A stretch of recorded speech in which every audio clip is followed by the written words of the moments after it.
Okay everyone, how's it going? I've got some stuff I gotta set up in the background real quick, but I'll leave the stream running, and well, hang on, I need to run an ads as well. Sorry folks, I'm a little bit flustered today. We got locked outside the venue, so yeah, a little bit slow on things. Do that, that'll work.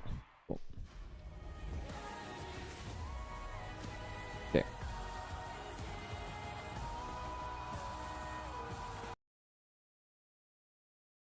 Oops, sorry, I just clicked the wrong thing. My bad.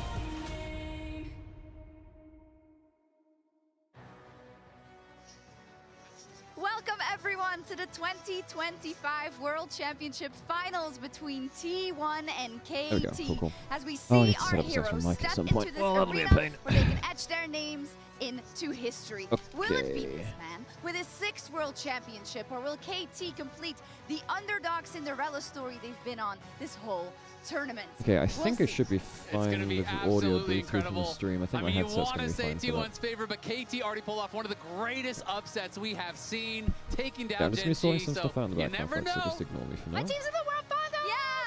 How's your day? I'm doing I well. think Doing they're well, gonna Ryan. Well, we'll get to predictions later. Yeah, we'll get to say. predictions later, and none of that, because we're going to see 5 games. I'm sure of it, Vedius. I'm hoping that we get 5 games. Yeah. I'm hoping for a fantastic Better do more finals. than hope. You better guarantee it right now, I will do Vedius. my best, but I refuse to sign them. Because last year, we got a 5-game banger between BLG and T1. And the last time we saw T1 falter was against a Korean team. So we'll find out how things pan out That's a as good we get point. closer and closer. I'm here with Vedius and Azael and Emily, as you no doubt have already seen at home. We're absolutely ready, but let's set the stage. How did we get here? Let's talk about the knockout bracket and about the surprise that is KT, perhaps. I mean, it's been a really exciting best-of-5 knockout bracket, as we saw a lot of things going as expected. The fact that both G2 and CFO qualified was huge for their respective regions, but the semifinals is really where we saw massive impact from both sides, given the huge upset we saw from KT and the fact that T1 continued their dominant performance against the LPL. It's true, we do get a Korea versus Korea final. One more to go to that region. The question is, who will it be? And fitting that today we will celebrate the 15-year anniversary of Worlds, with Riot posting a bracket of the most memorable plays from Worlds history, because today it's Faker's Azir Shuffle versus DRX's Last Stand.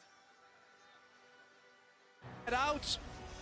It is very tough not to have the cleanse. Stays on the flank. Here's the side. TP coming in. Faker looking to make the flank against Ruler. Owner goes in. And again, the combos are clean. The hostile takeover is damn well hostile. T1 looking to leave no survivors alive. 369 and then the entire team will get absolutely nothing. T1 in the clutch are too damn clean. Dead. Gonna come down to a smite fight. King and the ult is off. Beryl has the ultimate back up. No carries on the flashes. Look at the trap. Hello everyone, sorry, because I got in late, I've got to set stuff off. I've got to set stuff up still. How's audio working, folks? How's audio? If it's this loud, is it too loud on stream? Maybe it's too loud on stream. Kingan comes back. Eller Drake at the ready. But what can he do? Q3, no damage just yet. Audio's fine? Cool.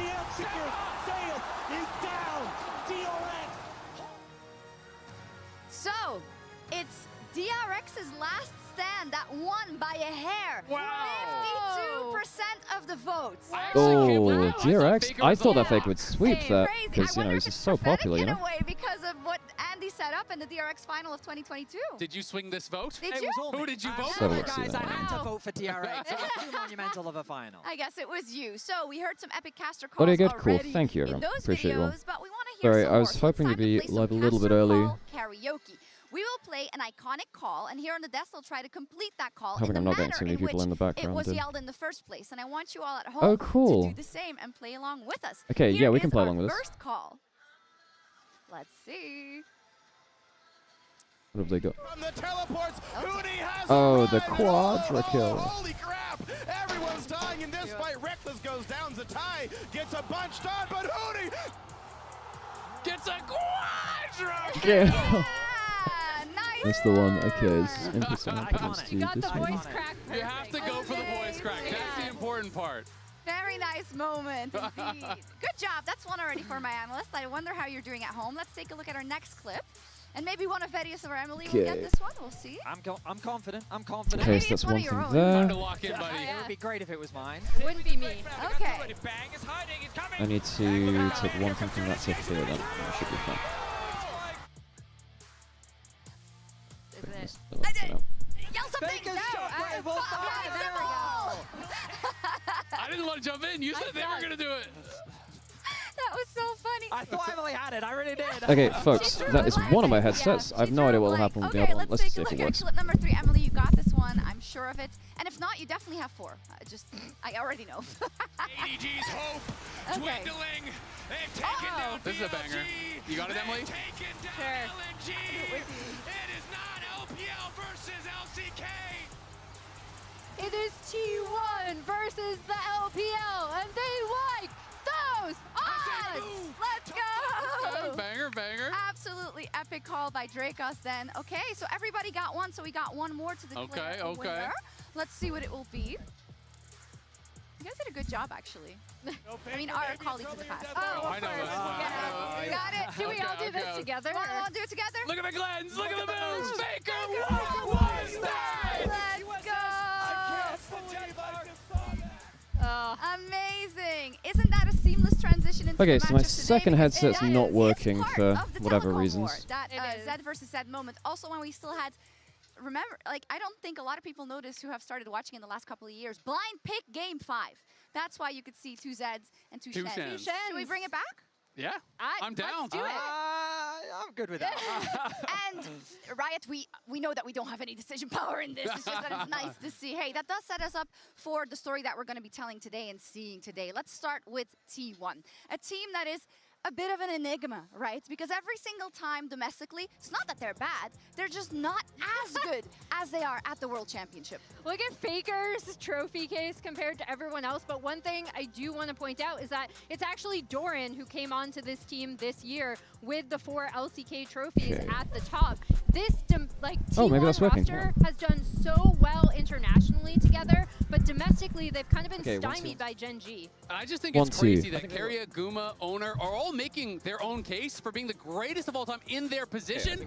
And then you look at Faker's trophy case and it's not even close. How does this It's sound? Is this working, folks? unbelievable how decorated of a player he is, but how the system of T1 Workman's very has done close to such your a mouth. great job of the fact that both Ona and Guma came through the Yeah, this T1 should now Academy be working, system. They found Keria on DRX. He's already finding success there, but really solidified himself so successfully. But what's crazy is the fact that they just win so much quiet. at this Okay, tournament good. specifically. One, This two, one, just seems two. to be their home ground. And I think people sometimes say, 1, 2, 1, hey, 2. you're doing a disservice to how they played domestically, right? It's not, but you didn't win the LCK, right? So we can't put you on that pedestal. And I remember also specifically that Yeah, I thought in so. 2022, we were thinking, is this Two, going to one, be the two, roster one, that two. disbands before we ever see them win Worlds?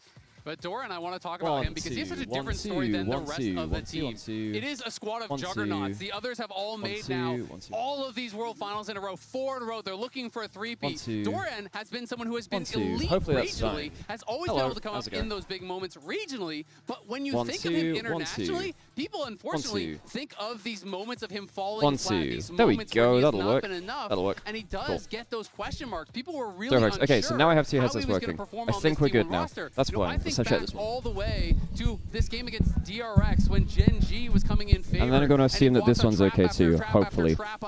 Okay. Oh my god, you have no idea how much effort I've had to put in like last half an hour to figure stuff out randomly. That should be fine. I think I'm now set up. He is the most on the line in terms of legacy today. And now I get to see whether It's I been so interesting hearing Doran turn this on up, actually. T1. This quote is from a stage interview that we did with that's him not it. at MSI, where That's he was not it. talking What about is this? the T1 magic and what makes that, right? And he called out his teammates, how he looks Oh, around, whatever, he it's sees fine. how hard they're That'll work. working. He cited the T1 support Okay, folks, I think I'm good to go, well. somehow. They're always willing to get Oh, the actually, win, I'll tell you what I can and do as well. He feels like that's helped him out a lot with some of his international struggles previously. It's great I to think I hear got that this from one, actually, Doran. wow. It was back then, and now we're going to see if He looks around, he sees how hard they're working. He cited the T1 support staff as well. They're always how hard they're working. He cited the T1 support Hang on. staff as him out a lot. I just got to sync it up with the screen in the venue. International struggles previously. It's great to hear That's that fine. from Okay, Doran. cool. It I'm was synced up back that. Just then, need to and make now sure we're that gonna I see was who like pans out. But Venny, equal to the it's screen kinda over there. crazy Let me how show you what the T1 venue's to your like real previous quick. point Let me seem show you to what it's have like. it down to a science, peaking at the right time. Absolutely. We know internally that they put so much focus and resources into making sure they perform when it matters the most. And we know that they still value those domestic performances. I'm sure it still frustrates them that it's been a few years now until they've won their last Let me show you LCK this. title. But the fact that at this tournament, the fact that everything comes together, they have So, great meta this is the reads, venue I'm at. players all step up. Look at this. It feels like that they really do just love playing at this tournament against the best in the Very world. cool. And they thrive under this pressure. They absolutely do. We also got a chance to get a Oh, word yeah. from the coaches from Coma and That's the Score venue which I'm at right now, privately. which is very They cool. interview with Laura. From the progress that you guys made in the early game. Okay, but I think we're good to go now, bot lane folks. Really stepping back, No, I'm not especially kidnapped Pilar, yet. to You know, Cause that becoming comes more later. consistent as a jungler. What do you think are the biggest and best improvements from The PS cult Roster gathering? Yeah. over the course Well, of I mean, if anyone's around for the watch party in Berlin, you come say hi. You know, our teamwork was not there yet. You know, we didn't know what we're gonna do in the late game, what we're gonna play out the map in the mid game. So I think we've gone through a lot of process, you know. And I've finding the got my right team pre-roll for done. us. Cool. Although it didn't Good. really Okay, work well, now I'm every ready to time, but we were do whatever. trying to get there eventually. I'm hoping I can get We one of had a the lot one of the communication back and gents forth, a on lot to of debates, and, come talk about it. now I'm we not sure have if they'll be ready settled before the to a first game. We'll see. certain direction when it comes to the gameplay. Yeah, they'll be There might popping on someone because having- those three, someone Monte being a Doa little and less Wolf, are happy very, with our very direction, but still I'm they've been around for a lot of the very history grateful that we were able to of find the this TELECOM War. right Hey, thanks for the direction follows, for by the way. I TT appreciate it all. roster, and I think Looks it's like a working. subway station. It is underground. We Something are that people underground. have been talking about, and I had an interview with Score yesterday when he made his very So you're first not Worlds like final crazy as a far off the coach, mark, is you know? the preparation that they did as a team to get there, as they were really not the favorites to make World Finals. What's your take on the work that he's been doing from the outside as a coach? I really agree that Score has to put in so much Hype for hearing effort Monte. to, Yeah. you I'm know, the I'm hoping. preparation, I'm not because exactly just sure when looking they're at free. the previous match up against Gen This is the G, thing. Like, could just I kind of immediately said this in a tell couple of things, he's right? But they worked so kind of hard for they'll be this. dipping in and out through the day because this was quite last minute. Like, And of course he's and by the way, worked hard for this 'cause he I remembers the crushing I did have defeats, to especially, I check think, whether it was okay to bring them on. 2018, It was. that base race against IG to keep them So that's in good. it, We and had we then did actually clear it losing that before it went through, series which is in very cool. quarterfinals to the eventual But Worlds obviously, I think winners. for That instance, was like the KT super they're team remoting in. that They're all was remoting in. This is supposed in to Berlin. do None it. of them in So to Berlin. see I think Score a come couple of them are in back onto his Korea, whole a couple of them in LA. organization I and think. coach this kind of Yeah. team of misfits has been amazing to watch. As I a think that Score Doa fan. is I mean, you're a absolutely birthday right, party, Emily, and I think because Wolf is at a it is watch so party, so I'm not exactly sure how much we'll that actually these get of them. players are Monte, at I'm not exactly quarterfinals. sure. I mean, it'd be nice to Perfect. get them to drop in and I out mean, partway this through. man just came Obviously, it'd be through very the cool. challenger system. He's been a KT devout throughout his entire career. How do I change the Perfect, fallback been on swapping this stuff, in man? and out of both the LCK and Oh, the come challenger on. system. Doctam, his highest placement in the LCK was 3rd place when he Actually- joined alongside DK. This team only found success through BDD and Cuz, which Cuz was the last one to win a title 5 years ago. This is not a decorated roster. This is not a super team. This is a band of misfits that are peaking at just the right time. Hey, and we know that sometimes it's silly to say, but vibes are everything, right? A good atmosphere, getting those wins, doing things that you didn't expect because you didn't even think about it that much, perhaps, right, Azale? And I think that's how they stepped into that match versus Gen G. Nobody believed in them. Nobody believed they were going to make it to the final, and they just kick out the champions that were promised. It didn't matter because they believed in themselves, right? They had that confidence, and I feel like you could really see that with KT, how free, how relaxed they looked in their play. When something would go wrong, lots of you audio expect stuff to a team figure that out. is I underdog think to we're just fine now, though, crumble. folks. I Something think would so. go wrong for them, they just go right back to it. They laugh it off. They had that confidence, and they had that good vibes the whole way through. And a question I do have is that it went One of so these fast, cables right? is We had dead, Swiss into unfortunately. quarters, into semifinals. They're riding that wave. Then you come down to earth. There is a week all of a sudden, a week where you think about it. You start to imagine the Summoner's Cup. You have to do media, press conferences, photo shoots, content. And this is where I think, you know, KT is really going to have to dig deep. You know, it's not a cakewalk by all means, but the fact that you have a week to imagine the greatest success of your There's a lot life. of people that walking can mess around with to someone. set up the watch party. While it definitely can, for me, seeing You know, folks, their okay, let me faces actually and talk about the game now, reaction because I think when I'm they actually won, I think they're ready just with gonna this ride stuff. that high into this final. That I mindset think for that them is gonna be the KT have most actually important thing. been strategically a better team than Soaking up the T1 so situation far that this you're Worlds. in. I think And they've remember read their that they're opponents coming very, in very with well. only one loss at this tournament. So I want to take this opportunity to relive that moment with them and their victorious defeat of Gen G. 프린이 몸 대고 있어봐. 내가 포킹 넣을게 그냥. 14,000이야 형. 내가 눈치 보다 갈게. 계속 포킹 해봐 우선. 쌈으로 나가는 게. 나 이제 갈게. 아니 먹을만 하자. 먹자. 2,500 됐을래? 2,000 했을게 2,000. Wednesday, Doa and Monte join whenever they're free. Whenever they're free. Yeah, I'm gonna, you know, I'll get them on as soon as they're free, but not exactly sure when they'll be here. 이거 내가 칠게. 얘네가 와야 돼. 나 스카너 쪽 살짝 들어가고 싶어. 나쁘진 않긴 해. 나쁘지 않다 이거. 스카너 살짝 들어간다. Look at the stage tweet Riot tweeted out. I haven't seen it yet. 스카너 봐봐. 스카너 로펠. 다시 치면서 갈게. 계속 치면서 갈게. My voice could be a little louder. That's good to know. I can, yeah, I can up my voice a little bit.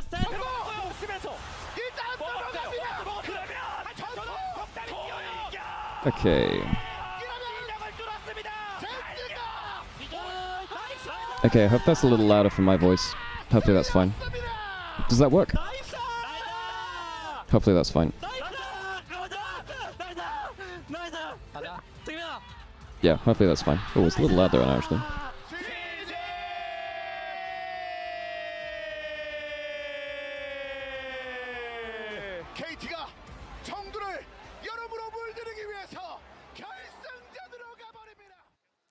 My favorite part is BDD and Cuz. Better, thank you. Cool. Hopefully that's fine then. Hopefully that'll do well for higher volume as well. We'll see. To realize that they're trying to get his attention. I was gonna say typical top laner. Yeah, back to the actual matchup of this, I suppose. Yeah, I mean, KT, I think they're running on hopes and dreams. I think that it actually kind of helps them that they're not coming in as anything near favorites, I don't think, in like the aura sense of things. Guys, what did I say? Do not get excited. Do not believe in KT. Okay. Wait. What? What is Glor just going? Don't get excited in the background. What? Get photos here and everything. So professional. Oh, I tell you another thing I've got to do. I got to set up the giveaway that we're doing as well. Okay, folks.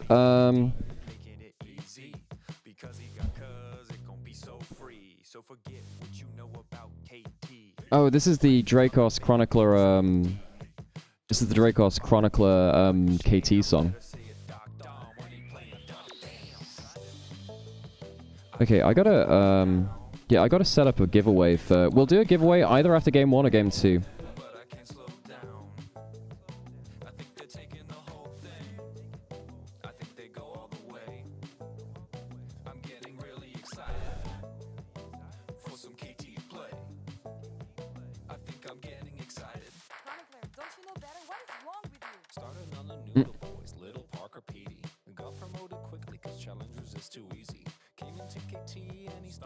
Sub. Now he's in the finals and he's only going up. Grinding endlessly to become the best. Studying all night to pass that keen test. I'm so sorry, Doran, but your work will be in vain. You're about to find out that perfect is aptly named. Excited. Cool. Okay, I think I've set up the giveaway for later. I think we're good on that now. Yeah, but Dracos Chronicler did like a full giveaway. Which is very, very... not giveaway. Full song, which is very cool. Thanks for the follows, everyone. Appreciate you all.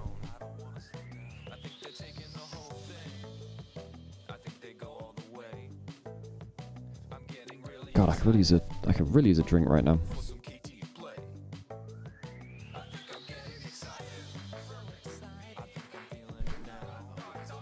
If KT win... Oh, wait. 1 sec.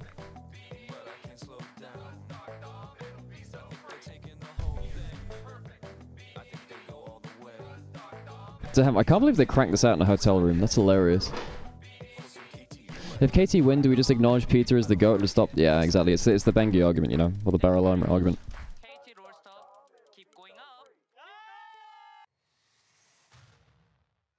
Welcome back, everybody. You didn't want to miss that, but yeah, definitely didn't want to miss that. I'm sad they didn't have a full music video for it, you know? Of course, have an epic bout in the long-standing Telecom War rivalry. And who better to tell us the story than Caster June? Damn, yeah, Caster June's been around for a lot of it. The thing is, this will be the history from the League of Legends side of things. Telecom War obviously stretches before into... it stretches into StarCraft as well. Started in StarCraft. 지난 13년 동안 72번의 72 matchups, damn. 리그 오브 레전드 I just realized that this table can roll around, so I really need to not move stuff on here. 챔피언십 결승전에서 두 통신사 팀의 전장이 또 한 번 벌어집니다. Castigen's the GOAT, man. This guy's insane. Worst worlds ever? No, I don't think that's true at all. 대한민국 최대 통신사인 SK텔레콤 At least the meta's been fun. I've enjoyed the meta. 프로 대회가 열리기 훨씬 이전부터 시작되었습니다. 바로 스타크래프트 브루드워 시절. Oh, so they are going from the way all the way from Brood War. Great to have Castigen for that. 자연스럽게 리그 오브 레전드로 이어졌는데요. Yeah. 2013년부터 I don't know nearly as much about that era. 챔피언스에서 참가한 두 팀은 강호로 급부상했습니다. 양 팀은 그해 서머 결승에서 만났는데요. Oh, this finals was so good. This is one of the greatest series ever. The 3-2 2013 summer. 임팩트, 뱅기, 피글렛, 푸만두 그리고 Mandu renamed himself to Pumandu so they could have extra synergy. T1의 결승전은 LOL 대회 역사상 최고의 시리즈 중 하나로 꼽힙니다.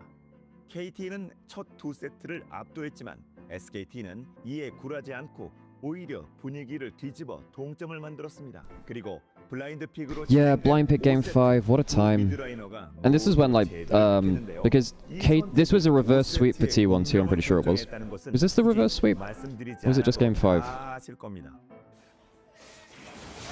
Even though I only have a mat on the floor, I think he's in the bed. Oh, Faker maybe in trouble here. Deathmark tries to clean it up for Ryu. Oh, he dies every second. Oh my god. What was that? Oh my god. That player is just forever immortalized. 2013 월드 챔피언십에서 우승하는 영광도 누렸습니다. 반면 KT는 월드 선발전 최종 Ryu is still dying. So funnily enough, I did I made a TikTok about that play sometime, was it this year or last year? Where effectively, you know, even today, well, right now, how many people are watching this stream? Probably, you know, millions will watch this, and that's just in one world on one clip. You have now all watched that play again. Now, because it's been shown on so many different YouTube videos, so many different streams, so many different short clips, that play has happened like once a second ever since it happened, even 12 years ago. You know, there's something like, I don't know, I want to say like 12 million seconds in a year or something like that. I can't remember how many it is. But you know, it's not crazy to say that that play has still been played once a second ever since it was done. It's not crazy to say that, you know? Oh, the 2016 one? Oh, no, this one's 2016. That's 2015. 양 팀의 치열한 열투는 2016년 스프링과 서머 플레이오프에서도 이어졌는데요. 스프링에서는 SKT가 3대 0으로 승리했지만 It's 2016 summer where KT really started to make a dent in this. 접전 끝에 승리했습니다. 하지만 Because it was the 2016 summer that was the denial of the Golden Road in 2016. And that was Arrow popping off in that series on Jin. Jin had the Zonya's Jin bullet in 2016, which was absolutely insane. 이 라이벌 구도를 지배해 왔습니다. 하지만 2017년에는 KT가 SKT 왕조를 무너뜨리기 위해 The play itself is happening on 10 seconds more likely. No, because the amount of views is still into the hundreds of millions. The play has happened like once a second. You know, people have watched. If you count up every view, you know, it's still it would still be the same thing. 통신사 대전을 6전 전승으로 압도했는데 특히 스프링 결승에서는 3대 0 스윕. Yeah, 31 million seconds in a year. You know, times that by 10 and it's like, what, 300 million? Because it's the most viewed esports play of all time. Not crazy to say that it's been reached after all this time. Oh, Achilles.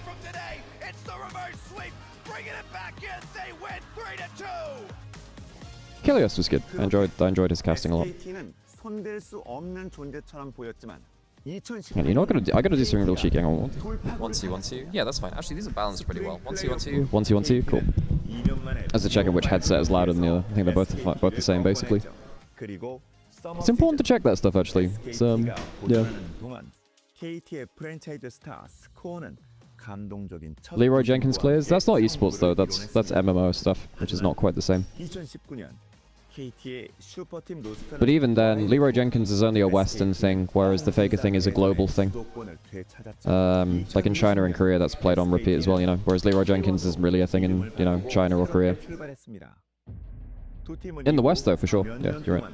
로스터를 재편하며 치열하게 경쟁했죠. 양 팀은 2023년에 LCK 상위권에서 다시 마주했습니다. KT는 스타 미드라이너 BDD를 중심으로 리빌딩에 성공했지만 So so long as KT win one T1 win, KT has a small chance. Wait, hang on, what the heck does that mean? So KT win a single game, they lose. Is that what you're saying for me? Are we rooting for KT today? I just want to see good League of Legends. I'm just sat here being, you know, depressed LPL fan, I guess. 결승 진출전 모두 KT를 3대2로 잡아내면서 반등을 이뤄냈고 End of the day, my LPL team's all bombed out, so what can I say, you know?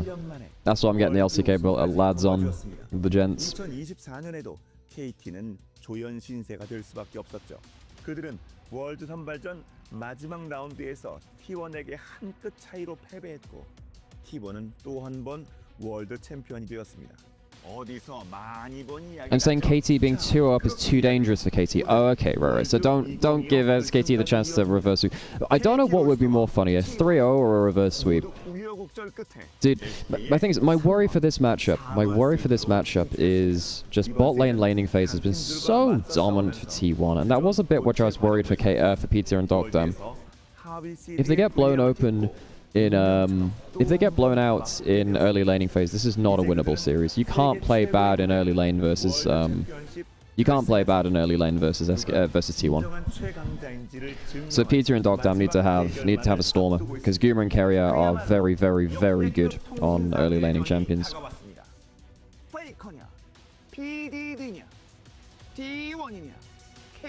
The thing is, if bot lane goes fine, I actually think, as long as bot lane goes fine, KT have a real fighting chance. They do.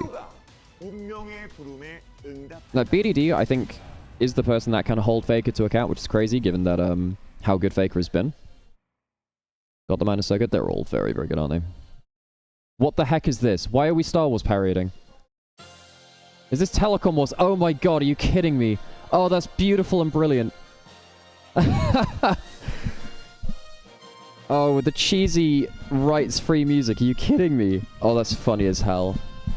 What? Is that episode 73? Right, they had to explain the Roman numerals. Good. Oh, this is fantastic. It's a time of great conflict across the rift as the Telecom War rages on. For years, T1 and KT have battled for supremacy in the LCK, but the conflict has escalated as both teams face off in the World Championship Finals for the first time. The T1 Empire, of course they have to be the Empire, led by Faker the Unkillable Demon King, in all caps, are chasing an unprecedented third straight Worlds victory. Despite changing their roster, they remain inevitable in the fall and seek to cement their status as the greatest team of all time. After defeating the LPL, it seems like nothing can stand in their way.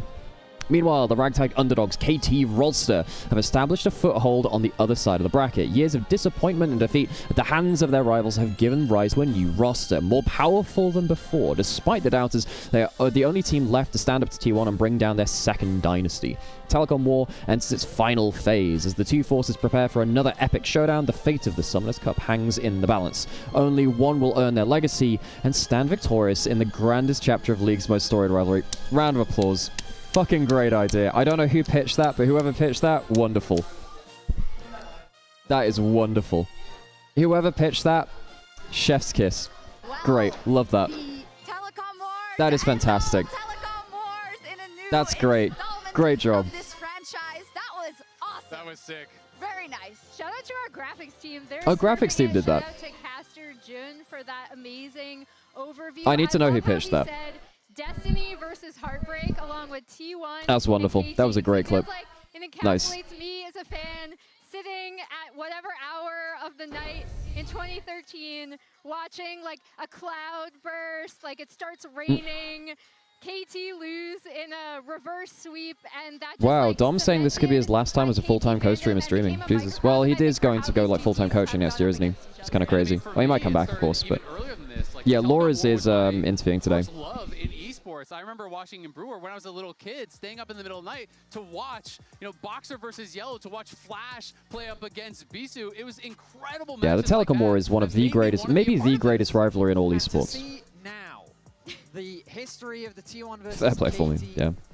Well, Sam and I need to see what's like, we know that it's very I suppose, like, feasible for us next year. The amount of time put into full-time co-streaming is absolutely nuts. It's not great for mental health. We can never say that history is a determiner of what's going to happen today. Absolutely. I love how you set that up, because that's exactly what can happen at Worlds. Out of the 70 times they've met, only 4 times, today being the 4th, have they met. I'm probably going to need to put on another ad break just before we go live, go into games, by the way.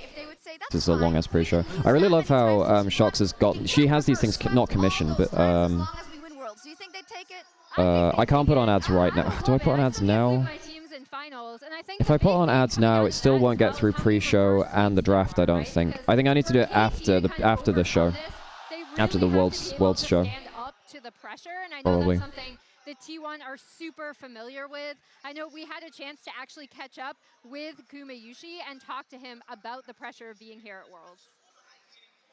Oh, cool. We know that playing with T1 comes with expectations. So would you say that playing your 4th finals makes it easier or more pressure on this side? Oh, they get to edit out the translation, so... Oh, that's cool. Makes it much easier for the English broadcast. They can just edit that differently for different language streams. Who actually performed at Oral's final stage.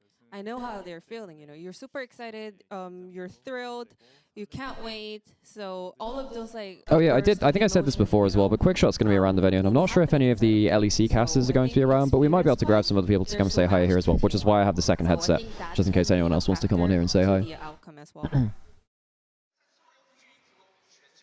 Yeah, there is war between the 2 teams, Telecom war, but there's also a little bit of heart, isn't there? Yeah. There's some love. Yeah. There's some love. There is. I have to say, of all the rivalries in esports, this one feels like it's one of the better. This one's a good-natured one, I feel like. Oh, pizza, right. Oh, poor thing to Peter.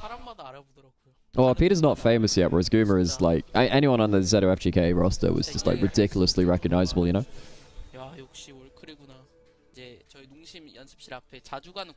us the dog. I'm not sure Apple will be here. I'm not sure.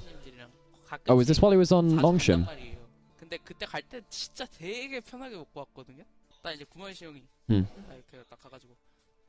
I mean, this is very much kind of like the idols of T1 versus the kind of like the unknowns of a lot of KT.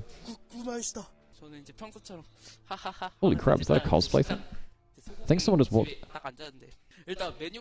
Damn, that's a cool... Someone's walked in with a full Lux staff. That's really cool. That's sick.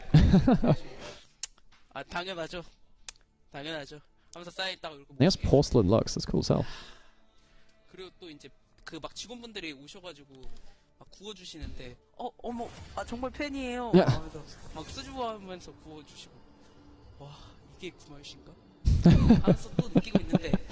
Oh, Peter. 그래서 또 눈치 보면서 이제 먹고 싶은 거 다 시키래요. 근데 이제 차마 그러지 못해가지고 자 고깃집 왔으면은 된장찌개에 밥은 먹어야 되는데 하면서 된장찌개를 안 시키고 못 시켰거든요. 이제 눈치 보면서 형 고기 사주는 것도 고마운데 된장찌개 한번 먹어볼까?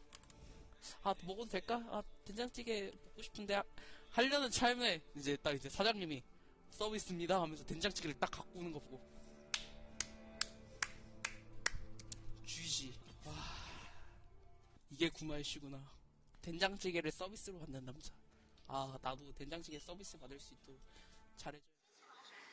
So this is the first time I've actually seen this, and I absolutely love the admiration that he has, the sheer starstruck of being in the presence of Gumayushi. I mean, it's incredible. How can you not love Peter? Every video I watch on Peter just makes me more and more a fan of him.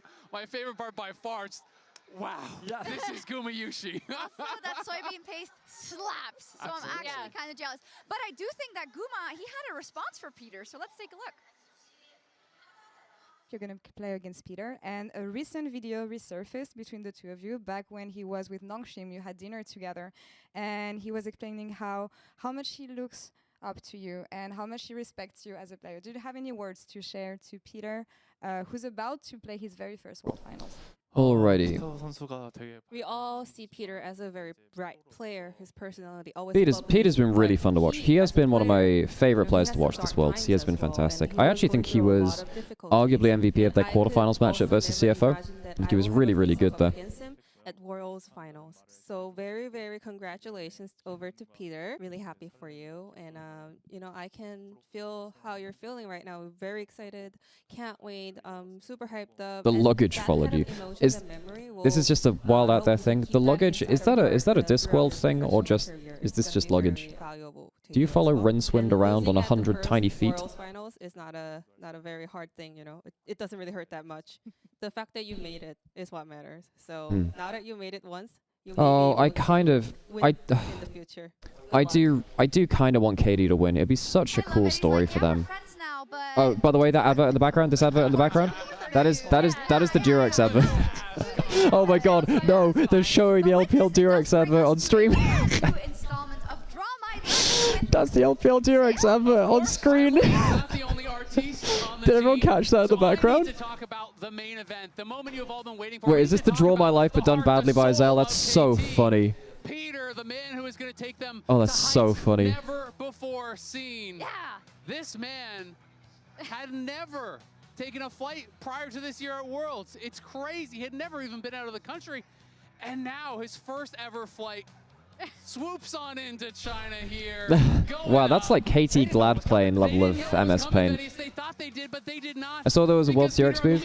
Is it a big LPL sponsor? Yes, it is. They've had one there for forever, by the way. There was a Durex sponsor at 23 finals when I went out there for finals in LPL. Head-to-head with Faker and take him down. And you drew all this? Wow.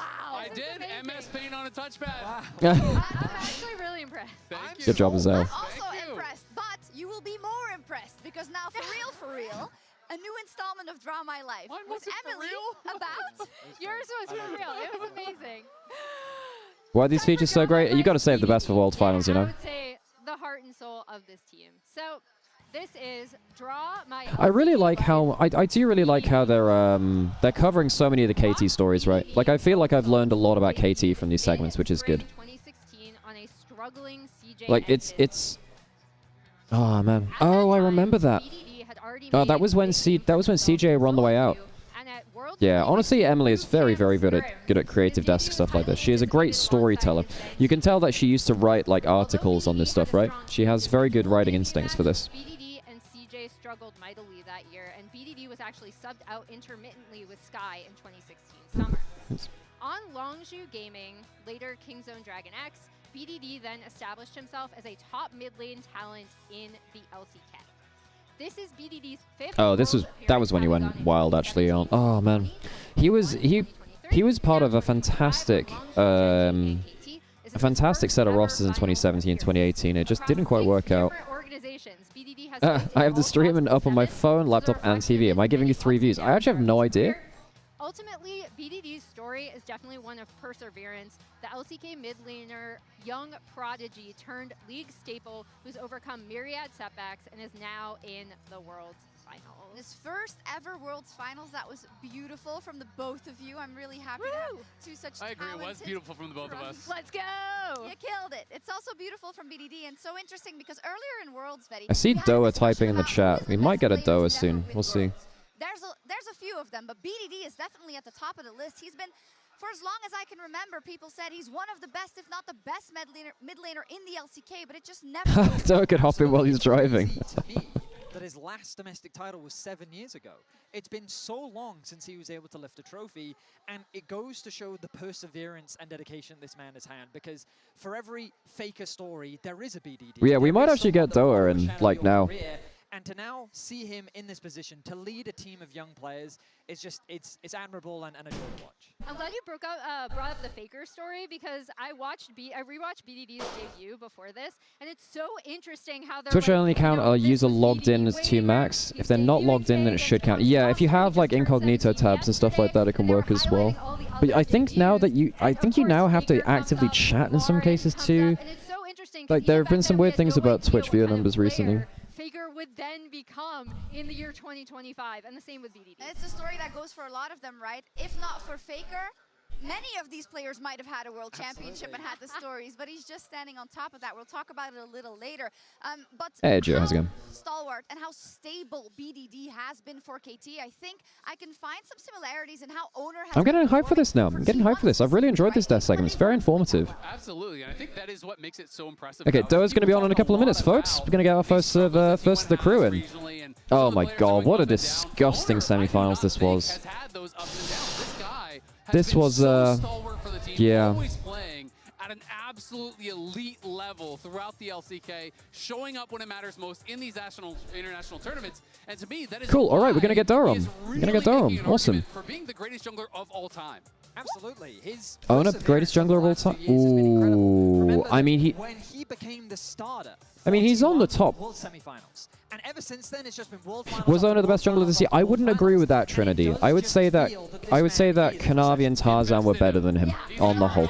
And if you look at like winter, spring, and then the internationals across the average, I think that Owner was third, though. I think he was third. I think it was like Yeah, I feel like a combination of Kanavi, Owner, and then maybe I would say Tarzan. Sorry, I would say that Tarzan was best. And then I think maybe because Kanavi had such a bad semifinals, I guess it wasn't on him. Yeah, I think if you heard of my GOAT Initialise cast, yeah, he's a great Evelyn, I hear. He's willing to slot in wherever his Yeah, It's really a joy to see. I mean, yeah, I do wonder whether I do wonder how far Owner will go. For me, I think he's behind people like Canyon and Score, I suppose. They have a lot of interviews, which is very cool. They're using a lot of clips of people.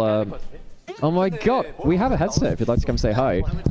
Hello. We have ourselves not only that, we're also gonna have a Doa on at some point too. Oh, awesome! Yeah, we're gonna have. So I got the okay to have Monte Doa and Wolf on, and you're here as well. So I have the permission. I have it. I cover my bases. Nice. How's it going, Trevor? You doing very all right? good, very good. What's up, everybody? Hello, chat. Hello, hello. I got to do this thing. All right. Yeah, sure. Whatever. Up the camera size. How has pre-show been? There's about. I have.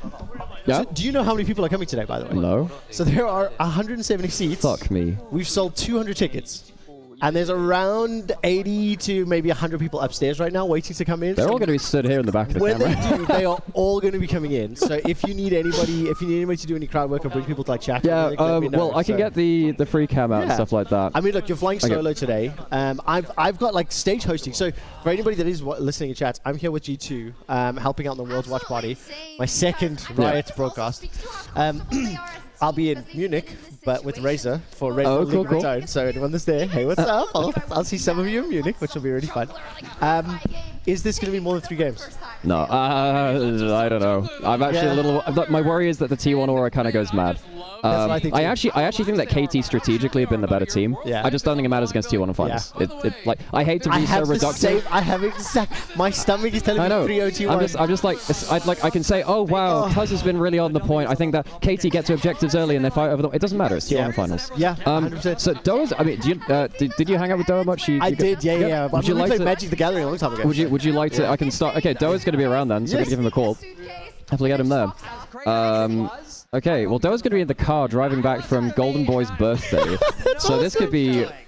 Hello there, how's it going? Doa, how's it going? We have Quickshot here as well. So we have like 2 of the GOAT play-by-plays just randomly on a co-stream. How are you doing, Doa? Hey, what's up? I'm driving back home from Golden Boy's birthday party right now. Oh my god. You'll be happy to know, of course, the fake Ryu Z outplay got played like twice on the world stream already, so your voice has already been, loud and clear on it.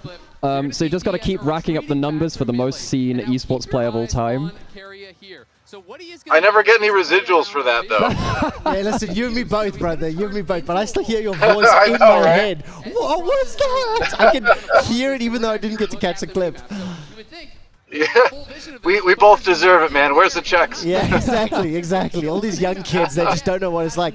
Dude, do you have excitement for KT? I mean, like, I'm a T1 fan. I've been a T1 fan for, like, well over a decade, but, like, I gotta say, by the way, it's great to hear your voice, Quickshot, man. I miss you. I miss you too, man. I miss you too. To answer your question, though, like, I'm a T1 fan through and through, right? But, like, if KT wins this, they will always be able to say, We won yeah, World but we won Finals. Worlds. Yeah. Whenever anyone's like, well, SKT, I mean, like T1, they've dominated that matchup for like, well over 15 years now. Yeah, but then the KT fans gonna be like, yeah, but we won Worlds. So it's a big deal, you know? So you sound scared. You sound scared, Doa. I think you think KT's No. gonna win. No. They can't win because there's this force in the universe that prevents Monte from ever having a KT victory on this level. Oh my god. And he just can't have it. You know, the universe won't let him, you know? By the way, for anyone listening in chat who wants to know like the secret of broadcasting, it really pisses me off when people say don't have broadcasts. These two, Monte and Doa, had like the most bias of SKT versus KT, and you made it work for so long because both of you were so unapologetically biased that That's it the way evened it's each other supposed out. to be. It's the way it's supposed Well, to be. I think it's like, I think it's a combination of like having those opinions and having fun with them and knowing how to handle that dynamic. But like when it comes to game time, like when you're in the game, in the heat of the moment, the play-by-play, you gotta respect both teams equally, you know. And if you can do that, it works, right? You gotta. The rivalry's fun, but you just gotta know the time and the place, you know. Just super quick, Doa, are you an NFL fan by any chance? Maybe there's also that. Yeah, I mean, like I've been a Green Bay Packers fan since I was born in Wisconsin, and they like. They put the cheese head on you as you're born. Listen, there are like, so many cheese hats in Berlin this weekend. I don't know if you know, but there's a Berlin game. The Falcons and the Colts are playing here in Berlin for the first time. So that's kicking off probably just after the World's finishes. So the entire city of Berlin's been taken over. The Patriots have got like Shows one of how the much I get squares outside. by Uber Arena is the Patriots zone. The Colts are out by like Brandenburg Gate. They've got like little like fan activations. So like I'm here in my 49ers because I'm married into a 49ers family. Right. So I understand that. That's okay. For the few, like I got a dog and everything, so we walk it. And when you're walking around town, we have Worlds merch on all my social media. Everywhere I look is just Worlds. Yeah. And then everywhere in real life where I'm walking, it's just NFL. It is a great day in Berlin today. It's a great day for meat sports and for esports. Exactly. Okay, I'm gonna go say hello to fans. Doa, dude, it's so good to hear your voice. Thank you for dialing in. It means a lot. Likewise. And honestly, it's very special to have you both here as well. Yes. Okay. Clip this shit. Put it on. Yeah, if you come to LA, let me know. I'm only there for 3 days soon, but I don't have a lot of time. Next time I will. If you're in Vegas at the end of the month, I'll see you. This is how we do. This is how you do adult socializing. You know, you go into someone else's stream. You talk about your plans with them. You talk about wanting to hang out with people, but you know you're not going to see them for like 10 years, right? Exactly. But like, it's a thought that counts. It's a thought that counts. Yeah, like the most I've hung out with people is by being roped in to do this recording of Ghost of Yote and then doing a 3 a.m. random call to do content about this game. Yeah, that was fun, that's fun, man. I really enjoyed that. It was cool to kind of. I mean, it was kind of weird with all the time zone difference because we were just talking over each other so much. But it was really fun getting to kind of team up with all you guys to have some very different perspectives from a lot of people from quite different walks of life, actually. It's a sick game, man. Rip. Oh, spoiler alert. Ghosts of Jubei. Yeah, the classic. He's the real ghost, yeah. Yeah, well, by definition, yes, he is. So, if I pick your brain a little bit about the Telecom War, because I'm fairly well versed at this point, because I was up at 9 a.m. missing lectures, listening to you guys cast back in like 2013, back in 2012 or whatever. Actually, no, I only really started watching in 2013. But I don't really know much about what happened with the Telecom War. I suppose in the early days, like 2013, and particularly before that. So I guess in your words, why is the Telecom War important, and why do people care about it? Well, why did people even care about it coming into League? I mean, well, the reason it was big to begin with was because it was like the two biggest cell phone companies, right? Like, I mean, you can imagine in like an American sense, in a U.S. sense, imagine like Verizon and AT&T each having a sports team, like a big esports team, and so naturally, like same industry, like the big rivalry was there, but it's just in StarCraft, the players that these teams kept picking up, just the skill and the personalities were all just like a cut above basically everybody else, Yeah. So, yeah. So it was kind of, that's really what it was, right? Where it was a combination of like a logical rivalry in an industry sense, combined with just like incredible players, incredible personalities, you know, I was a T1 fan in StarCraft 1 with you know, players like Fantasy and stuff like that, and you know, then so when it came to League of Legends, and I heard SKT was making a league team, I was like, oh, easy, that's my team, and then like I just got lucky, man, because they just ended up being amazing. You know, they could have been terrible, but they got like great players. So, and Monte, you know, poor Monte picked KT. Like, you know, I don't know if he felt like he had to. I think maybe he was a KT fan from before, but you know, wrong move there. You know. Well, we were chatting about this a little bit in messages, but it just, I don't really think people have it in context just how cursed KT are. KT are a team which, in League of Legends, do actually make me believe in the supernatural. They didn't only lose in the reverse sweep 2013 semifinals. They also lost again in regionals just after that in a more forgotten series. Yeah. So they didn't make 2013. Yeah, that's right. Arguably, despite being second best team in the world at that time. And then next year, wow, most competitive league in the world ever, maybe in history because it was before the Korean Exodus. And they win 2014 summer by legitimately coin flipping their way toward finals because that team was just all about flips in such a controlled meta. And they don't even make finals because they have to go through regionals. Summer finals don't auto qualify you in 2014. So they're still, to date, the only team to ever win a summer finals and not make Worlds.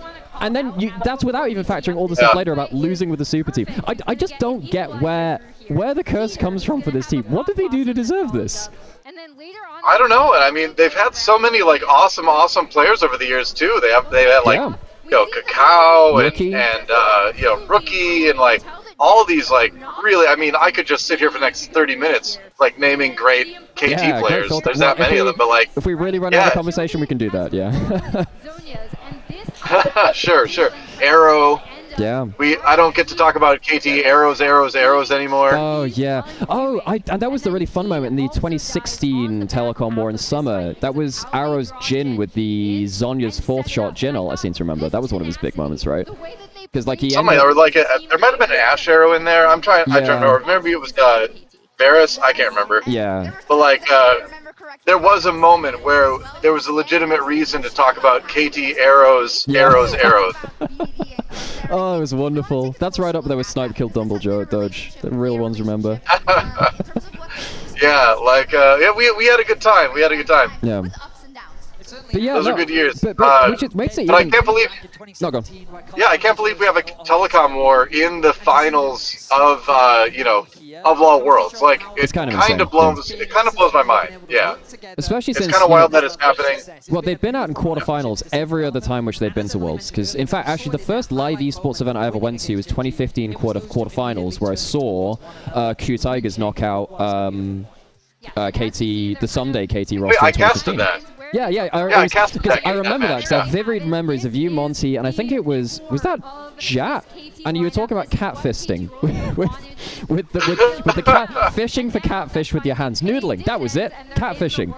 Noodling. Like, I don't think catfisting is the right term. No, I think I got that horribly wrong.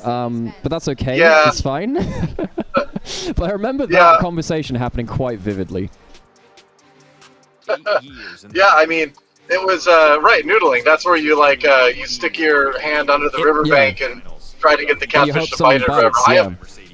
I have not done this. I've only ever seen this like on television, you know? Right. Would you? Oh, that reminds me.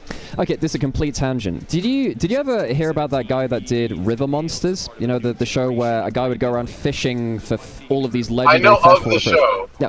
Did you know that it ended? I do know of the show. Did you know that it ended because he caught literally everything he could find, including the stuff they didn't think existed? Wow.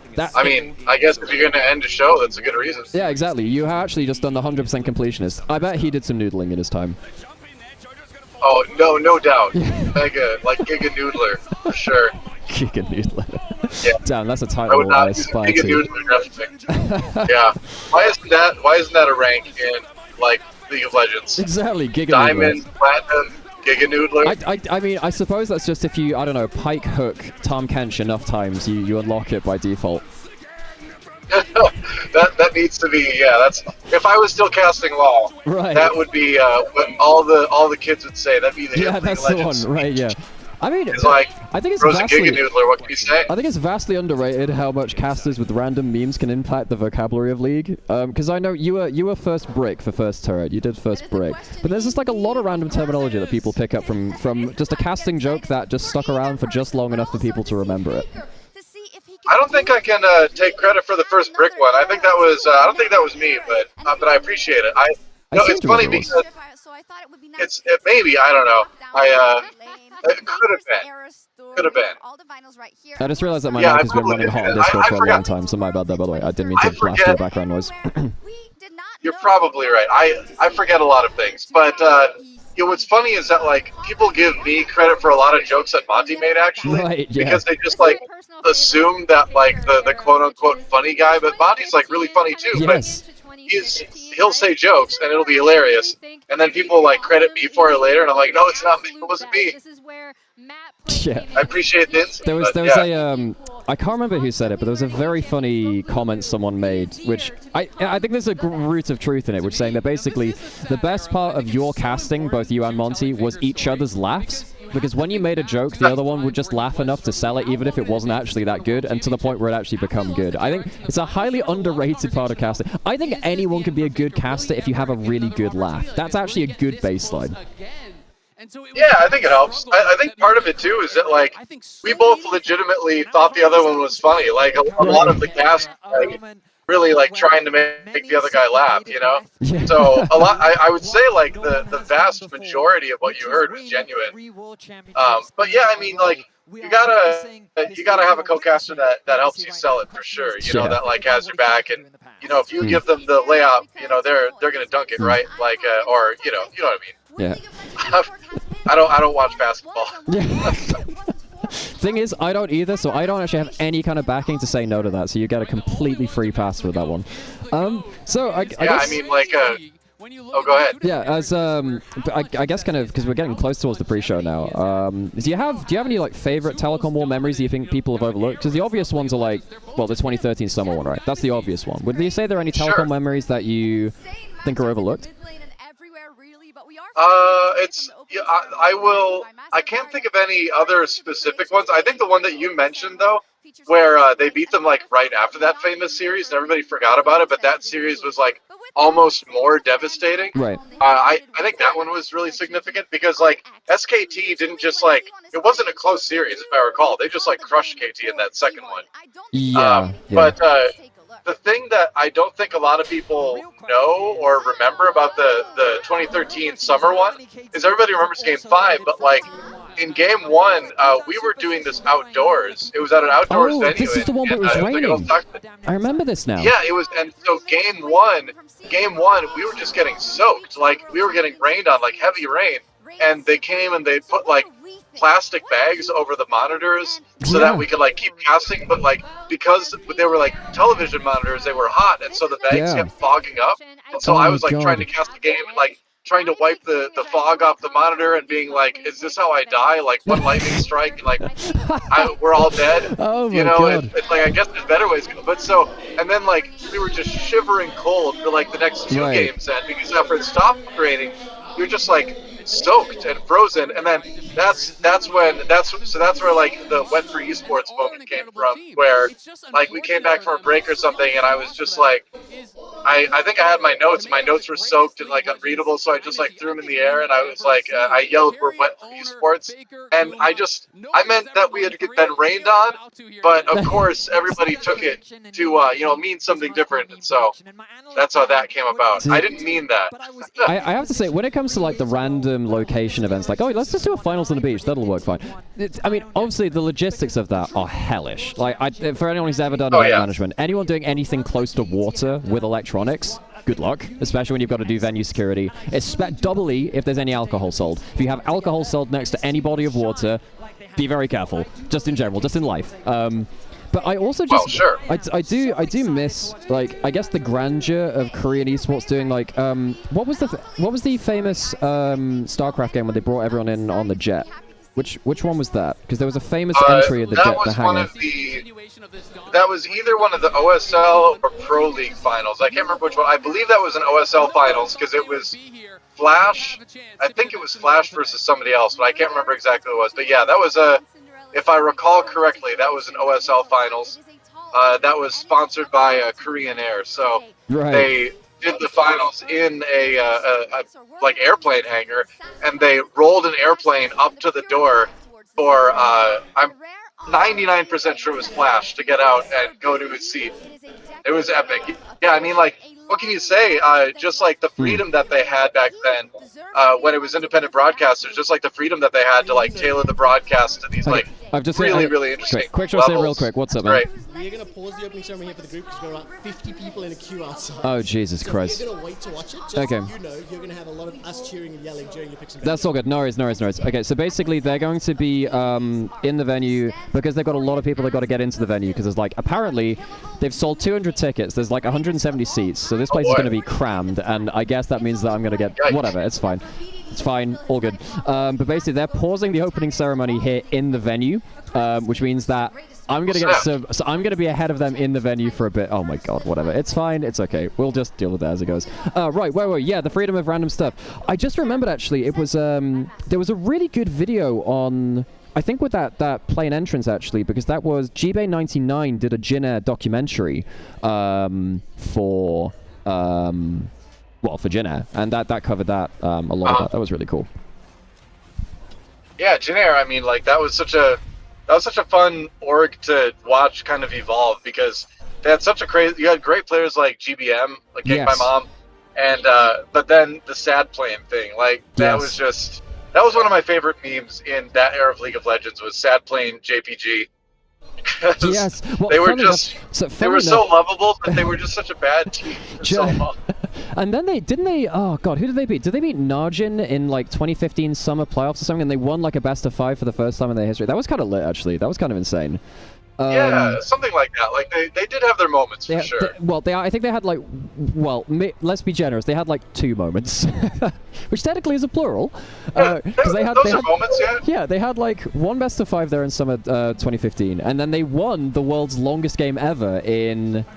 Was that 2018? Oh yeah. I forgot about that. Was that 2018 or 2019? Like the 90-minute Kha'Zix jungle out of meta game. Oh god, that was just.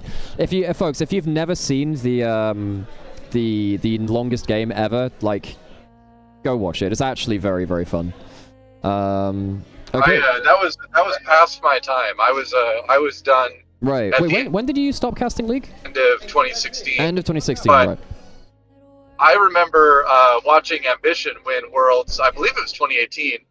I was at BlizzCon, funny enough, and the World Finals were on, and so we were all sitting like at a table at like this BlizzCon after party after one of the days, watching the LoL Worlds Finals, and I was just like so emotional seeing Ambition like win Worlds because that guy has been grinding for so long. That's still one of my favorite moments. I have two very funny anecdotes about Ambition. One is that his kid because he's his father now.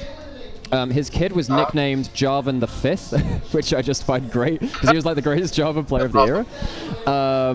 But then the other thing was, now when he's on stream, whenever he plays League, whenever he makes a really good play, because obviously he had like the Rise music video kind of made about his story in 2018, everyone in chat was like, Rise! Rise! But when he does really badly, they go, Rise! Rise! So they have like this kind of like double meme about that, which is honestly, I don't know, I find that very fun. Guy's great. Oh, that's awesome, yeah. Okay, I think what a great player. I think Monte's going to be joining us like in a minute or two. He's sorting out camera through Video Ninja, so he'll have a camera in. World's opening ceremony is actually live as well right now. I'm on the 405 right now, going downhill at about 70 miles an hour. Like, this is one of the most dangerous stretches of highway in Los Angeles. Oh, Jesus Christ. But don't worry, because the LoL finals are about to happen. It's a telecom war, so I gotta be here, right? Exactly. I'm putting my body if we hear like an ally has been slain, sadly we'll know what happened, you know? That's right. If I go out like this, it'll be going out talking about the telecom war, so it'll all be worth it. You're a Magic player, right? Magic the Gathering? I was for Okay. a long time. I mean, I started playing Magic in 1995 because Right. old, and I played in like tournaments at the local level, I would cool. say, for a while, but around like the mid 2000s, I kind of got tired of it, and so Right. I play a little bit of Commander now, but just very casually. Yeah.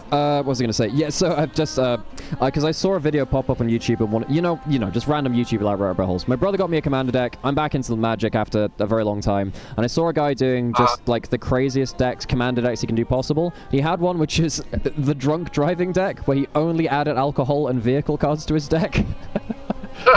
And he actually made a legit Commander deck out of it. I'm like, I can't recommend this, but yeah. Not surprised that's possible. But shouldn't we be talking about Riftbound? Won't you get in trouble if you don't talk about Riftbound on this stream? No. We yap a bit. But I mean, in fairness, I do want to play Riftbound as well. Apparently, like the shiny foil sign stuff. From everything I've heard, the cards are going for crazy prices right now. I think someone pulled like a shiny Ari, and it was like $1,200 already. Like what? I would like to play that game, but there's no product anywhere right now. So hopefully, hopefully that gets solved and the game becomes a bit more accessible. But yeah, I've heard it's good. Yeah, no, I've because a lot of the LEC casters are big Magic Riftbound heads as well. Like Dracos is like well and truly into that kind of side of things. Medic as well, like they're hugely into it. But from what I was hearing, like a lot of local game stores are doing some pretty bad scalping themselves, which is really not great. So some guy was saying that like 10% of his like state's stock was bought up by one local game store and then marketed for like 4 times the price. Like, come on. Like, this is what destroys card games, man. I mean, some stores do that. Like, I know of some stores in LA that will, gladly participate in the scalping, gouging prices. And I know other stores that'll be like, hey, we didn't get as much as we wanted. We're selling them for like an appropriate amount. And when they're gone, they're gone. And I respect that a lot more. So I think game stores that scalp and gouge like only hurt themselves, Yeah, exactly. Because the thing is, you break trust that way eventually, right? Yeah. Well, it's like, guess where I'm not going to shop anymore, It's like, it's very easy. So, yeah, I mean, it's too bad. Like, I hope the stock gets better soon. And it's like, it's not only a Riftbound problem, it's like just a card game problem in general, I would say. Like, a lot of Bandai games have issues with that too. But, as a card game player for the vast majority of my life, I'm glad we have like a new golden age of TCGs right now, but I just wish that the product availability was a little bit better. We're actually into the world's opening ceremony right now. How's it going, Trevor? How you doing? Spoilers. Does it look good? Yeah, it does. So I think they're referencing the cinematic which came out yesterday quite a lot. So there's like the new LeBlanc Fiju and stuff like that. Nice. Yeah, no, I'm liking it. It's looking pretty cool. Yeah. Huh? You're expecting to well, I can't see anything, obviously. I could try and explain, but we shall... I should probably just like let you go and enjoy it with your viewers, but it's been fun chatting. Well, yeah, I mean, and if you do want to hop in at some point as well, obviously feel free to. And yeah, I think Monte will be here soon as well. But yeah, if you want to hang out, absolutely fine. Pleasure talking to you. If you got, well, obviously stay safe in your drive first and foremost. Yeah, I plan on it. Don't worry. Cool. All right, stay safe on the drive. Call back if you feel like it. And all right, let's get on with this pre-show. All right, see you in a bit, mate. Can you kick me out? Can you kick me out of the car so I can stay hands-free here? No, I actually can't. I actually can't. You can? No, I can't. I can't kick you out. Oh well. I guess I could. I guess I could kick you out of the group. But, okay, whatever. I guess you're just here until you can find a moment to leave. Well, because like I can't like I mean, well, I'd have to like get my phone out and open Discord, and I'm like, nah. It's all good. Seriously, the 405 is don't die on the road for a co-stream. Don't. I would like to not have that on my record. I mean, that and your well-being as well, but I'd also like to not have that on my record. Yeah, I've said co-streaming killed traditional esports casting. And it might. I didn't mean it literally, right? Okay, good. Yeah. Try to avoid the legitimately like a literal version. Yeah. Oh, good stuff. All right. We'll see if Monte shows up. Yeah. Oh, it's gonna be really awkward of me just talking to chat. I'm talking to chat and also Doa. At that point. Damn, the graphics are really cool for this open ceremony. Oh, this is another thing too. You know how they killed Gangplank in lore like 10 years ago? Oh yeah, I remember. They just did the same thing to Shinzao. They killed him like yesterday.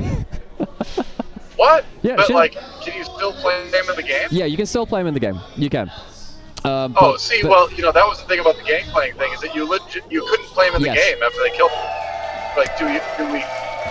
Yeah, he was like, yeah, no, so the weird thing about Shinzao now, and this also applies to a couple other things, because did you watch Arcane, by the way, or anything about that? Because Arcane is technically... I watched it. Yeah, because that's canon. Wow, canon apparently you don't watch Monty's My Podcast. I do. I watch bits and pieces of it. Nerd covered, Legion. Shout out Nerd Legion. It's very good, by the way. I actually do watch it in the background when I've got, you know... Yeah, it's good stuff. Well, we covered Arcane on Nerd Legion, and yeah, it was good. I liked it. I liked it. Yeah, but obviously Ambassador is a champion in the game. She is dead in lore. She dies in Arcane.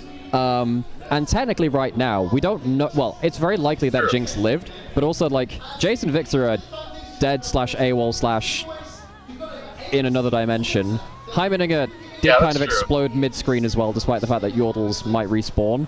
There's like a whole chunk of champions which just died. They're kind of adding to the roster. I think it's good that they've gotten less scared of doing cool things with the narrative, but also, like, yeah.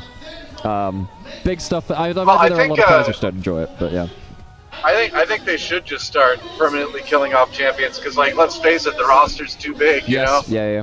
You gotta make cuts somewhere. One of the does anybody play Ari anymore? Come on, Ari, not a popular don't you start with that. at all, you know. Oh my god, you are talking to one of the few people, I suppose, that did buy the damn faker Ari skin. I did spend. Now technically, I can use it as a tax expense because I do play it on stream, and my job title is content creator and streamer. So I did. So it's more like a $250 Ari skin for me, as a business expense. Well, yeah, any gaming purchases in our position is market research at the very least. Exactly. So. Yeah. Damn, I hadn't thought about it. That's a good one. I'll bank that one. That's good. Yeah, I mean, especially if you're a caster that is a multi-game caster and you have to kind of keep an eye on the industry overall. Yeah, that's legit. Monty's ready to join, I think. Monty's saying, "Why does this song sound like My Heart Will Go On?" I don't know which one that was about. I'm so sad I can't hear this. You know, apparently in China, there are 2 English songs which Chinese people, like, generally know. Like, you go, it doesn't matter kind of where they're from. Apparently that's Happy Birthday, they know. And the other one is, My Heart Will Go On from Titanic, right? It's the song from Titanic. Apparently so it's My Heart Will Go On and Happy Birthday. They are the 2 songs which are really, really popular from English songs in China, apparently. Oh, well, I guess nobody's perfect. What song would you want all the Chinese people to know? What would your choice be? Probably something by Weird Al Yankovic. Oh maybe my god. The 15-minute live concert version of Yoda, I think. Didn't he have that crazy long song which is basically meant to just dissuade people from buying the album or something like that, because it's just the same song about this one... I can't even remember what the story was, but it was like a guy in... it was Albuquerque? Albuquerque, that's the one. Yeah, it was some, place in America. I know there are a lot of places in America, but it's some place in America just about this one dude. Just this one dude. Yeah. Man, did you watch the Weird Al story, the quote-unquote biopic? With Daniel Radcliffe? Yeah. Yeah, it was great. It was very funny. I liked how it was very clearly taking the piss in such a Weird Al way of all of the rest of the biopics out there. Like, I mean, I enjoyed Bohemian Rhapsody. Oh, yeah. Clearly it wasn't a biopic, it was dramatized, right? But Weird Al really went to the nines to just say, look, we are very much deconstructing this genre in a way that Weird Al would do in music, and I thought it was very fitting.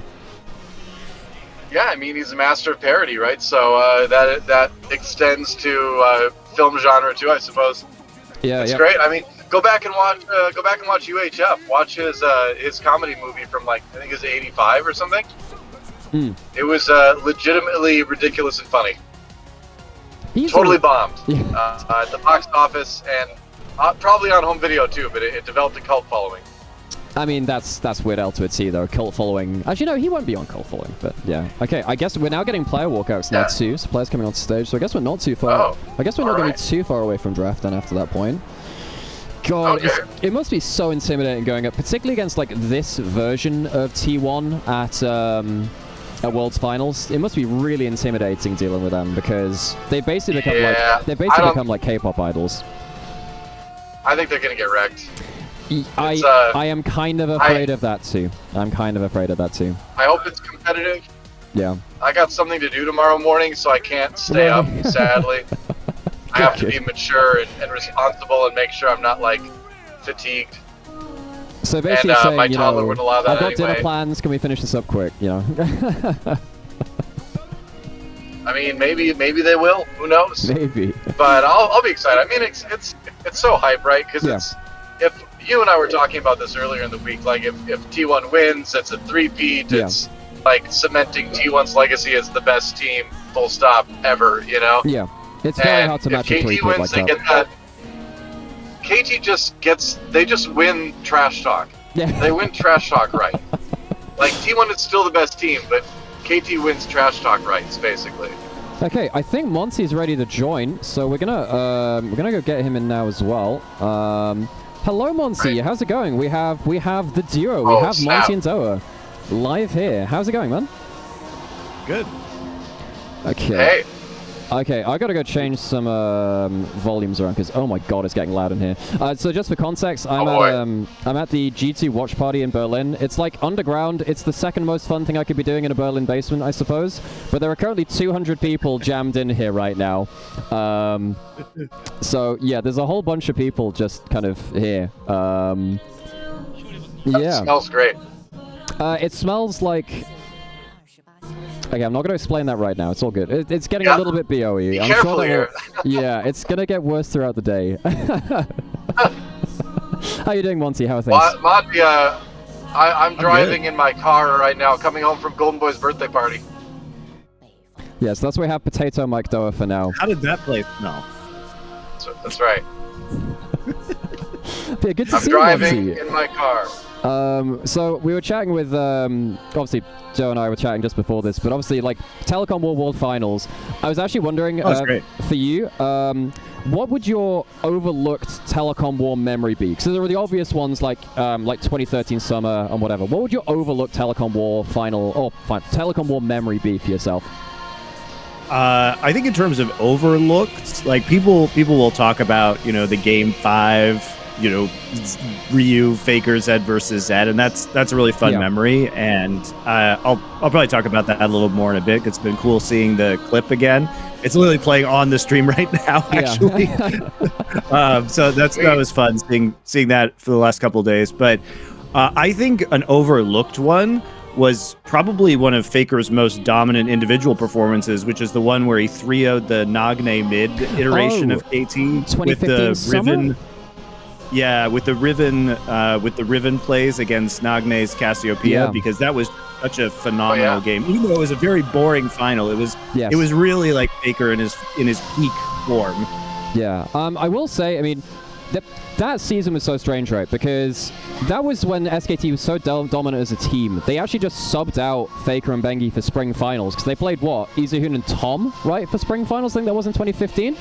I believe so. Yeah, and then obviously summer. I personally believe 2015 SKT to be the most dominant team of all time ever. They were just like Faker was playing like Master Yi mid and winning on it in just like such a random meta where everyone was on kind of just mage duty again. That was such a fun time to kind of watch him specifically. There was the perfect season. They did. Oh, that's true. 2014 winter. They did go undefeated in 2014 spring. Yeah. Yeah. No, it was winter. Though. It was 2013, 2014 winter. Yeah.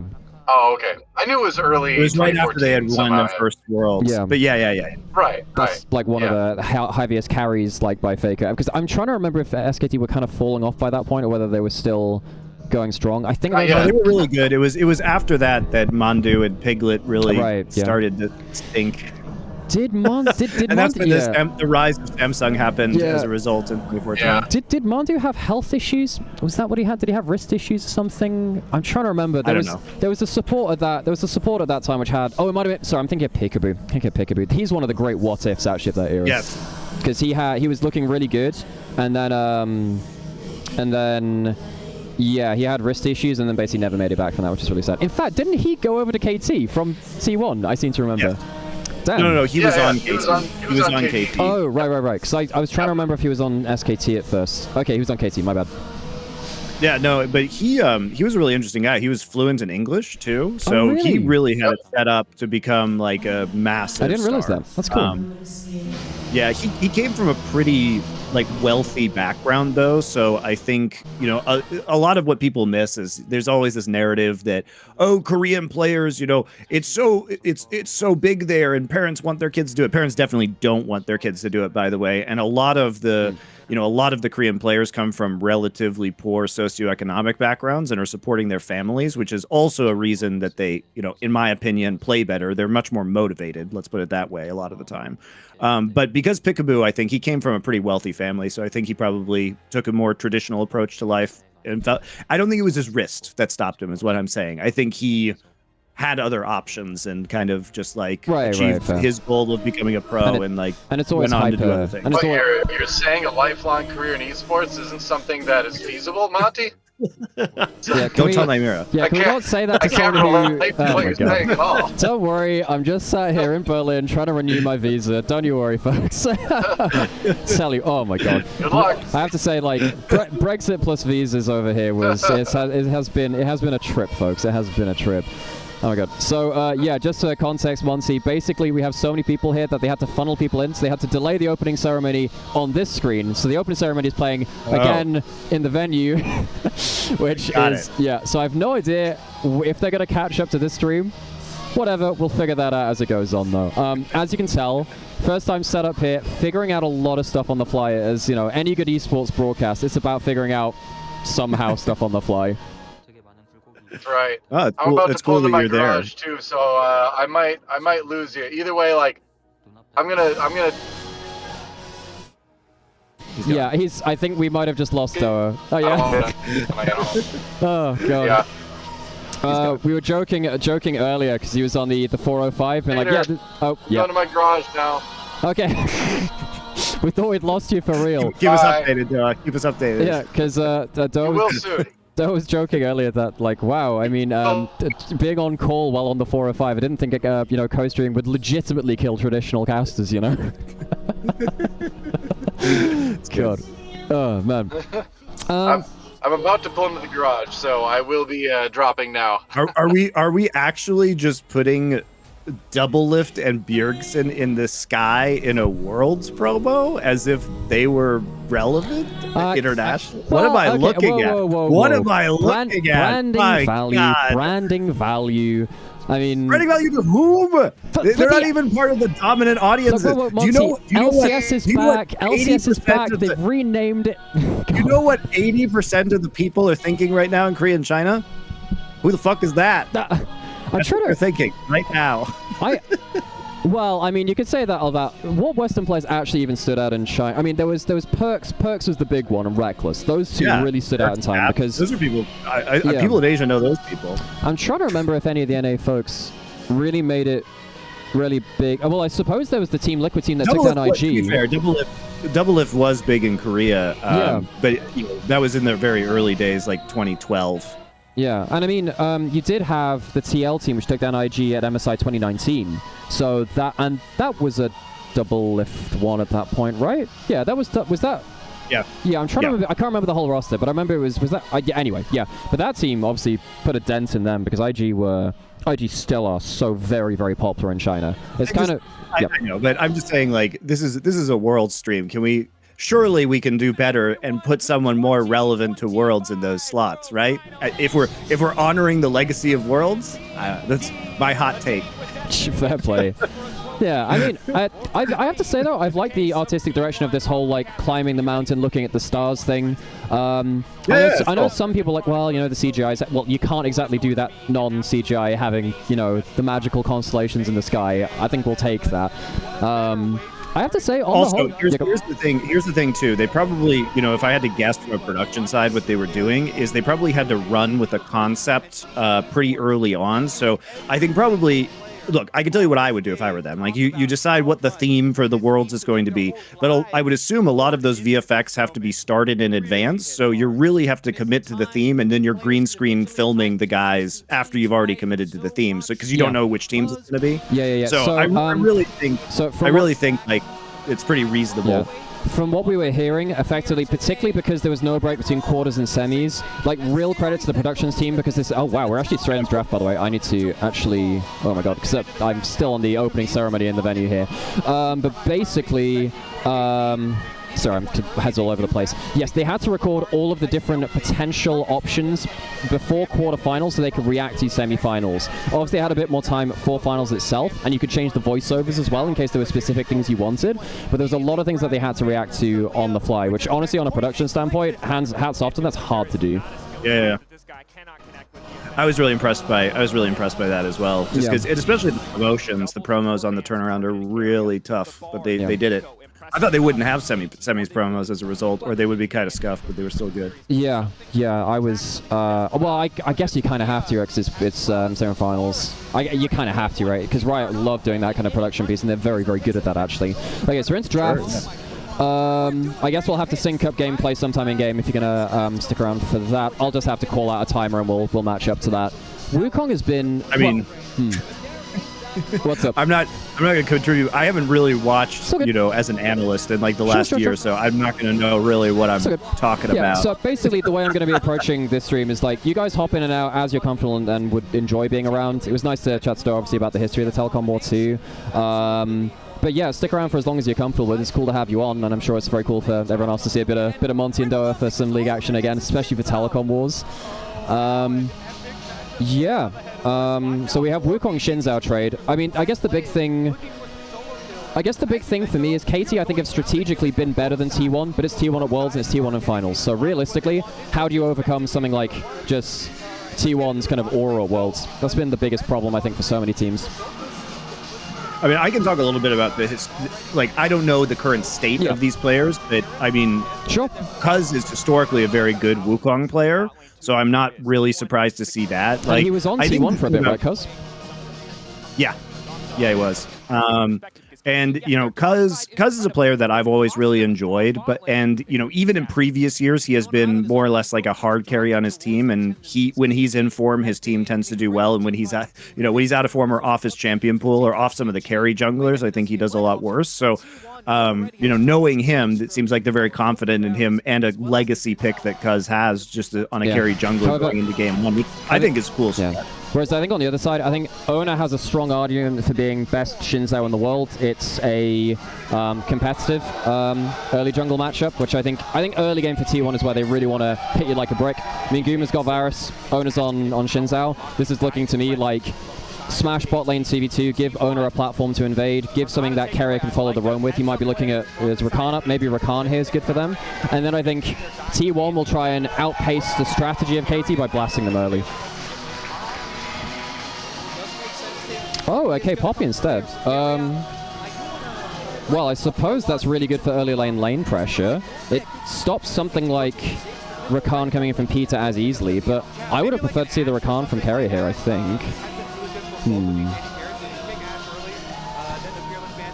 So you are the KT fan part of the duo of Monte and Doa. So how, on a personal level, because you've been through the pain and the seething pain, how are you actually feeling about today? Do you think it's just going to be T1 smash? What are the vibes like? Look, I mean, the thing about my KT fandom was I was fans of very specific iterations of KT. Oh, okay. Just giving yourself an out here. Like, No, seriously. The reason why I became a KT fan was because I liked KT Rolster bullets and I liked Score, right? Yeah. So I really was a Score enjoyer.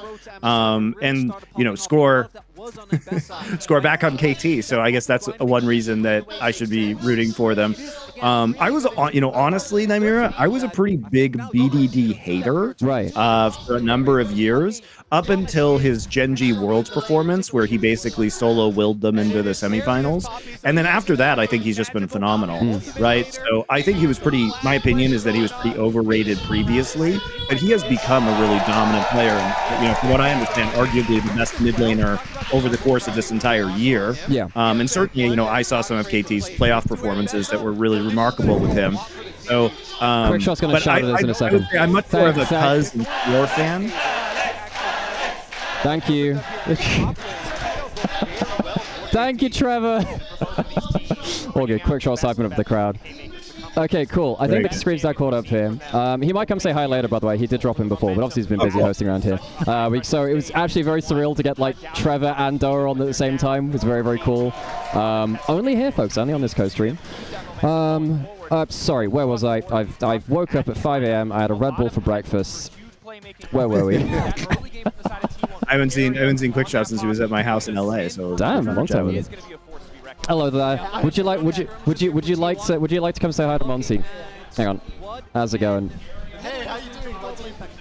Hello. How are you, Trevor? How's the venue?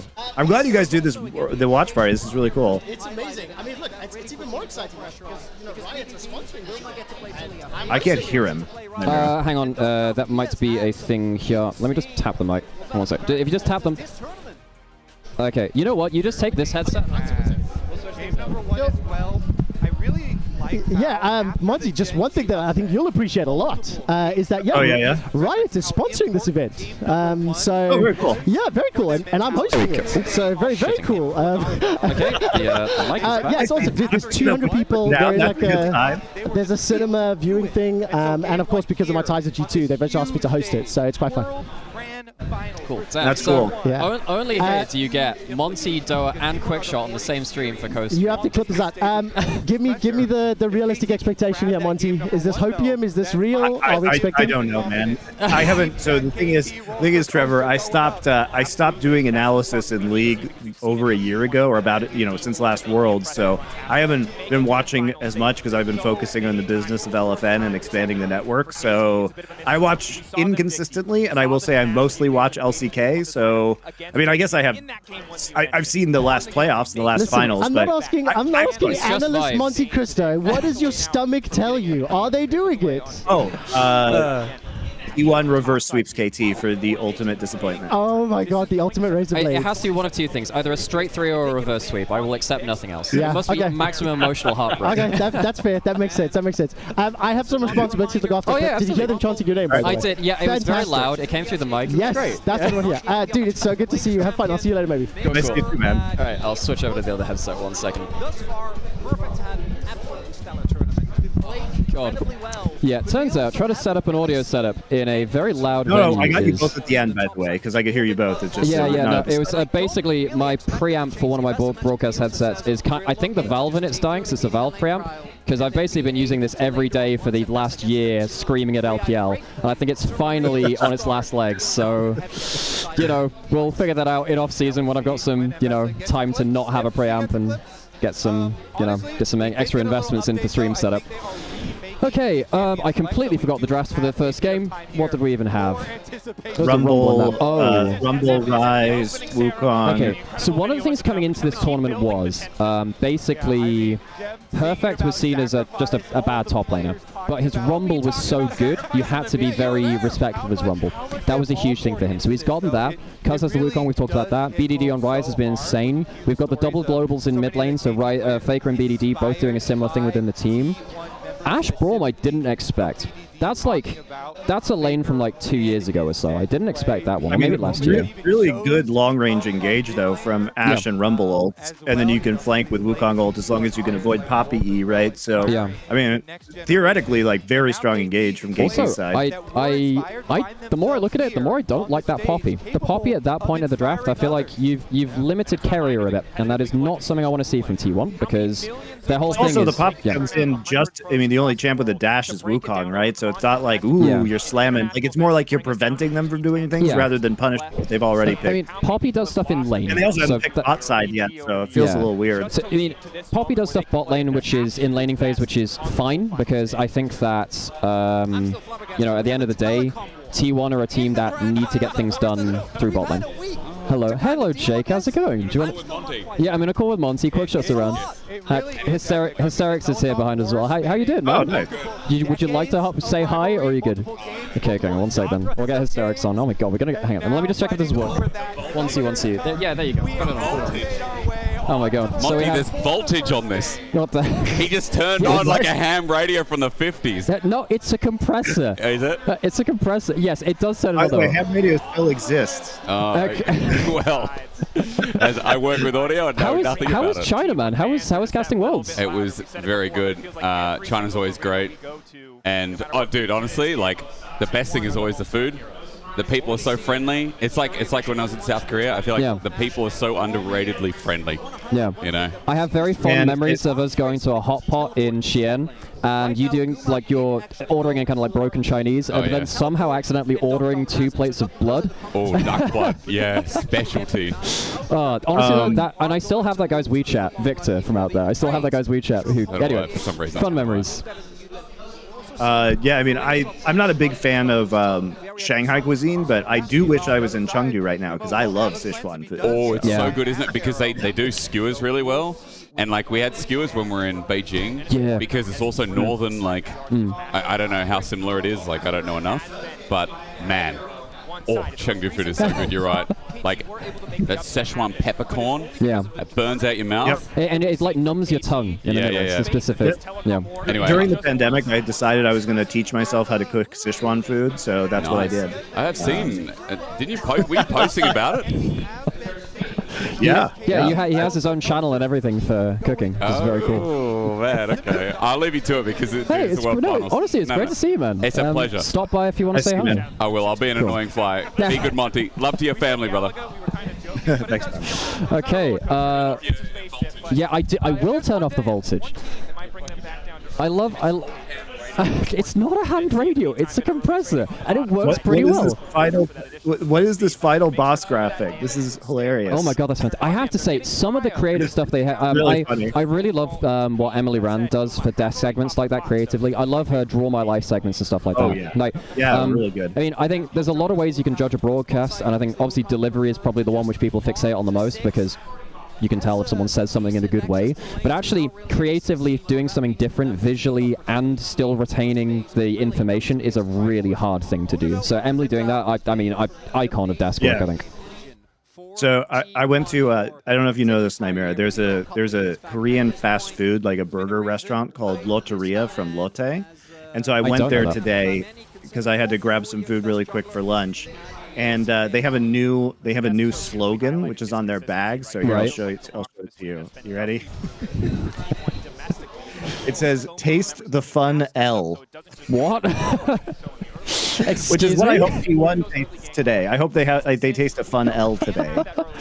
I just can't overcome the awe of T1, man. I mean, I have to say though, in this early game, this could actually legitimately this play here could determine the entire game. By the way, if it goes badly enough. I say that. Braum's actually getting a lot. Braum early Valley. That's a very good blast cam. Nice job on the blast cam. And now T1 have lost through bot side when they picked Varus Poppy with the Shinzao. T1 are all about early game leads in my eyes and bot lane dominance. They've just lost their first kill in bot side jungle. And Doctam and Peter are ahead of the game. Owner's lost his flash as well. That's a huge win for KT, actually. You love to see it. This is the start of the razor cake, right? Yeah. They're baking it right now for us. They gotta instill the false hope. It's the KT way. Can I get your what's your timeout on your stream, just so we can sync up? I don't want to be out of sync. Oh, we'll do what we can. What's your timer out on your stream?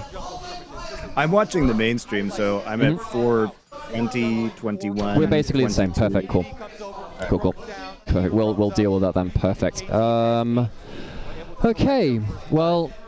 I did say KT have a very good... I think the thing which KT have done, which has really impressed me, is they've downloaded the enemy teams very well. Like, they were very good at getting under Genji's skin. It didn't help that Genji, on the biggest stages, start to crumble at Worlds. But the fact that KT could find that angle and exploit it is really important. I think they've probably been the... Bloody hell, perfect.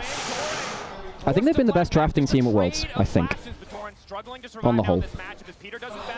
That's because Score's doing it, right? Yeah, yeah. He deserves a world title. Honestly, he does. Obviously, it feels a little bit different for him being a coach than a player, but I don't know. Score's such an icon. I think for anyone who watched, I guess, pre-2020 era, because when did he dip out? 2018 or was it 2019 he dipped out? It was either, like you said, it was either 2018 or 2019. It was after the KT Super Team. Doctam does have... I think he just dies here, though, no? I think he had to flash the Poppy Q2. I think he's just dead here. Oh, the slows! Oh my god, he actually might make it out of this. Wow. Another E from Carrier. Another E, another E, another E. It's a kill for a kill. Okay. I don't even think that's worth it. I don't think it's worth it. What's the wave state like? So Guma could have held that. I don't think he wants to. Bloody hell. This is a mess. And this is why I think the Poppy is kind of good for Carrier. Oh, bloody hell. What is happening, man? It's all early game. It's just all early game. Guma doesn't have flash. He's dead. No one's coming... I mean, Owen's coming down to help him, but it won't matter. Oh, bloody hell. I think KT have got a good angle in this game. I mean, they're fighting well in the early game. The 1k up. Bot lane is not snowballed for T1. Guma used flash and TP. Yeah. Oh my god, you're absolutely right. He died. Came back. Well, he didn't die, but he recalled, teleport, died again. That's the Dyrus treatment right there. He just not allowed in the lane. Oh man, they should have put Dyrus in the sky. They should have put Dyrus in the sky. That would have been lit. Oh my god. And it would have been accurate because he spent most of his gameplay in the sky. True. Oh man, I appreciated the character of him, but also like, that 2015 was not a kind time for poor Dyrus. It was not a kind time for him. Oh Jesus. And this is why, like, I look at plays like this when you know, Cuz and Peter are clearly getting the better angles on the map. They kill Dona early. They get it to the play to punish Guma here. I think KT are the better strategic team. I just think that T1 have, you know, better potential, I guess the high peak clutch moments and stuff. But I actually do wonder whether if KT lock in, because I don't think they're going to feel the pressure as much because they're such huge underdogs in the eyes of the common community, I suppose. I actually think they've got a decent angle here. Not excited, but decent angle. I mean, I think the thing about KT, though, is, like, they haven't been nervous, right? They've only lost one game so far at Worlds. They've just come in and taken care of business, basically. So I don't know why. God. Like, I don't really understand the theory about why they would get nervous or get nerves now, because they've been underdogs the whole time, and they've just been... I just don't want to get disappointed, Monty. I don't want to get disappointed. Because in my heart of hearts, I kind of want KD to win, but I'm not willing to, like, latch onto that dream just yet. You know, people, it's funny, like, I actually just don't really care. Like, you know, having Faker do a 3-beat is just cool. So, like, I don't really mind. The thing, there are a few things I care about. One of them is I can't really have Doran be a world champion. Like, I can't really live in that reality. I can't, you know, Dokdom too, but Doran feels worse somehow. But the fact that Dokdom or Doran gets to be world champ okay, so I have a little bit more of a soft spot for Dokdom because last year when Dokdom was still playing in LPL, I think a lot of people underlooked his contributions to how good Milky Way looked. In fact, there was a stream by Hacker, who's one of the LPL junglers, and Shallowhu, who was Milky Way's top laner, and he said, look, Milky Way was good, but realistically he could only play that because bot lane was doing what they were doing. And Dokdom and Life actually put a lot of work in. Like, I get he's not been that great this year. Dokdom's been one of the weakest points of KT. But, like, I have slightly more of a soft spot for Dokdom than I think others do. Oh, Peter's probably just dead here now. Wait, yes, he's also... Oh, he's safe. Cool. But apparently the last time Chrissy Constanza performed for their World Finals in China, T1 got 3-0'd. Okay, we love the you know, the proper tinfoil hat theories. I mean, that'd be extra weird now, considering she's engaged to the owner of T1. Wait, really? I actually did not realize that at all. What? Huh? Damn, I do not follow up with I don't know, musician drama, I guess, enough. But yeah, I mean, like so that was one reason, right? And the other reason, of course, is people think I hate T1. I don't. Obviously, I don't. I hate T1's fans, so I need them to be sad. I need them to be sad because they are just so annoying. Like, you know, Hey. I don't know, man. Whereas for myself, I do a lot of T1 content on my YouTube. I do it on my TikTok. I'm pretty happy with my T1 fans right now. They like me, and I'm happy to keep that content that way. That's because you do faker history TikToks. Yes, and it works, Monty, and it gives me 10 times the views of any other video I do. Credit to them, the T1 fans turn up when you make content for them. Like, I have nothing against T1, nothing at all. Oh, once again, Cousin Peter are just on the right side of the map at the right time again. They even have a realm warp if this went to shit. But they're so far ahead of the play. Like, they had an extra realm walk if they needed it. Wow. I mean, Faker's trying to this is too late. I get Faker wanting to try to make a Kira play, but it's too late. I mean, how do you stop the snowball now? This Wukong's going to be insane. You've basically forced the early, you forced the early Triforce on Wukong, and also you've got the Rumble as well, which none of your team deal well with. Howdy. Oh my god, I've got a food delivery. Hell yeah, awesome. And a sparkling water, wonderful. Thank you. I'd love a coffee. Thank you. Yes, please. Thank you. Damn, I'm getting treated well here, Monty. I've got grapes brought to me and everything. Wow. I'm living the Roman Emperor lifestyle. Yeah, you're not on the reclining couch. I could recline if I tried hard enough. I just I fear for my back posture. Not really eating like a Roman, are you? Yeah. Sitting up. What's wrong with you? The chaise longue, or whatever the equivalent was in that. I don't actually know the name of it. It is true. It is true. Romans ate like that. Yeah. And they also had the vomitarium as well to enjoy more food because you just chuck out the rest of it. Mm-hmm. Well, I'm gonna need a vomitorium if T1 wins.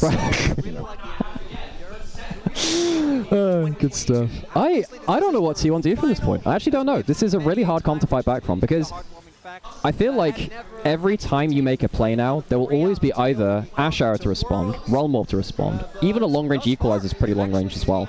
There's someone else to be in range, and I just don't think you have the damage right now. You have an Ambassador that's behind. Your Varus is doing okay, but I don't think it's enough damage to carry a team fight. T1 needed the early snowball, and they didn't get the right macro for it. They got out-jungled by Cuz, I think, and they got out-support run by Peter. And they lost objectives too because they were trying to cross-map like fixed bot side while Cuz was doing stuff. T1 actually got to an objective first. I have to say, KT, hang on a second. Oh, that's a good arrow. That's a really good arrow. He might have to flash out. He might still live here, but I don't know. BDD's in a bit of shit. It has flash, Braum passive. Braum value, man.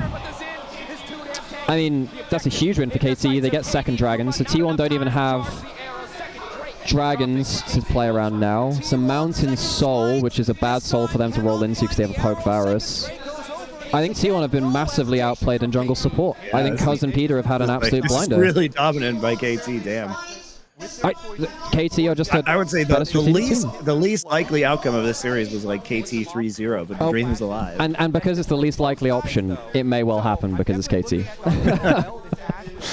Damn. I mean, this is the problem when you have single limb. By the way, people, by the way, the whole single limb versus double limb debate has actually just like given me brain damage, especially because you'll love this, Nymaera. People say things like this.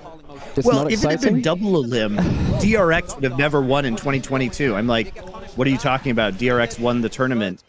They didn't lose to anybody. Why are you saying that they wouldn't have won in double a limb? And also, like, they literally had... what's annoying about DRX winning, Nymaera, is that as an analyst, I want to discredit them because they were shit for most of that year. But they actually just beat everybody on the strong side of the bracket. So what are you going to say? Like, they took care of business. They beat literally all of the other good teams. There is no reason to believe that they would not have won in double a limb. Exactly. None. I mean, if there's ever a team which just won through single limb and just won through the top side, I mean, you can't argue against it. Now, I think there are some, like... And I actually have to say, in other brackets where you can argue, say, like 2019 Worlds is a good example of this, where G2 beat SKT, SKT cleanly built the LPL teams, and the LPL teams beat G2.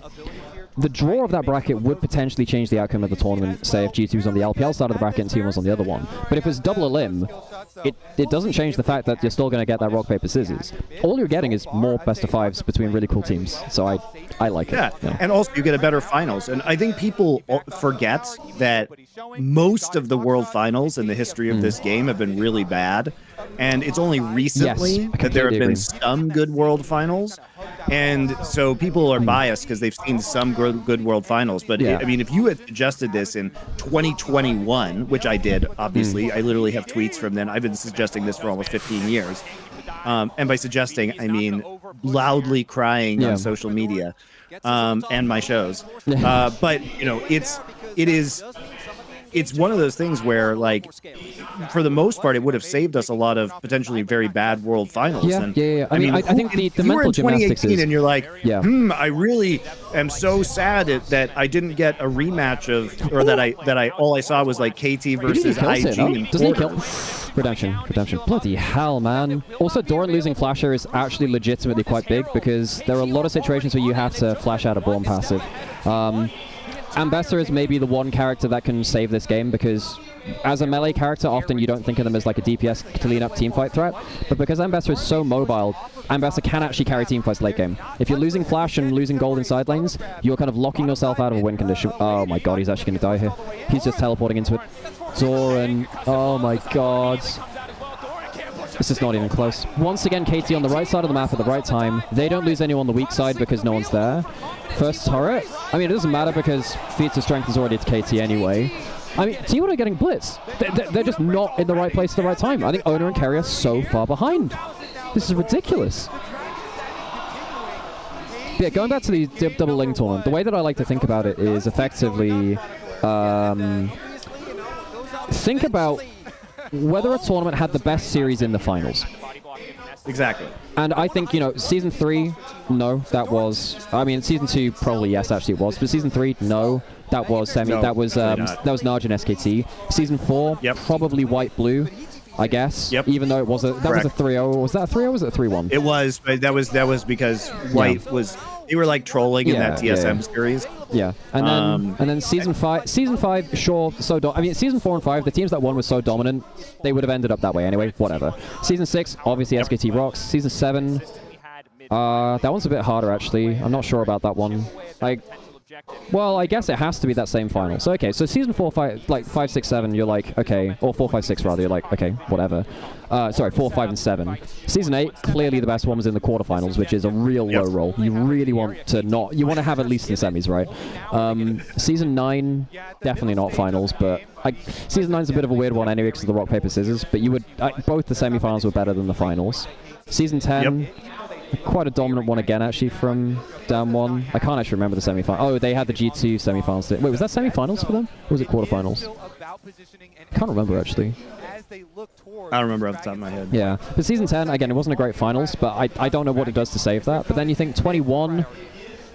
Well, realistically, that was semi-final. EDG semis were also really good in that year as well. 22, okay, fair play. DRX T1, insanely good series of finals. Thank you so much for the coffee. 23, obviously JDG series for T1. 24, okay, fine. But like, you can probably pick out like 5 tournaments across all worlds where like, realistically the best series could have been in finals, but it wasn't. It was in like semis or quarters, which is not really what you want. So Doran still doesn't have Flash, really just fine. You know, just the arguments are just all so insane for single limb, like, you know. Uh-oh, the comeback? Doran's gone too deep. Hang on, Doran's in the middle of it. They killed Braum. I just don't think it's enough, is it? Oh, maybe it is. Oh, the Ambassador value is insane. The Ambassador value is insane. Oh my god. In fairness, that was an insane fight by Doran and Danona. That was insane. Holy shit. There's not a lot to take there is the problem. We're back in the gold league though. Yeah, that was a very good poppy W from Carrier to stop the Wukong. T1 get Dragon, get into a slight gold lead. A lot of that gold went over to Doran, which is helpful for him too. Big win for T1 actually. That's a good equalizer. I actually have no idea how that didn't work out from that. It's pretty cocky from Cuz to assume he could like flash E in though and like Carrier was hands checking. Yeah. Press W. Yeah, hands checking that is like not a good play. Because you gotta bait that ability out, man.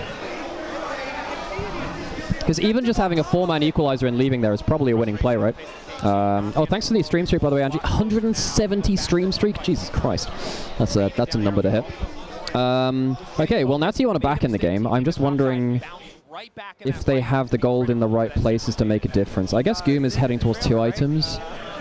Doran's the big one I need to look at, really. I think this Ambassador can actually carry team fights, as we saw there. If he actually gets into melee range and Ona does it at the same time, it's kind of huge. I think Ona cut off about 1,000 of the gold lead in his individual role there, which is kind of insane for him. Well, that's the T1 clutch team fighting power, I suppose. Yeah, I mean the issue is like I still think you favor KT here the later this game goes. Yeah, I think so too. I think the Rumble has ridiculous value. I really like the Ash Arrow because no one can do anything about it on the other side. Wukong's only gonna get stronger, man. Yeah. I think if you still have excellent engage. If you hit Wukong with a good enough Avar Assault, I think you can play it. But it's on T1 to overperform their draft, because this draft doesn't give them the tools to cleanly win team fights. They need to clutch out, which is, in fairness, something they're very good at. But this is one of the things which KT have over T1, is that they are better drafting, on the whole. They're better drafting. Doran gets some extra gold. Atakan is scary. I'm now firmly of the opinion you should never start Atakan. Just never start it unless you one-shot it for the other teams there. This objective has claimed too many games, man. It's just such a ridiculous flip objective. I don't even know what it does. Okay, so the reason why Atakan is so strong is it gives you... so it spawns at 20 minutes when Baron used to spawn. Baron now spawns at 25. When you kill Atakan, you get a bunch of adaptive force and also XP, and it gives more XP than you do from killing Baron. So basically, you just get a bunch of value. It does have a passive as well, where basically if you kill an enemy champion, there's a slow and damage field around them, which is... Oh, shitting hell, that's actually not bad. Is the Ashe dead? Okay, so they get rid of the Ashe. That's a very good play from Doran. It's a very good play from Doran.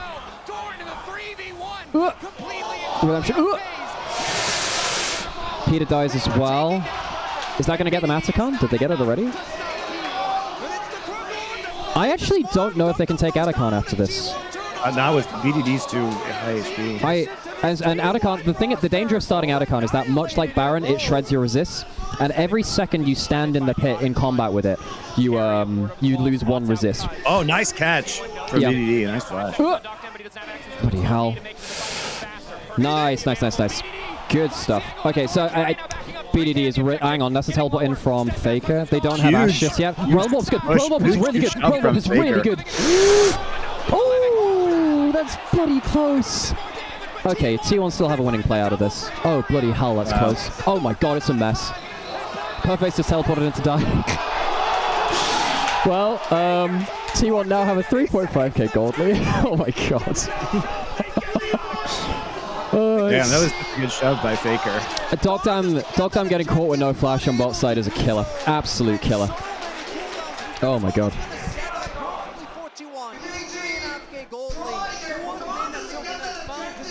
Well, this is just the KT experience, man. Yep, we have hope. You're allowed half a game of excitement, and that's it. That's all you get. Faker shoving off of the Realm Warp was so good. Oh, it is a little telegraph, but also the slow from the Varus means they can't dodge it. Yeah, good Varus down there. I mean, they get the I think the Realm Warp is the right call, because you need to rearrange that fight. You cannot get pincered by the Talia coming in at that angle. That's the right call. T1 just better, more clutch on their team fights. Because realistically, T1 have been out macroed, but they've out team fought. If you want to oversimplify the game, that's basically how it's gone. It's also KT tried to overforce. Yes, on the dragon. That initial Wukong play on the dragon, which is really what the problem was. When I don't think they needed to at all. I mean, you have a slight... I guess you don't have range advantage because it's Varus, but you had a good equalizer at that point. You can always play around an Ashe Arrow next time it's around. This is a problem I have with a lot of the... They needed to just slow it down, and they got too antsy. Okay, so and because tried to force that engage. Dogtime has flash this time, which... I mean, I think what we've seen is that if the Ashe dies, you just don't have enough sticking power. But the problem is it's really easy to catch the Ashe now with this amount of gold ahead, because he just doesn't have the stats to survive through things. Interestingly, the good thing about this build from the Ashe is that while it's lower damage, you have, I think, something like 7% move speed from both these items, and you have the upgraded boots as well from feats of strength. So you have a lot of move speed. You have like an extra, 12% move speed, I think, actually, between both. I think it's like, or maybe it's 8% from Fandancer. You have a lot, basically. So maybe you can outstep some like the Shen's RWs and stuff. Oh, bloody hell. That's not bad from Carry. Dogtime's not out. Yeah, Doran's on him. Doran's on him. Really coordinated engage from Carrier and Doran. Carrier's been really good on this Poppy. Yeah. And this is what I sometimes... He stopped Prez's entire engage there by fighting him with the E and then hitting W on top of him. Yeah, and this is why I think Carrier makes champions work in a way that, I mean, I think the two people on Poppy that can make this work really are like Kyle and Carrier. They're the two people like, okay, you will actually carry games like this when typically it's like, oh, it's against like one dash champion, as we were saying here. But, well, C1, pretty damn clutch. And also, the value you get from the Adacon is one other thing as well, because there's another thing on the HUD to look at, Monty. So basically under the scoreboards at the top, you'll see like a little, it's a petal counter. So there's the feats thing, but there's the petal counter. That's where the Adacon gets the value from. It gives you, basically, the petals give you XP and they give you adaptive force. Adacon collects all of the uncollected ones on the Rift and then gives you extra value from them as well, effectively. So the petals are actually the real prize of the Adacon. It's just that you can't collect them by yourself that conveniently because you have to like walk around and auto attack them or whatever. So they have 43. I think about every 10 petals is about 1.5k stacks, I want to say. So they have 40 of them, which is now they're more like 10k ahead. So, you know, make of that what you will. KT probably need a pick here with Ash or something like that. I just don't know if they have the damage now is the problem. 5k ahead, 2 mountain dragons. They need to catch somebody. You have to. I mean, who doesn't have flash? And maybe you can catch Carrier in the right spots, but he has no, I don't know. He's got Merc Treads. It's hard for him. Everyone's got Merc Treads except Guma, so that makes it much harder to do. Merc Treads value is actually kind of insane here. Thinking about it again.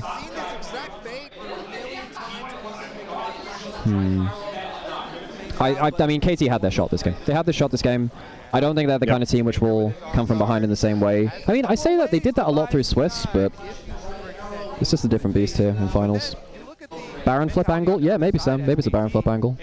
I mean, what else you got? Yeah. I mean, in fairness, a Rumble Equalizer and a Baron fit, I've heard worse plans.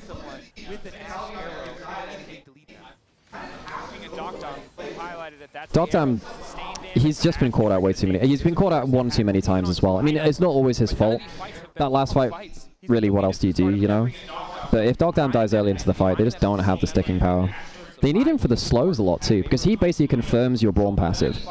If you get an Ash auto onto a Braum passive, it's pretty much instant stun. But it just has not been working out past the 15-minute mark. I also love that. Oh, I was speaking to this with Doa before. Did you see there was a new League cinematic yesterday? And I saw it existed. I didn't watch it. So remember in 2015 when they killed Gangplank? they killed Shinzao. So Shinzao is like, yeah, Shinzao, he's still fine though. I don't care if they kill characters. The problem with killing Gangplank was they removed him from the game. Oh, that's a really good pick by DVD. That's an awesome frame. Hang on. This is actually a good play for them, no? Oh, Cuz so close. Cuz almost got on for the cyclone afterwards. Holy crap, BDD actually almost found the winning angle there. Because you could actually maybe snowball that into like another pick with the Ash Hour afterwards. Holy crap, that was actually very close. They didn't use any ults though. No. I was really wondering whether they could at least force. Ash. Oh, Ono with the classic. Hang on. Oh, they hit Rise with the Poppy ult. Over. Oh, it's so over. Oh my god. Okay, you're like a second or two ahead of me, by the way. Oh, Ona's dead. Hang on, Ona's dead. So you've gone jungler for jungler. Doran doesn't have ult, he does have flash. BDD might be able to... Hang on, they might be able to stay on Faker here. Maybe not. BDD tried to come to the rescue, perfect. And, oh my god. Poppy ult won that fight. Yeah. Really, really good. Because at first I thought that Owner had gone a little bit too far. Because he was trying to do that cheeky thing where you charge up Shinzao Q on a ward, and then you use it for like the instant knock-up when you just dash in. But it, I was wondering if it actually dragged him too far out of position. It's a little bit of a wallet stiff. Because I think Owner might have instant died if he was even in the game here. It's like BDD flashing to try and kill him as well. Ah, you're right. That is a great pop ult, actually. The fact that, did you see BDD was actually trying to dodge it too? Yeah. He was trying really hard to dodge it. He saw it, but he couldn't dodge it. I think BDD has actually had a very good game. This game is not on him. Honestly, like the game, I mean, in fairness, they were ahead of the game because of Cuz. They also kind of fell behind the game because of Cuz. Although, is it really fair to blame him when it's actually really Carrier stopping the engage? Maybe it is. I don't think he had to go for that engage around the dragon. That'll haunt him. That'll haunt him.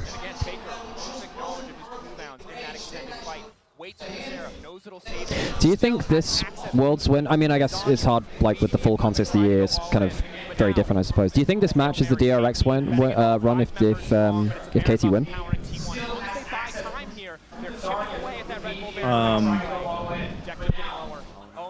I'm not sure because like DRX was definitely more surprising. Like I think it's hard to ignore the fact that KT did in fact beat Gen G in the LCK playoffs. Oh, that is a dash in. Doran's into the middle of it. Is Dogdown caught?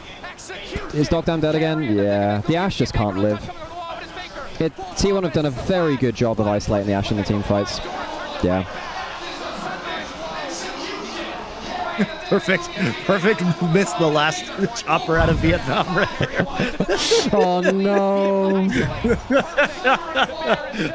Oh, poor guy. Oh, poor guy. And the problem is, this is Perfect's best champion. He's not going to look nearly as impactful on other champions. I actually don't think he's been the problem either. I think KT, on the whole, individually have played pretty well. I guess it is just Cuz getting caught out in the engage sometimes. God damn. You sometimes forget about the AoE burst damage of a Shinzao. If Shinzao gets 2 items and just hits all his stuff and his ult, you do take off about 400 HP of everyone around you, which is pretty nuts.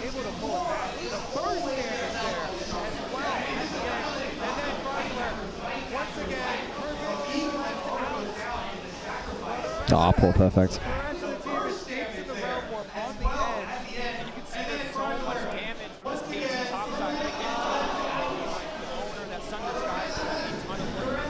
Well,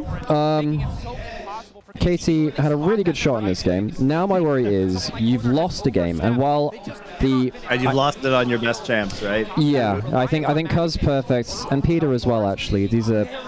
I think Peter's Alistar might be better than his Born, but I would say all of these are for them, and BDD as well. I think these are all comfort champions, and for Perfect, probably his best one.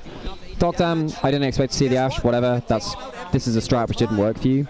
What have T1 lost? Well, they've lost the Varus, which is huge. They've lost the Shinzao, which is pretty big too. Faker still is. Yeah, I mean, everyone but Doran, because his Ambassador, I'd say, is a little bit more hit and miss. And even then, it's not bad, right? But I think T1 have probably used 4 comfort champions too, I suppose. But KT, this was like their best chance to get a really strong footing in the series. I mean, honestly, like the Poppy had way more value than I thought it would from the initial draft. Yeah. It's been really. It's carry it, man. I was a long-term believer in that Mako was still greatest support. I think Carrier is quite firmly taking first place with this Worlds again, actually. He's just been so monstrous again. It's very hard to, I mean, I think the thing which really sets Carrier apart is I just don't think another support does what he does. No one does what Carrier does. In fact, I think there are only 2 quote-unquote irreplaceable or inimitable players on T1, and that's Faker and Carrier, just because no one does what they do. I think other people can still contest with them in overall value at points. I think Diro was better than Carrier for bits of this year. I think BDD was better than Chovy were better than Faker for large amounts of this year too. But if you want to build a team around their unique styles, no one does what they do. Yeah, I agree with that.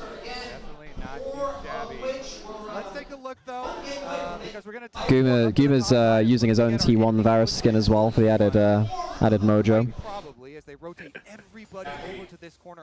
Did you ever cast any of Faker's games where he played a skin? Because he's only played like 4 or 5 across history. Maybe. Yeah. I honestly don't really pay attention to that stuff, yeah, so it's possible I did. It's an extra little caveat. It's fun to track for, the trivia enthusiasts. I'm just not even the person who probably would have noticed. Yeah. That's a Doa thing, yeah. Yeah. He because the first I time spent very little time like looking at skins or knowing the name of skins. Well, I spent this is like the lore stuff. It's like, did you watch that lore video yesterday, Monte? I'm like, God, the people need to know, Monte. The people need to know. Of course, I bring you on this stream. I had to force myself to watch Arcane, man. I had to force myself. Hey, and I had a friend who, one of my good friends was a writer on that show, and I had to force myself to watch it. Did they ever talk about? Did they ever talk about how they had to communicate in smoke signals to the artistic team? How did that work out? How else did season 2 happen? He was only on season 1, right, the good season. Oh, Dan, visually season 2 is still so beautiful. Man. The fight sequences were really cool in season 2. Yeah, funnily enough, another visual experience I really enjoyed was this very good game called Ghost of Yote. I wonder if we'll have any content about it. Soon, I think this week. Yeah, nice. Yeah, for those of you in chat, we shared don't catch the reference. Monte Doa, Wolf, and I, and Rich all sat down and did some cool content on Ghost of Yote, and it was a really fun time, actually. I actually haven't forced myself to, like, just sit and play through a single-player game down, like, start to finish like that in a while. So that was a fun experience. I enjoyed that. Yeah, we're trying to do some more general gaming stuff with LFN, so it's going to be the start of it. Yeah. Actually, the start of it's going to be our release of a video soon. Very cool. In the next few days, probably, on the historical accuracy of Ghost of Yote. Yeah.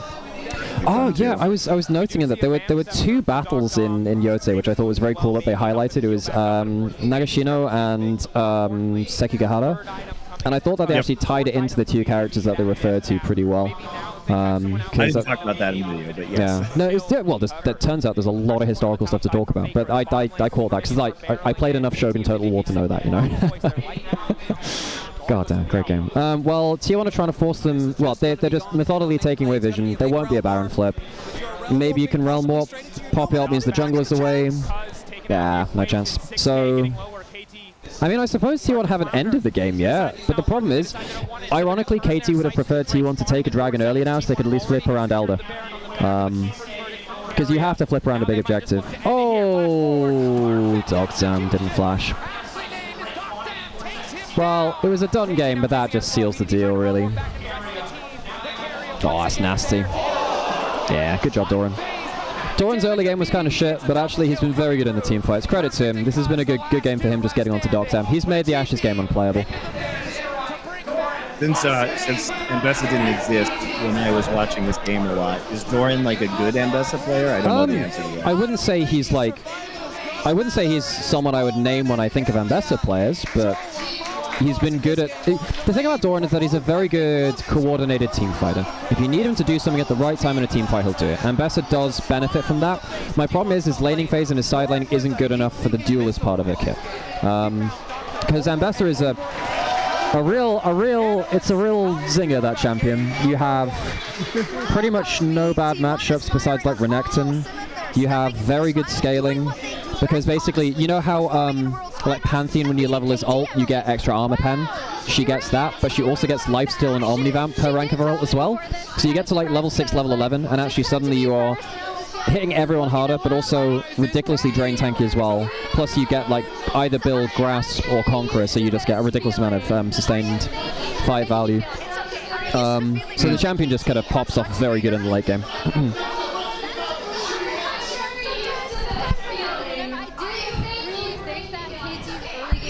Well, that's probably it for KT, if I had to guess. I do worry. I do worry. My thoughts was KT, strategically they're better, but I just don't think they'll clutch it. T1 are just too clutch. I think you can say anything you like about the analysis of T1. I think the thing which is inarguable is that they are the most clutch team in League history. Like, no one does it better than them in the clutch.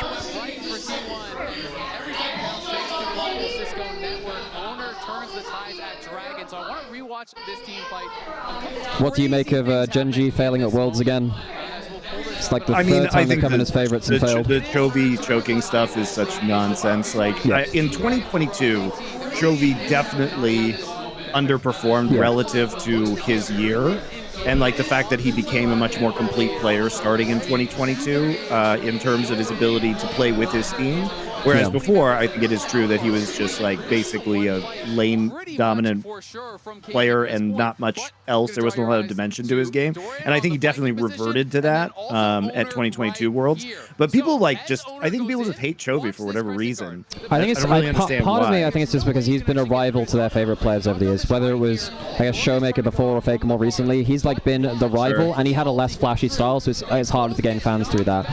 Weirdly, I think more people are becoming fans of him now because actually there's been a lot more content about him. He's actually a pretty cool person on the whole. He's been pretty good in his content. Yeah, but, I do think it's a mistake. It's a mistake for Genji to not like humanize him more. But in any case, like people are forgetting that some of those Worlds years, it was Peanut that was Megathrone. Oh my god. You know, I don't think. I think the problem though that people have is like Chovy doesn't. Even if he's not choking, he just doesn't look as good at Worlds as he does in other parts of the year, and that's true. And I mean, he himself has said he has nerves or whatever, so maybe he needs a sports psychologist for this moment. But, you know, I don't really know what else.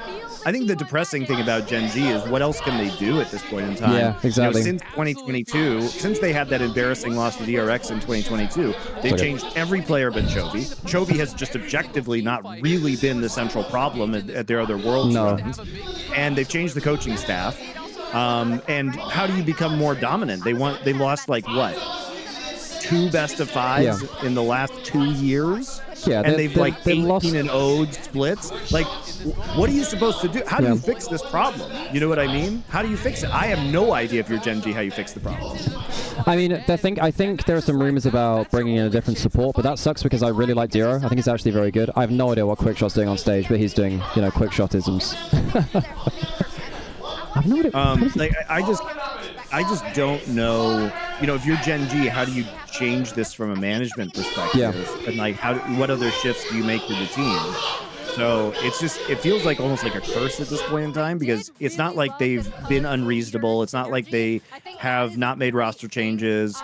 It's not like they haven't made coaching changes. It's not like they haven't changed the, you know, the way that they're training the players. They've done all of these things. So what do you do? Yeah, I mean, it's hard. Here's a really hot take for you. Yeah. I think you practice less.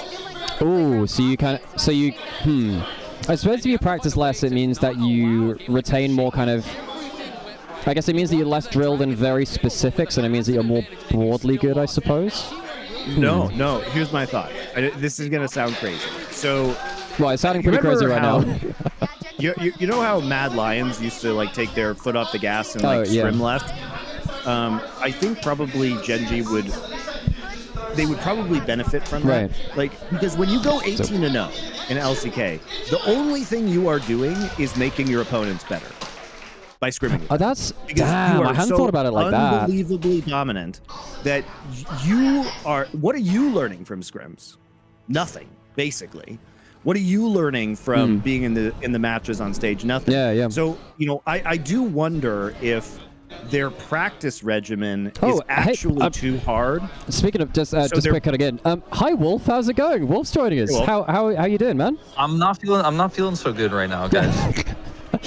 Why is that? Right. You're not excited anymore, which is the most important. I'm not. I was very enthusiastic. I had a lot of adrenaline during that early game. I was feeling very good about it. And then KT seemed to forget what Xin Zhao's ultimate did in the heat of the moment. Well, I mean, obviously he's just died in the cinematic. How would they know? They just didn't expect him to get played today. Yeah, he did not die when owner pressed the R button. Oh, so you're saying that Xin Zhao in the lore should have used his incredible. This is the analysis we're here for, folks. Well, why didn't he press R? That's a great question. That's a great question. Maybe he didn't learn that yet in the lore. In the cinematic, does his R get like faded out so he uses it, he gets tired and then dies, or does he just not press R at all? Okay, so the whole thing was effectively they were battling a demon, and Xin Zhao was like, well, we can't kill a demon, so I need to give my body over to a Darkin, so the Darkin can do it instead. So now actually what's happened is Xin Zhao is now the new body for the new champion coming out, Zahen, who is a new Darkin. And he died because of that, basically. But yeah, rip Xin Zhao. So how does owner fit into all that? That's a great question. I think that's what they need to do for next year's World Cinematic. They would just rehash that, but with, I don't know, different T1 players in place of the champions.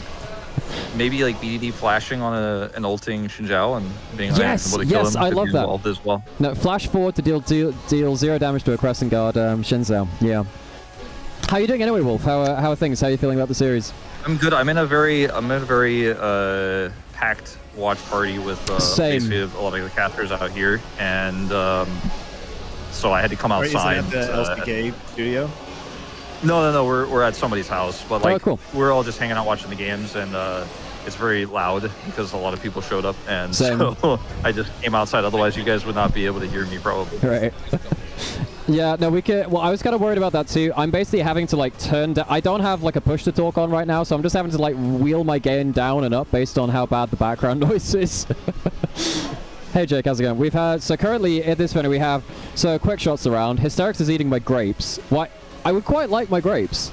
Is that a euphemism? No, no, it is not a euphemism. Thank you, Monty. We did say we're eating like Romans here. Right now. I'm just here like I'm on my phone, like I'm holding my phone up like I'm on a cell phone conversation right now. So like if you didn't clarify, I wouldn't have known. So I'm glad Monty asked me. Oh my god. But yeah, how are you feeling about this iteration of the Telecom War? How do you think it fits in on the grand tapestry of the Telecom War? Because you did some StarCraft work before, right? So presumably you have. I mean, you know, in StarCraft there were a lot of different like big rivalries between players and stuff like that in Pro League, and there were a lot of times where some of the Telecom Wars were incredibly hype, but I think the Telecom War is often kind of misunderstood as like it's a finals thing for people who don't follow the Korean scene, but it's really about like the regular season match between SKT and KT Rolster. That's the big Telecom War, like that comes around every round robin. But like I think nowadays, especially in League, it's kind of evolved into like every time they face against each other, in any case, whether it's playoffs or finals or whatever. It's a Telecom War. It rarely happened in playoffs or finals. Is the thing. It was actually not very common. I think what helped was it was just always a good match. I mean, I can remember just dozens of Telecom War matches where it didn't matter if either team was shit, they'd turn up for that matchup and they'd make a banger out of it. Well, I mean, like my most memorable StarCraft, which was StarCraft 2, Telecom War, was the finals I cast in 2014, where KT came in as massive underdogs. Very cool. Yeah, it was very stick, and KT came in as massive underdogs. It was on like an island in the Han River in the middle of Seoul. That's so cool. Yeah, we had a stage out like floating. And so like basically they were massive underdogs. That one had insane. The ceremonies on that one were so funny too. Oh yeah, you know, I mean, Flash was about like the player ceremony, so they were like pretending to fish in the river and like pulling out the Pro League trophy and stuff like that. If you're not live on the video, now's the time to jump it forwards. By the way, I don't know whether it was delayed at all. If it's not live on the video, now's the time to jump it forward. By the way. So Flash in that finals drew, I think he like had every player's name on a soccer ball, or maybe he got them all to sign it or something like that, appreciate you. and then just kicked it, like punted it into the river. Flash, I remember that because Flash came out with this soccer ball, and then he pointed to the name of his opponent on the soccer ball, and then he just kicks it into the river. Oh, that is so banger! Oh, I tell you what, I had an idea for LEC this year. It didn't get through. It's just not in the League ecosystem. But you know how so on LEC this year we did like tickets to different, like ticket to MSI, ticket to First Stand, ticket to Worlds, and we had like these giant, like, you know, like the checks they'd hand out at the end of an event, you know, like the checks like that. What I wanted to do is have a plane ticket or like a check like that, but if you lost to a team and they went to Worlds, you then had to sign that ticket. So you signed their ticket to Worlds. You actually have to physically hand the ticket over and get the losing team to say it's to sign the ticket. It did. Great idea. It seemed it's just not in the League ethos though. League doesn't do that kind of more antagonistic thing as well, but if we could accept that, that'd be so cool.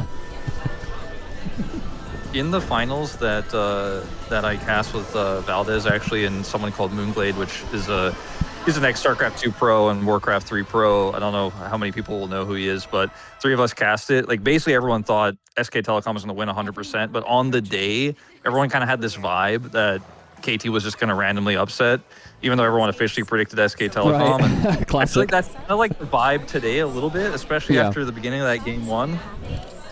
Tell you what, I mean, the jungle support was insanely good from KT. I've really been impressed with Cousin Peter's early movements. I think I guess my vibes are, I think KT are actually a better strategy team than T1, but T1 are just so much better at just mechanical brawn and clutch team fighting, and that's largely what we saw in game one.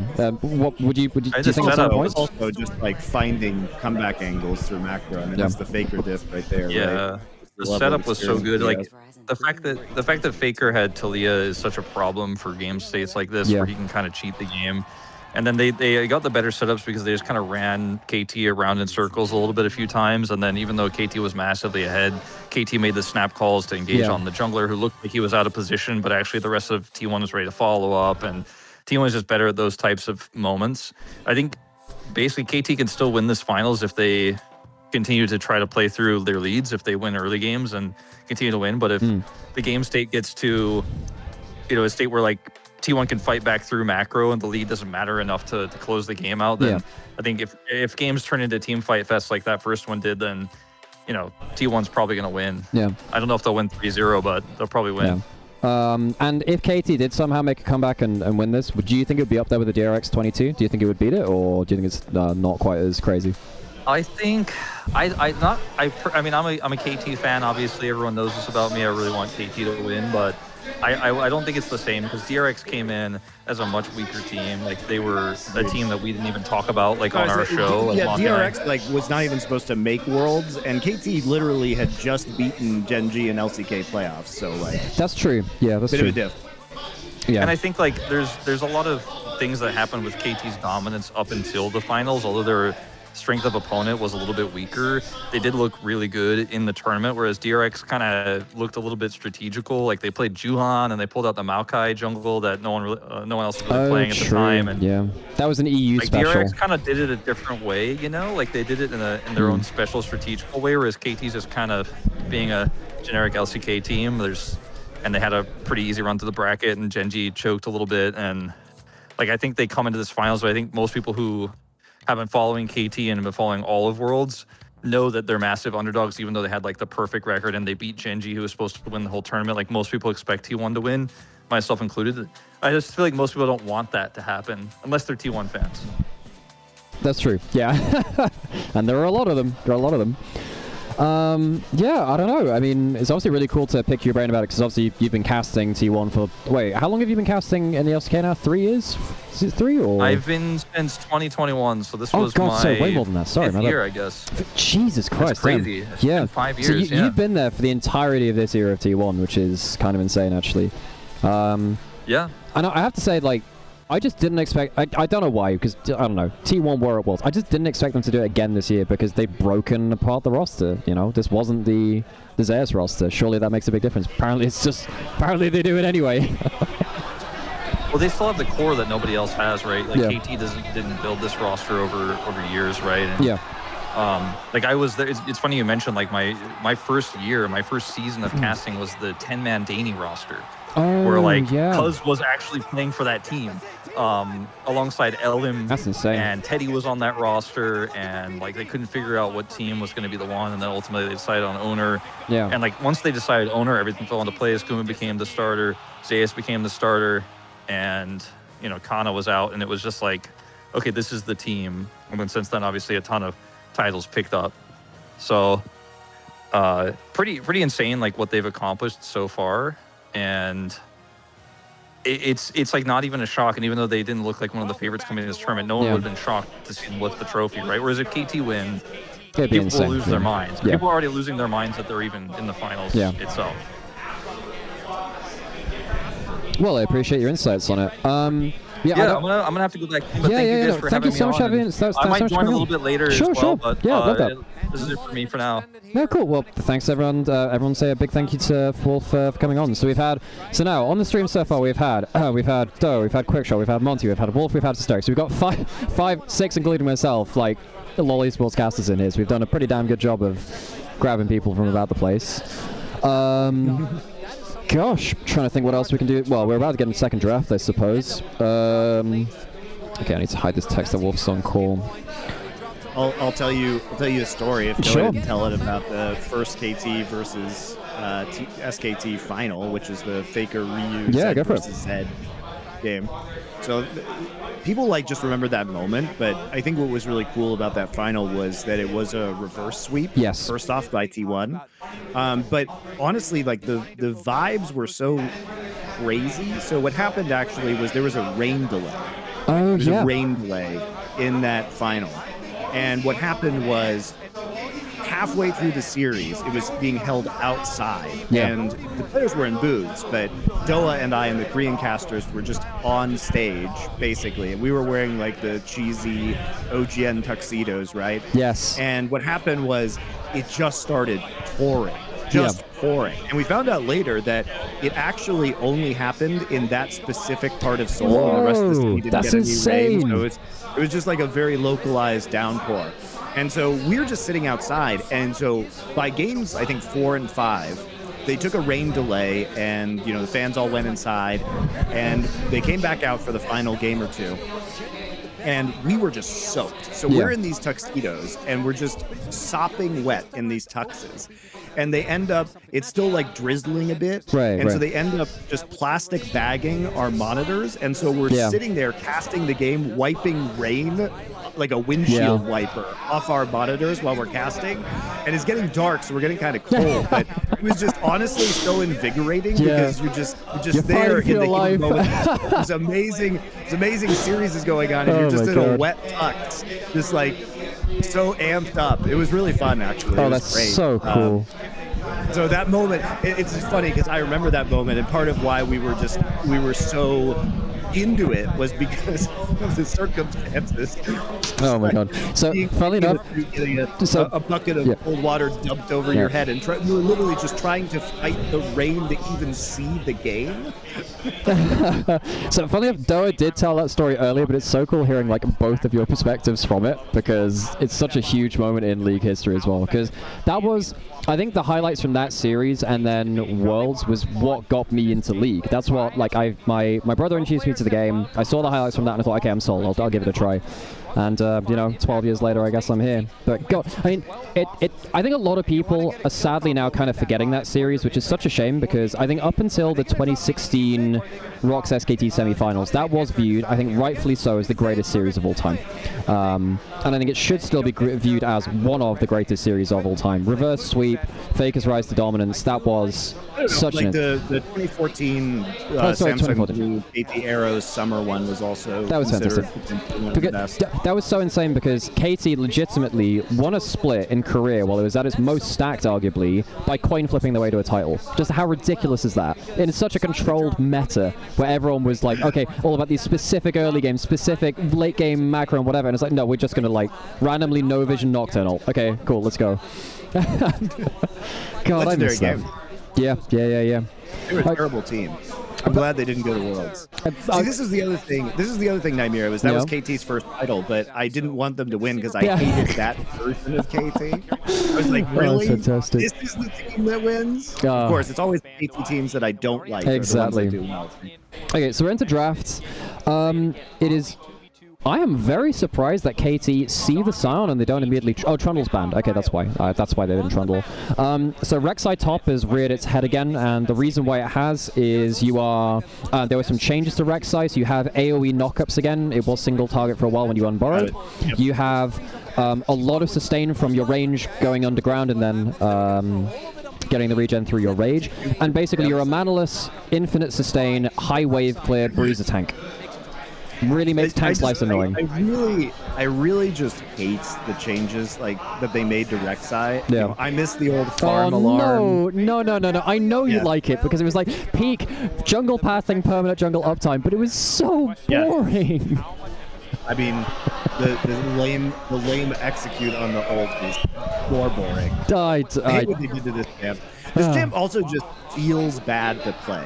I think that's the other thing. That is another thing. It feels so clunky. You know, funnily enough, because Ender's obviously was in Berlin for a very long time around LEC, Ender was one of the people that play tested for Rek'Sai, so I got to pick his brain a lot about Rek'Sai when they were around. Honestly, if you ever get the chance to talk to Ender about some of his stories in like the dev side of things, very funny, because he would kind of go out of his way to break stuff on the practice realm or whatever that they have to make sure that it really was broken.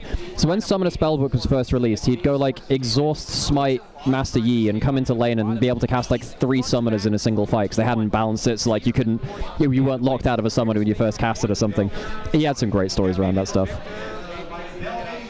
Is he the reason why Rek'Sai feels bad? No, because he was on the initial Rek'Sai. After that, obviously, went into broadcast, so he was there for the original. He was the one that you liked, so you know he's part of the good part of the Rek'Sai.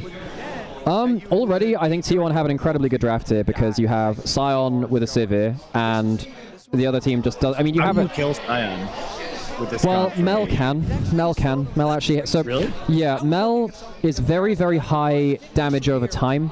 Your burst is actually pretty good late game, but what Mel's passive is effectively every time you get hit with her abilities and auto attacks, there's a slight kind of execute which builds up over time, scales on AP.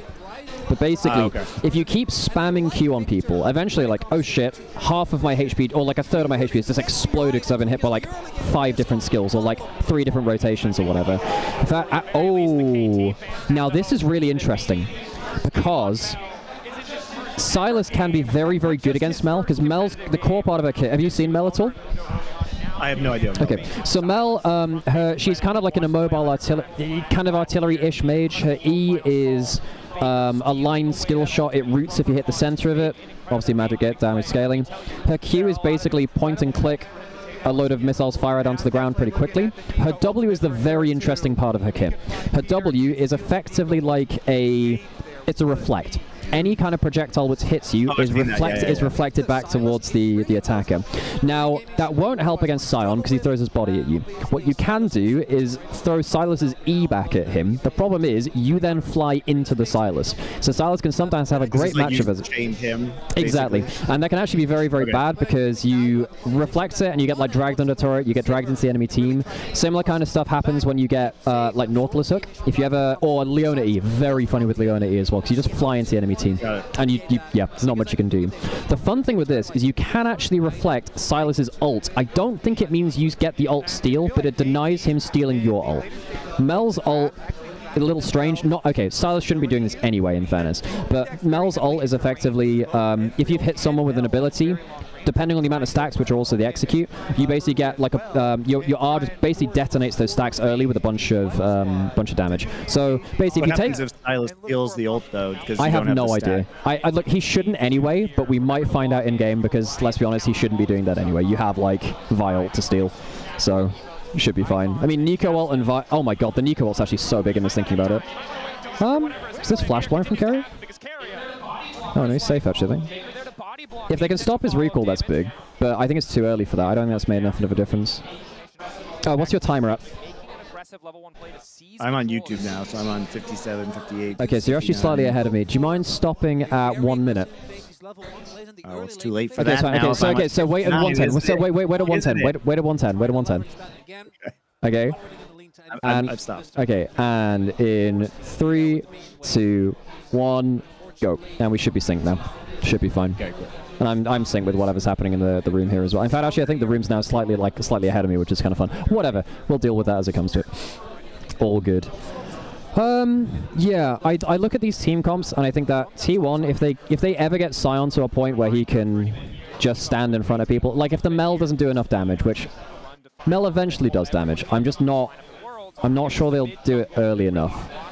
Do you build Leandry's on it? You often go Blackfire, which is the mana burn item, and then you can go towards Leandry's after. You can kind of go double burn. Not gonna lie, we've only seen like 2 or 3 games of Mel in Pro this split/Worlds. Faker played one at Worlds, and he won Game 5 against AL against that. It was insanely fun from him. But yeah, so the builds, I don't know. I don't know whether they're just all following the same, Mobify guide or something. Ooh, damn! Good to get a flash out there early. I'm surprised that T1 didn't go for a prior bot lane as well. T1, that whole MO has just been smash bot lane TBT. That's been their whole MO. I'm surprised to see them go away from that. But this is the kind of comp I'd more likely see from, say, Gen G or whatever. Because they like to play towards the scaling front to back. I'm a little surprised to see... I mean, like, honestly, like, if I'm KT after the last game, and we were winning so hard early with the scaling comp, and we just fucked it up, I don't know if I would move away from that, really. It's like, maybe the nerves are down now, and your coach has told you, hey, like, don't make these stupid engages. Oh, yeah, no, but I was talking about like, T1 picking the less early game comp for them. Because going towards the Sivir Lulu is not what I would expect from Guma Carrier, because they've been... I personally think one of the hallmarks of Guma Carrier is, while I think that you can contest them with maybe someone like some of the Viper or Ruler bot lanes across time or whatever, I think that Guma Carrier have been by far the best early 2v2 pressure bot lane ever. I can't think of another lane that has so consistently found new picks and executed on those picks well enough to play through early game the way that they do. So I'm surprised to see them go towards Sivir Lulu, which is not that at all. Oh, good front step. Nice. And that's the route. Okay, well now you've seen everything about Mel's kit. There you go. There you go. The golden particle is the thing which reflects stuff. It didn't actually do anything there, but now at least you know that. Yeah, you go. Gold diamond around her. Yeah. Weirdly, one of the really good things about Mel in mid lane is that the execute thing, which applies on auto attacks and abilities, also applies to minions. So your last hitting is really, really nice. Because as long as your auto attack brings them down into execute range, you're in a really good spot. Hang on, is Gubert just dead? He has no flash. Oh, and this Nico the mechanic, man. Turning into a cannon minion to take reduced tower damage is just so disgustingly broken. You gotta get rid of that, man. It's so stupid. Like, it's so dumb. For like it's unintuitive mechanic for any human to like look at. I mean, get that out of the game. My God. Yeah, for about half a year, I'd be okay to saying, look, see what you can find. Like, there are interesting things where, I think it was APA that was showing this around Worlds 23, I want to say it was, where if you throw the Nico Q, then turn into a minion, you don't activate Doran Shield or Second Wind on the enemy opponent. That's actually pretty cool. That actually, I don't mind some innovation like that. The problem is when it becomes so commonplace to be, oh, by the way, you are the freest tower diving champion in the game despite not being a tank. That's not right. That is just so hard to balance. You can't allow that to exist, really.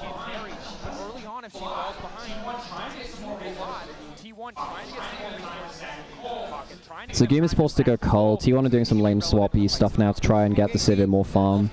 This is a key thing about the current meta, which is when you do your first swap of the game, the golden situation to look for is having waves crash into your turret as the time you come out onto the map, so you kind of get like a free reset, collect the farm, slow push out after you've had your buy, and you get a free play on the map afterwards.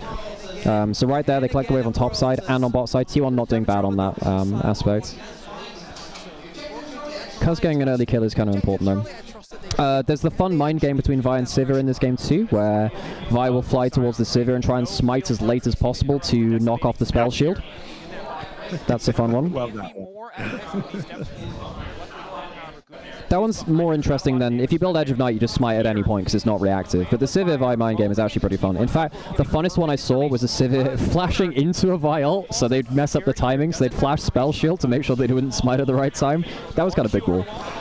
Damn, flash away. The thing though, if you get a good Vi ult, you can follow it up with Rek'Sai tunnel knockup. Yep. So the single target CC potential is just unending, basically. And I have to say, Peter has really impressed me this world. I didn't think much of him before. I thought Peter was fun, but not good. But this world, he has genuinely been good. He's been more than just a fun personality. I think arguably he was their MVP of quarterfinals versus CFO. He was absolutely fantastic there. And he does have a lot of ways to break this game as a Nico. Nico's support is that kind of champion which can kind of solo play things as a support. You can just do all your own stunts, really. Perfect's building the public transport system in topside, as all good Rek'Sai players do. Jam is just not meant to be a laner. It's just such a dumb laner. The thing is though, because he was, as for many of the cursed top lane builds of the last few years, this is a Flandre issue. Because he was the architect of top lane Graves in Worlds 21, kind of ruined the tournament. He was the architect of Tank J. Did you see Tank Jace top lane earlier this year at all? Because he did that as well. He innovated that at Demacia Cup and brought that out. So it's like, yep, grasp, full tank, unending despair, Jace. Cool, sounds great. He was also one of the people that brought Udyr back, and he was the person that also brought Rek'Sai back in winter last year, and then once again here as well. Like, this guy has just ruined so many top lane champions over the last while. He is a mad scientist. I appreciate that, but also, can you stop breaking the game? Well, it's also when Warmogs was insanely broken, Rek'Sai would just... Yes. I mean, that ports would just have infinite sustain, so it made, that was so stupid. Yeah.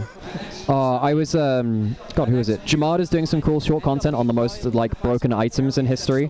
And I was going down memory lane thinking about stuff like, do you remember the Runeglaive meta in Season 5 Spring? I think it was Season 5, maybe Season 6. That was a broken time, man. For those of you that weren't around for that, it was effectively, you'd build jungle items on laners because they were so overstatted. Oh, Faker missed his ult. Close enough anyway, they're down. Oh, actually, no, that was the real Peter. I thought that was the clone that got hit. I actually got baited myself, thinking it was the wrong Nico. Yeah, they're not gonna have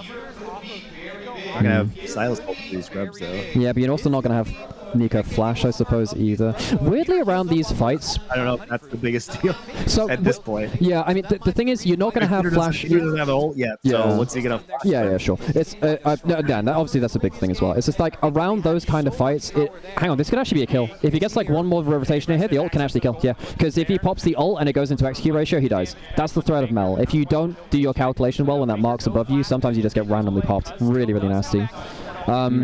Yeah, around those kind of fights, one thing which, speaking to Finn about this quite a lot too, Finn's been called his chat too on LEC broadcast actually. Basically, around those kind of fights around Grubs and then later Harold, if you engage onto the engage support first, it removes your your go button. And that it means that your carries get to have a free engage, which is really, really fun. And Nico, if you ever get a flash away from, is such a squishy, easy to kill champion. So it might pay dividends getting that flash for ult trade from Faker though. Why is Nico level 4? Just felt like it, you know? Who needs XP as a ult-reliant support champion? I mean, what are you going to do? Sports are just level 4. Yeah. It's not like he's behind area or anything. Well, yeah. There was that really fun time in, I think it was World... Ooh, good sidestep. Oh, that's nice there too, actually. Damn. Oh, hang on, they actually can kill here. They can actually kill here. Good install by Ona. Well, that's... Yo, the Solid ult. That's the ult. BDD's dead. Good root. Damn. Faker's dead too. Oh, nice. Honestly, BDD outplayed the fuck out of that. That was so good from BDD. It was almost excellent by Ona because he went unstoppable through the Viol with his Cataclysm. But I don't know, if you take a long fight versus Mel and Mel does actually get to stack up, the damage does start to rack up to some pretty insane levels. I like Rek'Sai just chasing Sion around here.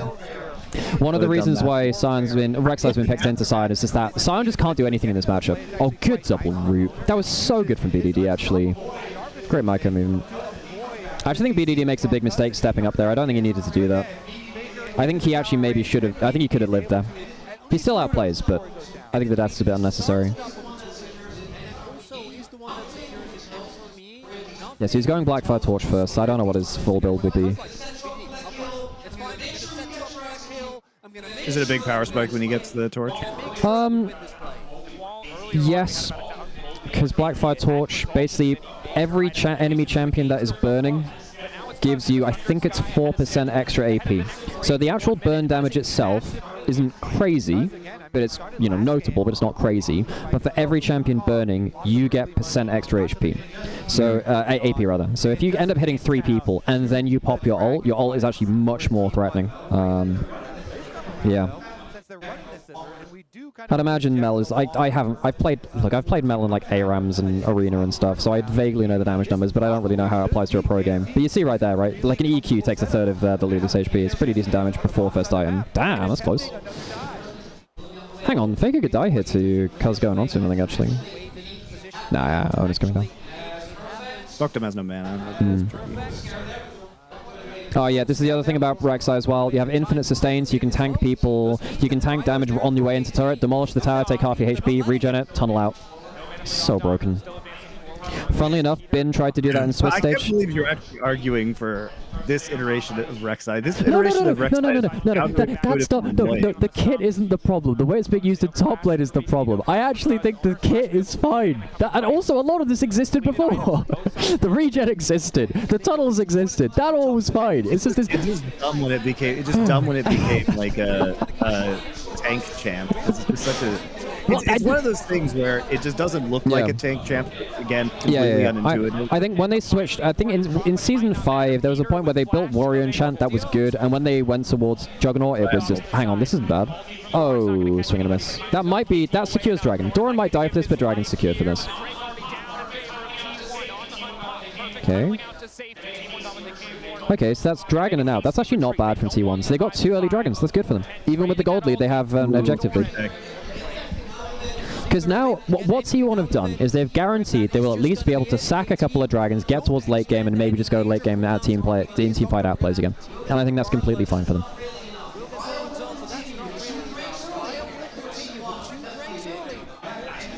Soldo is a bit rough. It's Good. So weirdly, very good for Silas. Actually, quite good for Sion. Okay. Because if you get my theory is anything else they could have gotten. Yeah, it's well. I think it is. But also, I think there is enough utility for it not being bad. Because if you are below half HP and you get a Lulu shield. I'm just saying, if you're KT, you're probably happy about that because it could have been. Yeah, it could have been Hexol or something. Yeah, but so the weird side value in this. Want to deal with Tech with a Sivir? Yeah. No. Yeah, the weird side value is base Chemtech Souls give heal and shield power, which applies a lot onto Sion's W and onto Silas's W as well. So you get, I think it's 6% heal and shield power per dragon. So if they get 2 of it, it's an extra 12% heals and shields, which really helps the Lulu. That's the stolen, not whatever. And then also the soul itself, because you have Lulu shields on top of all of that extra healing as well, if you're below half HP, you survive longer at low HP to actually make use of the soul. So, of the team comps which are going to get value of it, this is one of the better ones. So, yes. Point accepted. If it was Hex Soul, you'd be much more happy, but there is actually hidden value here to make this, like, actually pretty decent objective.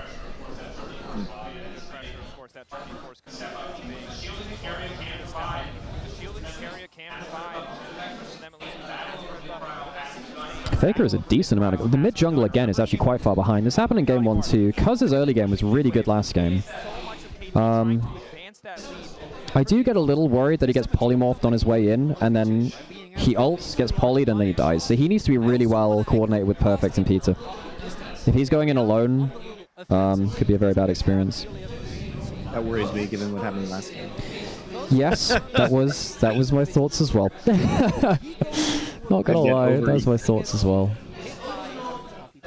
He gets ulted on, you know, gets knocked in the air by a wild grove. You need to be very careful about because one item. Oh, this is a dead BDD, I think. Yeah. You can ult hit. That's good damage. Oh man. Okay, well, one item Mel Spike is apparently pretty good. And once again, Cuz and Peter are in the right place at the right time. I think they've been roaming much better than T1 in the early game. I get Herald too. That's big. Yeah, getting first turret is pretty big. And wow, Herald and turret. Nice. If you get mid lane turret, Sivir has much less of a safe harbor to farm up to 3 items. That could be a worry for T1. Because while they have 2 dragons, they can somewhat delay the game. If you lose mid lane turret to Herald, because I think it's under half HP looking at the minimap. Yeah, they can hold Herald till the next Drake fight and use it to smash mid. Yeah, just counterweight at mid. And it is an objective worth itself, killing mid. Yeah. God, I mean, this is so much damage, man. This is, again, like 2 Qs and an E, the ult over it, basically one shot.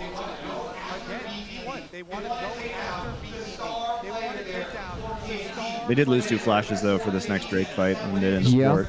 Yeah, and they didn't use any of themselves, and flash value is kind of doubled versus Jarvan because of the Cataclysm. That's very true. And Nico Flash is very, very important to lock down someone like a Silas who can get out of it pretty easily.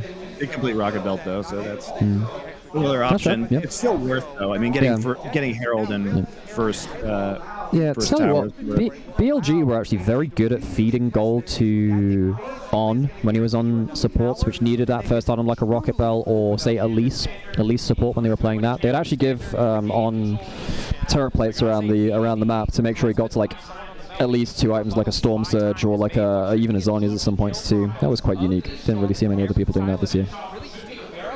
God damn it, why do the LPL teams have to bomb out so hard? I'm so bummed out about that. My league sucks, Monty. My league sucks. Could suck worse. True, good. You could be American. No. Yeah, God, yeah. It sounds like from all of the... Papa made a tweet about it as well, so I assume it has like a lot of credence to it. Seems like FlyQuest is dissolving this current iteration. I haven't heard about what else is coming in, but very interested to see if they can actually put together a roster which can hold a candle to the last one. I mean, I think the insane thing is that they're actually... Lion wants to spend a bunch of money. That's like, what's the point? I'm actually quite worried. Doran's getting... Oh, really good catch. Really good catch there. Very good from Faker and Ona. Very good. Oh, hang on. This is BDD stacking up a lot on Doran. No smite for the dragon though.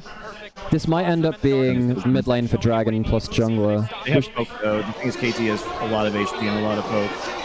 Not bad, Nico ult. That's a good Nico ult. That's a good Nico ult. Oh my. Nico. The BDs is untouched. Guma's getting good damage down. Wait, Penta? This could be a Penta angle. This could be a Penta angle. Oh! Oh, the barrier. Oh my god, Guma. Well, that's Sivir Lulu. Sivir Lulu. Holy shit. Well, I thought initially that was just going to be everyone piling into Mel damage, but Sivir Lulu is sadly coming much more online for KT. Good catch. Very good catch. I tell you what, Worlds 23 and 24, I think Faker individually was a bit up and down. I think 24, like the finals, fantastic from Faker in 24, and 23, you know, he did level up very well towards the end of it.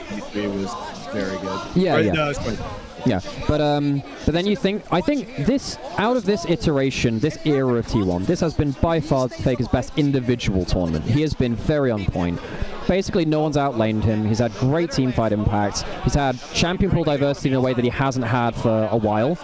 Because Ona just missed his flag drag over the wall. Huge. Wait, the dragon didn't die in that last fight. Huh. No, because they retreated because it really reset. So yeah, I guess there would have been teleports back in.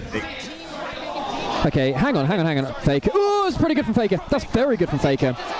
Yeah, it's damn good from Faker. Okay, Cuz is doing good damage there. Carries down. Perfect's in. This is actually playable for KT. Yeah, I think this is playable. Perfect still has ult. This is a dead Guma. They still have their Exile. They still have their Exile. I think they don't even need to stop for Owner if they don't want, but... Oh, he's just dead anyway. They'll kill him with the ult if they need to. Is this the Atacon? Do they go Dragon or Atacon? I think they go Atacon. And they just... Because it's kind of risky. I thought the Drake died. I thought it was at like 300 HP. I guess it was I'm not going to lie, it was so chaotic. I completely missed what happened with that. They were on it. Oh. It wasn't... it was on 100 HP. Oh, yeah, no, sorry, Scuttle. That was the Scuttle Crab. That was the Scuttle Crab. Oh, okay, I couldn't really see what was going on. I saw 136, I'm like, oh, that's Dragon. It was Scuttle Crab. And I was like, what the hell? Surely you didn't leave that. But no, it's higher HP. Okay, so now so they get Atacon and they get Dragon. That's a huge swing for KT.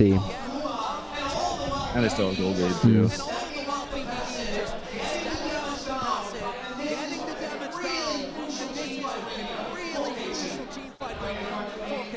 I thought that was a really good pick from Faker though. Instantly killed the AD carry. But, I mean, BDD now has 8 kills on the fucking Mel. Jesus Christ. So he's gone for Horizon Focus for Stat Stick.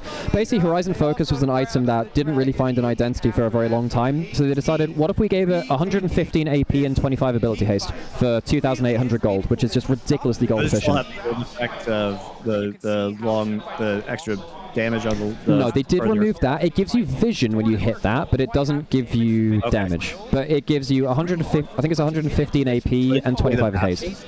Sorry?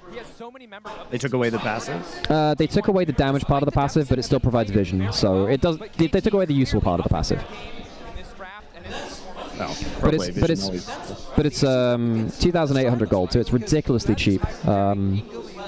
So, yeah, and I don't even know what he's going to go towards third. Maybe he goes Zhonya's third, actually, against this team. You could go Banshees, I suppose, but it's probably just worth going Zhonya's. Because I think the really broken thing about Mel is her Q is so low cooldown. If you get engaged onto by Faker Owner, you can Zhonya's, get one last EQ, maybe, and then get a much more valuable ult. I'm also a little bit worried that Carrier's not on a very impactful champion for aggressive plays. You know, I like Carrier on anything most of the time, but I think for T1 in this iteration, you want him making the big plays.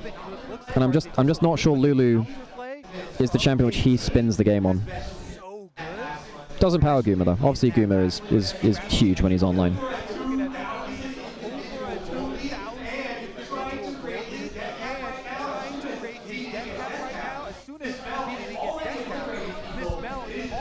What do you think the T1 fans are going to say if BDD beats Faker in this final? How are they going to justify Okay, themselves? I think I think in fairness, BDD is actually very well regarded. I think pretty much, regardless of which camp you're in, BDD has earned a lot of respect for the last 2 years. I think he was the best player not at Worlds last year. I would have called him like a top 5 player in the world even last year. The guy was really, really good. But yeah, this year it has been just him carrying 4 corpses for a grand majority of the season, and then they revived, come back into life here. Oh, it's Death Cap for BDD. He's not going towards the defense fight. So he's going to hit like a truck. Also, the big thing about that too is that because the Horizon Focus is such a stat stick, Death Cap, like amping the 115 AP goes even harder. The maths just kind of starts to get out of hand with that.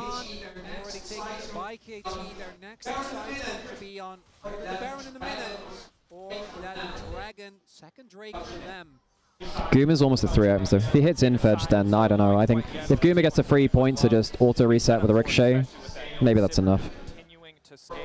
I mean, if T1 could actually have gotten that Drake, they might have an angle to win this game. It does feel kind of doomed now.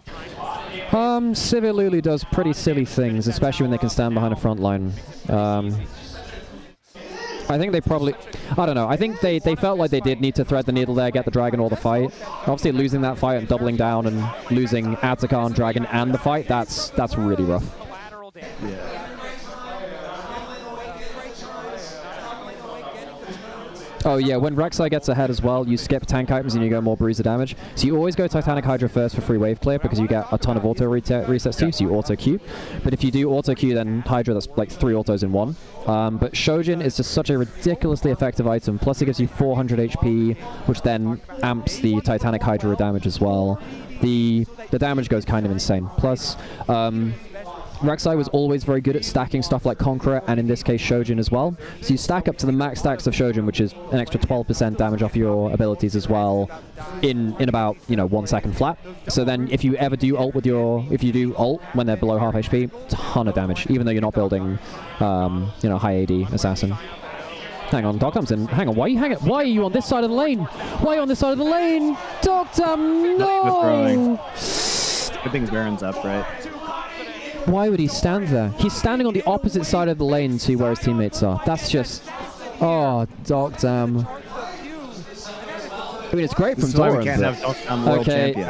Oh my god, the mind games? The mind games? Do they have because the Drake's coming up? And also because they're already carries down. T1 will assume they don't have the damage for it, right? So they know it now. How low is it? Show us the HP bar. Where's the HP bar? Show me the Baron! Okay. They're not stopping. No, they're not stopping. I think they thought they peeled off. They haven't peeled off. They have no damage. It's only half HP because BDD's not there. I mean, they're tanking it pretty well. Guma has 3 items. This is kind of terrifying. They peel them off of it. Now, what they have done is because Ezreal has teleport, they've bought enough time for Ezreal to come back up. So Ezreal dying... Yeah, they didn't give up Drake. That was actually a good play.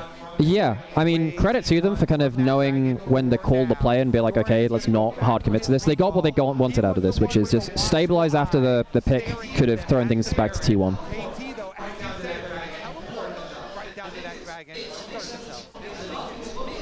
Wow, they actually recovered from that really well. Yeah. And I have to say, not many teams would do that versus T1 in a World Finals, so credit to him.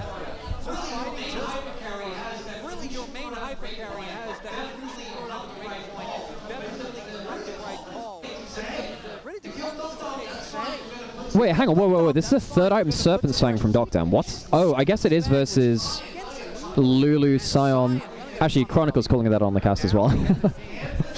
Yeah, man. I have to say, I'm really going to miss Chronicle when he retires as well, because this is his last cast. He's going back to the Netherlands and calling time on it. Credit to him, he's had a great career. I think it's been a great cast to him. I remember I talked to him when he started casting, and it was always his plan, basically. Like, he was like, yeah, I want to do this for a while, but I'm gonna be done with esports. No, I mean, that's one of the problems with esports, right? Actually having a full life plan around it. A lot of the time, you just kind of go, we'll just see how it goes. Actually having a plan around it is not something you see all the time in esports, really. Credit to him. Yeah, I think his reasons are also really understandable. It's unfortunate, he's a good caster. Yeah, it's very good. I think he's like ready to move on with his life. Yeah.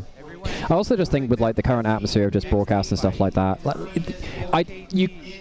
there's a chance it works out, you know, right, and things kind of go on the upswing, but, you know, it is kind of going into a bit of a gambling time, you know, to just see if things work out or not.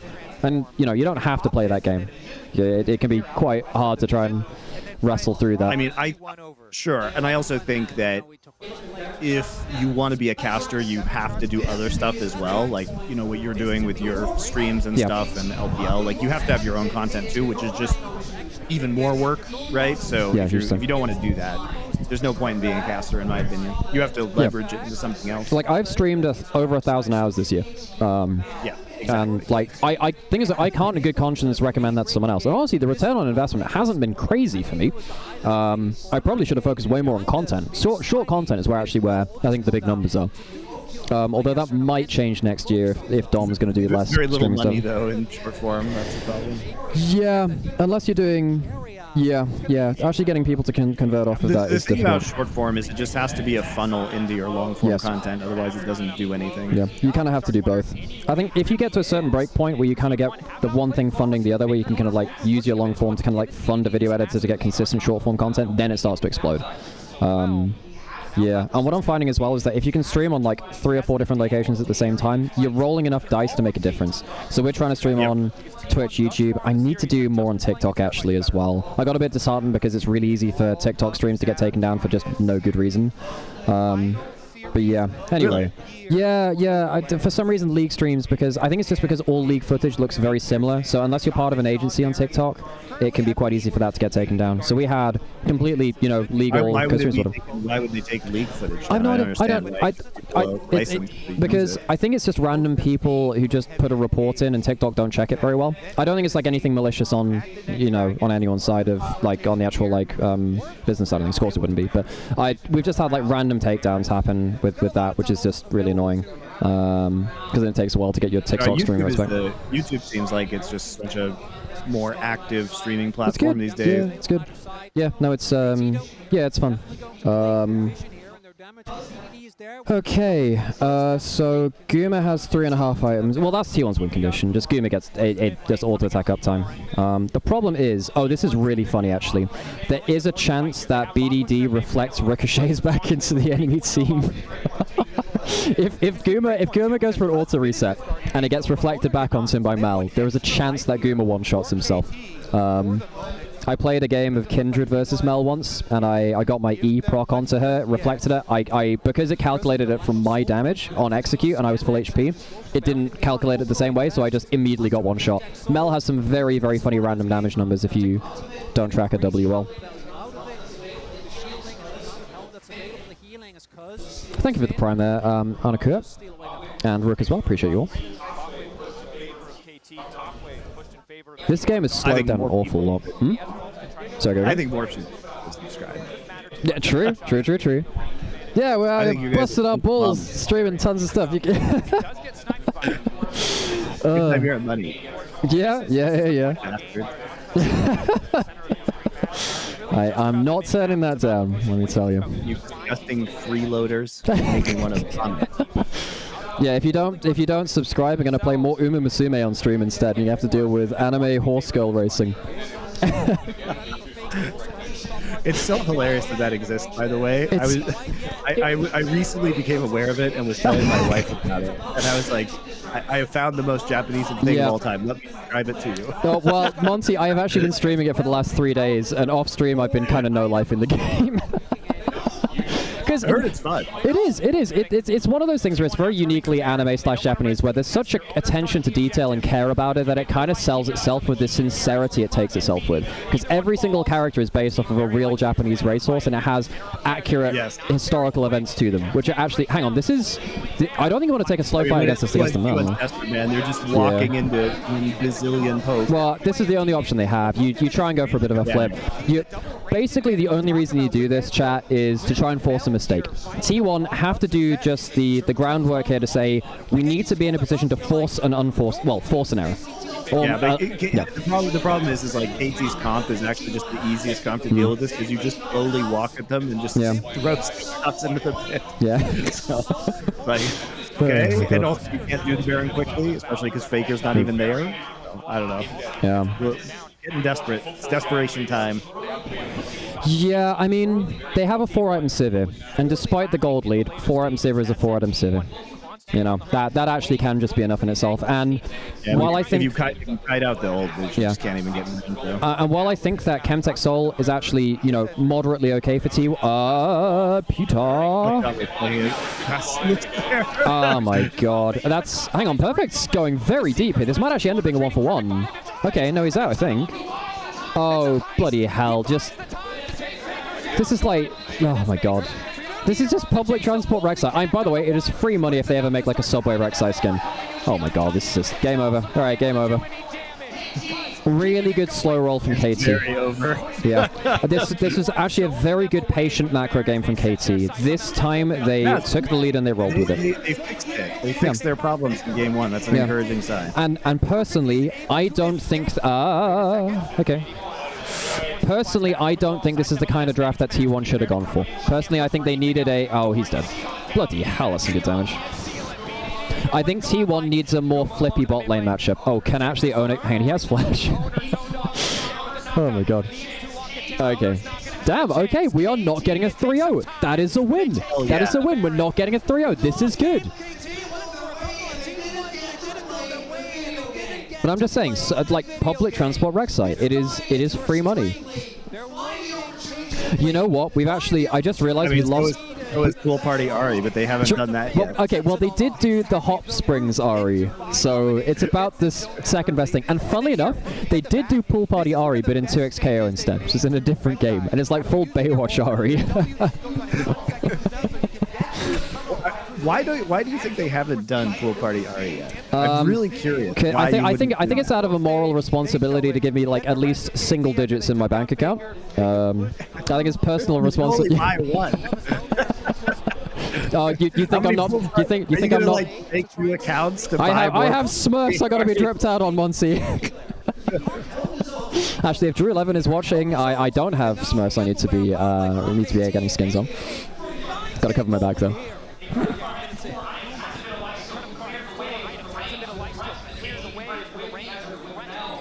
9.3k gold lead, extra gold value from the Atakan, 3 Chemtech Dragons. Oh, that's a stinker. That's a stinker. Well, what else can you do? I think what he wanted to happen there was hit the chain and go golden, so he didn't get immediately blown up. So that's not a misclick, that was actually an intentional play, it's just what else do you do? Yeah, he's trying to... It's the Hail Mary, right? Yeah. It's whatever.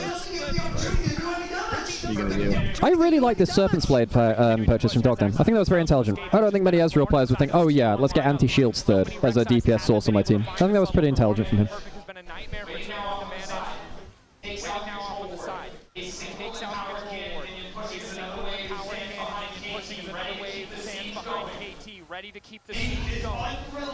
Okay, so what are the big picks out of this game? Well, Rek'Sai, Sion are huge. Sivir is actually a pretty big one. Nico's a huge one. Ezreal's, whatever, can be good, not always.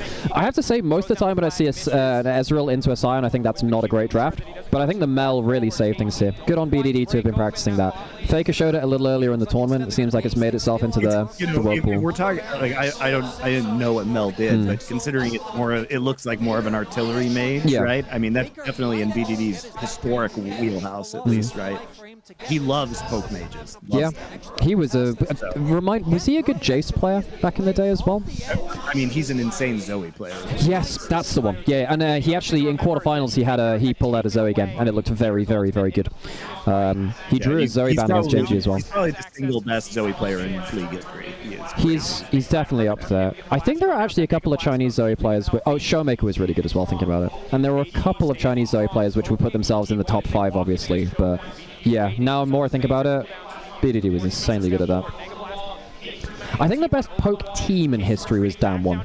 And Down 1 were the best poke team. I think they were just very good at judging the right distances to punish people on the routine. Well, okay, that's not bad. Not a good W from BDD. BDD's out on his own. He has flash. No, he doesn't. I'm completely lying. Goom is dead. Goom is dead. Yeah, Goom is dead. Supportal combat! Oh, we didn't have Doa for the supportal combat. For shame, for shame.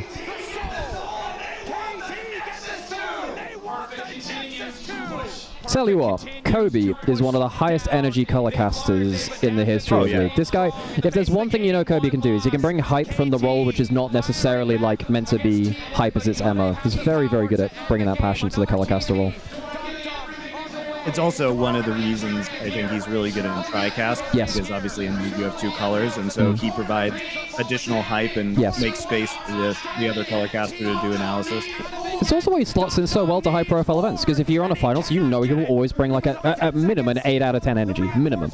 You know, he's really good at adding to the occasion of that. And he also doesn't miss out on the analysis while he's doing that, which is the hard thing. It's very easy to scream.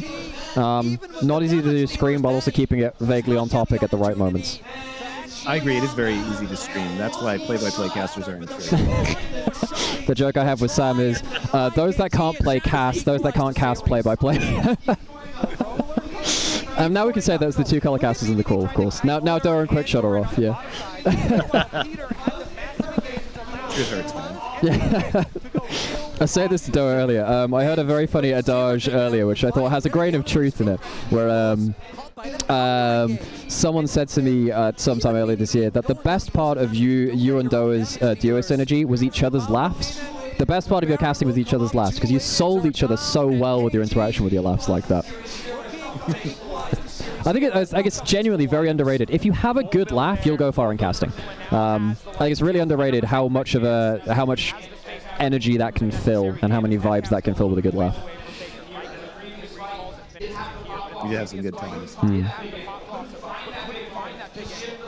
God, you know it's a bad game when the Nico is 2,000 gold ahead of support and has a Zhonya's. This legitimately, Peter's probably going to be adding like an extra quarter of a HP bar damage onto Guma.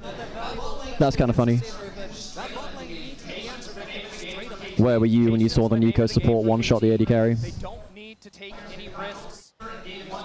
This game is dragging on for forever though. Civ wave clear is a hell of a thing. I think the funniest thing that Doa ever said when we were on a cap was when he accidentally said, "Rookie lights up crack."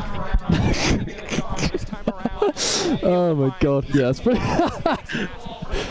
I was just dying laughing. Oh my god. This is a dead Doran.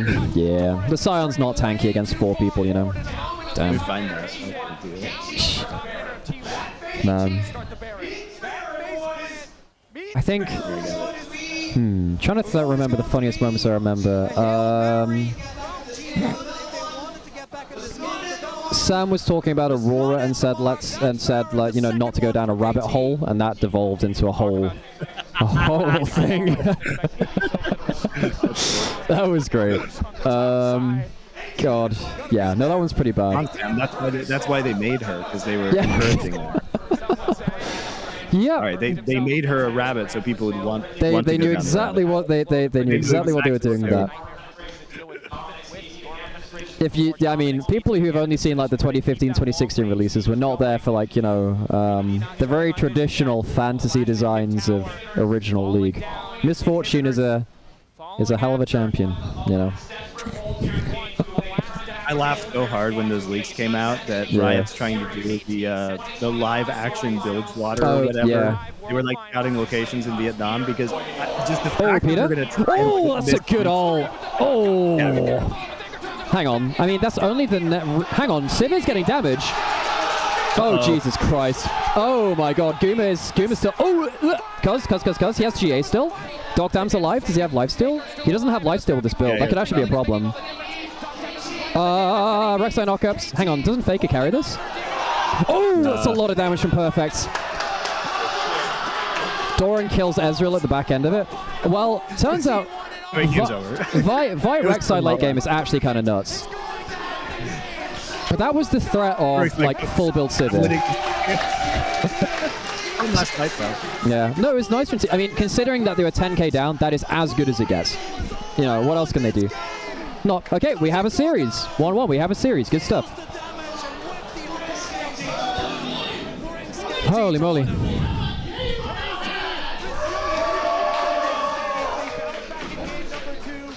Hello there. Okay, so we're actually going to get 4 games. That means that actually Fearless Draft starts to look actually much more impactful now because you have to deal with much more thin champion pools. Oh, that's the whole other thing obviously in this year as well. Fearless Draft has just completely wrecked everything about drafting in this year. It's really exposed a lot of teams in a lot of different ways. Because I think it has lowered the level of play. I understand how it is quite nice for, I guess. Oh, is this the clip? Hang on, let me go find this. Yeah, I see the clip. Yep.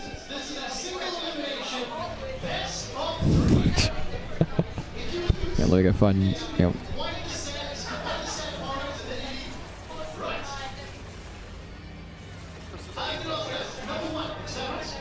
Oh, the timestamp disappeared. Have you got the timestamp for it? Hold on. Try this one. There.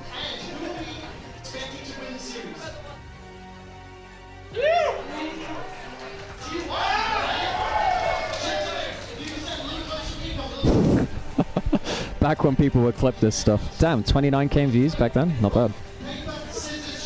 Alright. Let me put this on stream.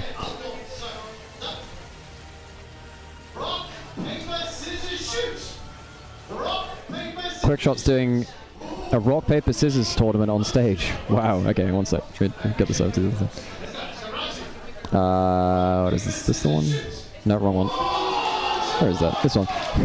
It's not this. What is this? Oh, there we go. Rookie just lights up. No.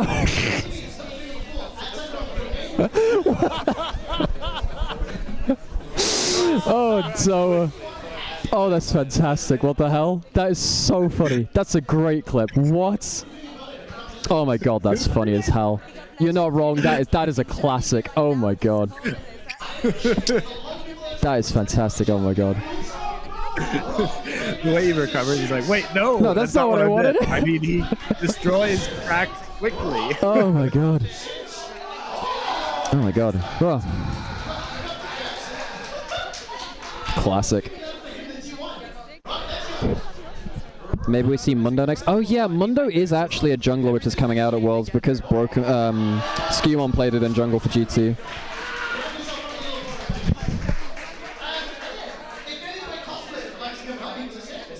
This whole team's been built for sacrifice. So I have to say, man, I really dislike when we take any, and this is the purist in me, Yeah. I really dislike when we take any attention away from the finals to Right. not talk about the finals. It is like an unbelievable tilted for me. No, And I get it. Maybe casual fans like this, but like, to me, there should be nothing at the World Finals, the musical act, nothing at all that detracts from the celebration of the pro players and the storylines of the teams to get here. And I just really don't like how they take away from time that could be used for analysis or talking about the game here, especially because now it's a 1-1 series, right? And it was a really dominant game from KT that we do this. It's been a good series so far. You know, I've enjoyed both games. Game 1 was very back and forth. Game 2, I think KT, I mean, the early game was very back and forth, and when KT got that lead, it was pretty cool. Oh yeah, if someone in Twitch chat, the best Monte laugh was the Vision Bush play in OGN 2015 when they just rumble ulted everyone stood in the brush. Very funny. That was so yeah, that was great. It was just a incredibly silly moment. God. Was Quickshot already on stream? Yes, Quickshot was already on stream, and then he's doing MCing stuff, so I can't borrow him from his obligations. I'll go annoy him at some point later.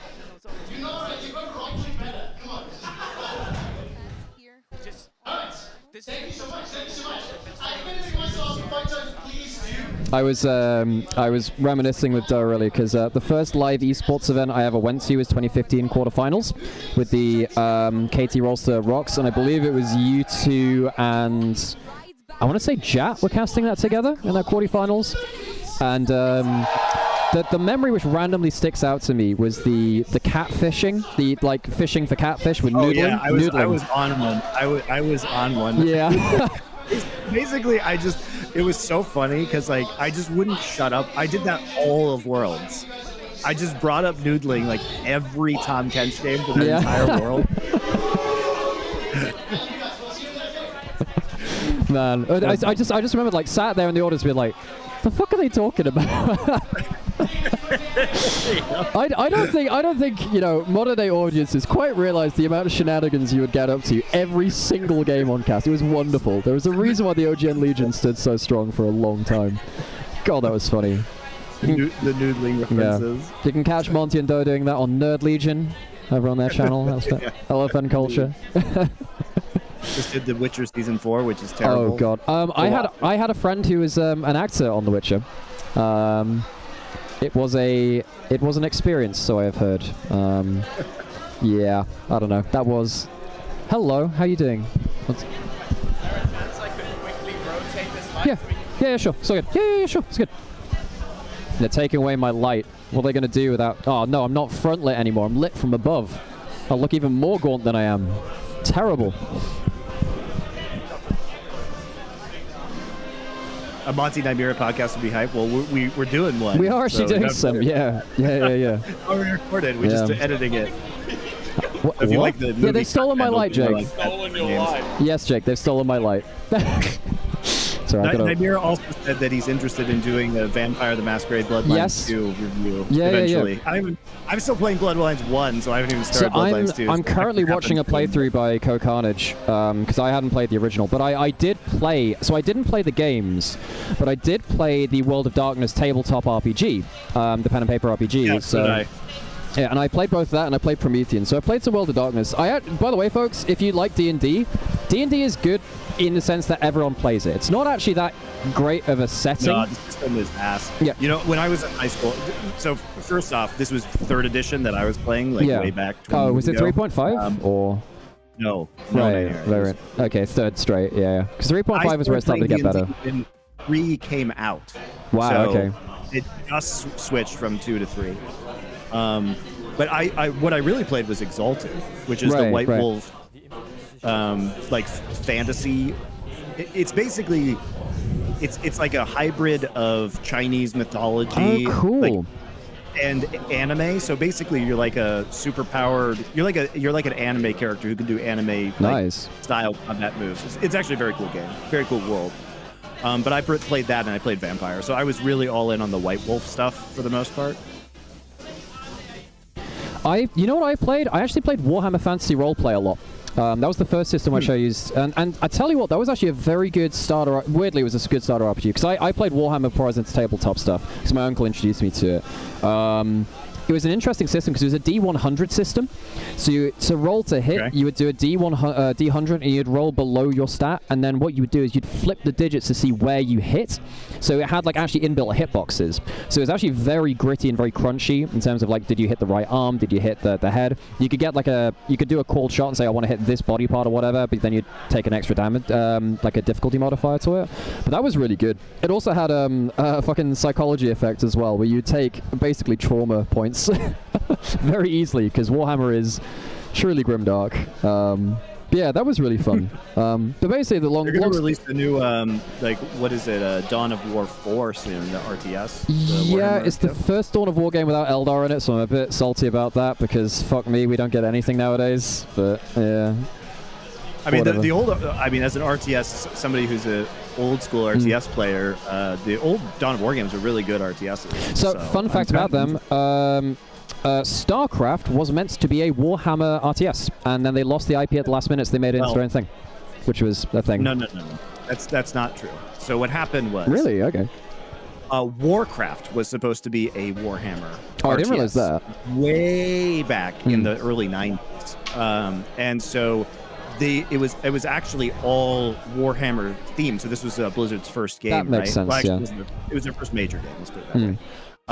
And then they had to, at the last second, because they lost the license, pivot to their own world. Shout on stream. So you are correct that Warhammer, or StarCraft is based off of Warhammer 40k, but it's basically because they had made Warcraft after Warhammer that they did the equivalent. You never had a Warhammer 40k license. Yeah.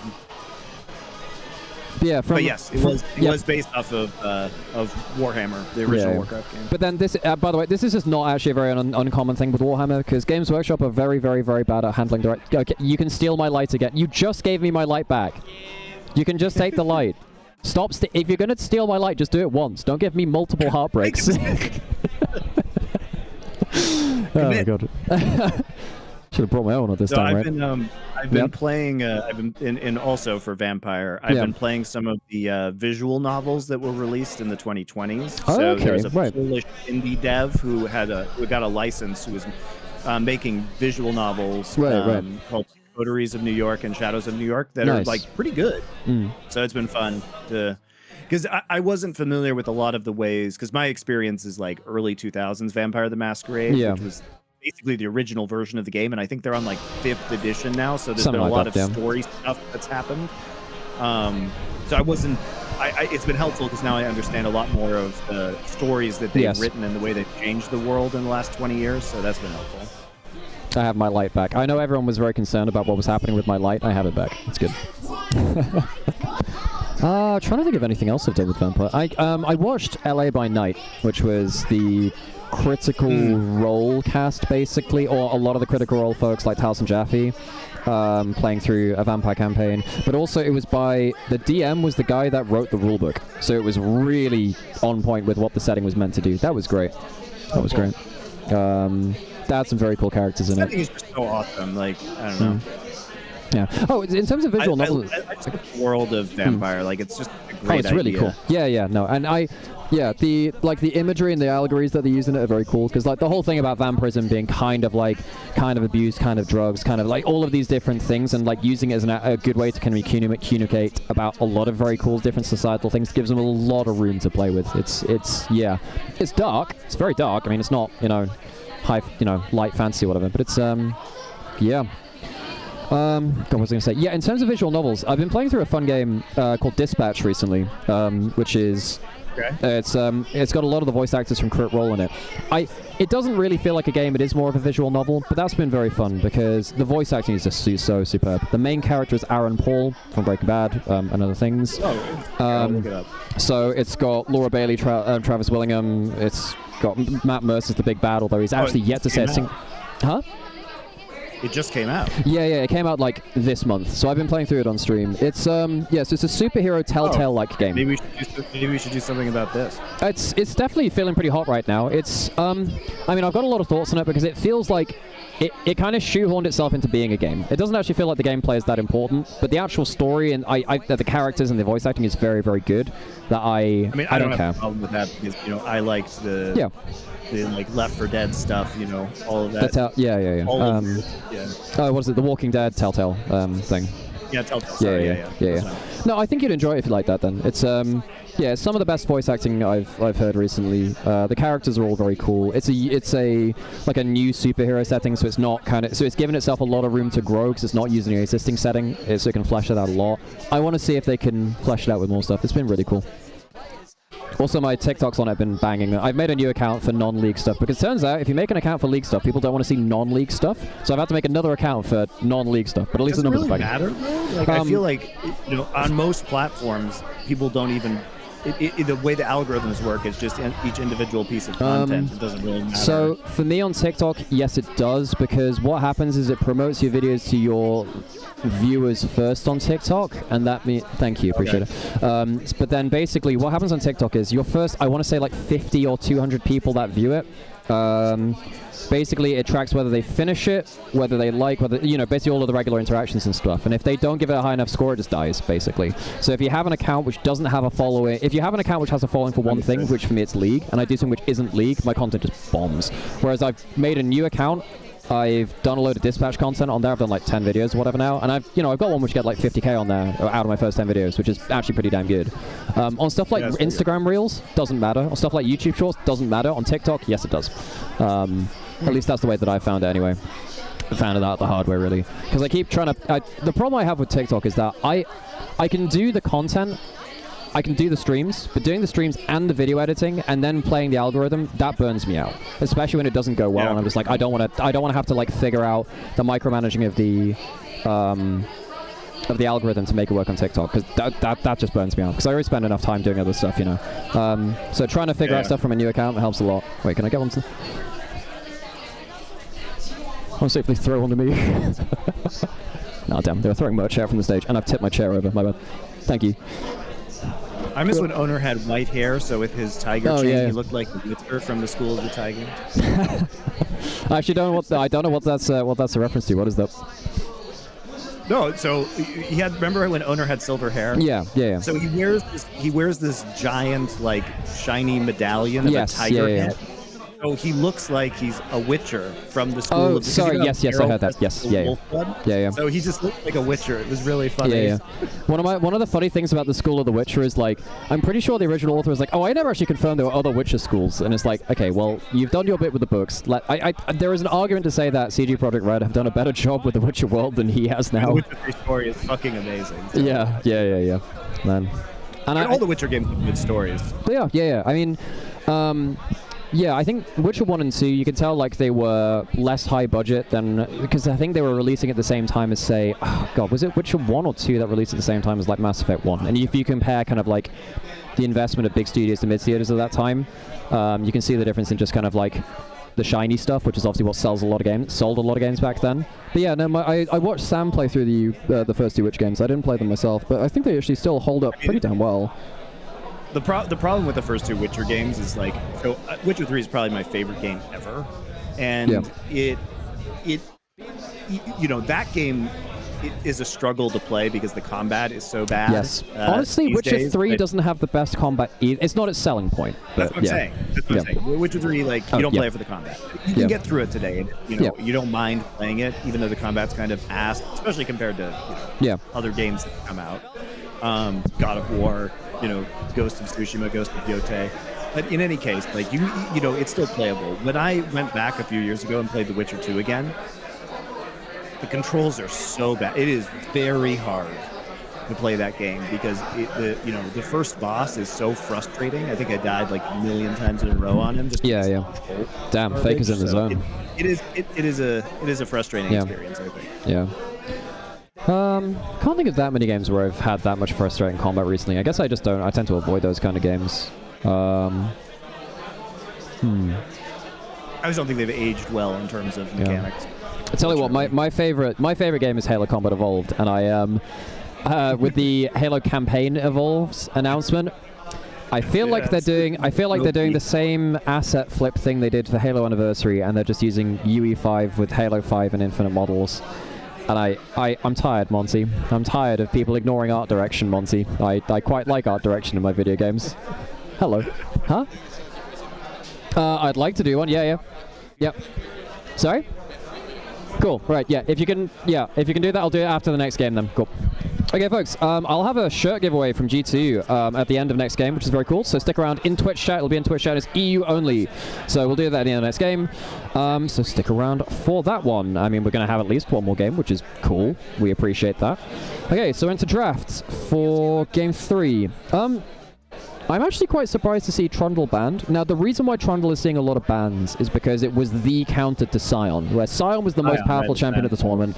Trundle was very strong earlier in the year. His clear speed got trashed to kind of compensate, but then he came back as a counter to Sion, basically. Yeah, but now that Sion's out, I don't personally think it deserves a ban. Nymaera first pick. Oh, Nymaera actually makes it through. Oh my god, that's a 0. What? Mundo Alistair? What the shit? Okay. Well, we did say that Mundo was coming out because of Scumon's impact on the tournament. Owner played a game of it. He kind of hinted on it, but he did play it. Alistair is a huge pick to let through. Alistair is probably I think Alistair is the strongest support at Worlds. This champion is so busted. Especially Silas is out now too. So. Very true. Yep, I hadn't considered that. That's very true. I don't think Silas is often... Yeah, Silas is one of those picks where you lock in an Alistair, then you're like, aha, now you've just given an unkillable, very high damage melee mid lane mage. Good job. Actually huge. Yeah. Actually, that's surprising that they would just... If Alistair is strong right now, they'd let it through with Silas already being banned. I mean, Nymaera is very powerful. Not many things beat Nymaera in lane is the big thing. And this is T1 going back more towards we smash early lane. And now you have Renekton and Nymaera. You're winning.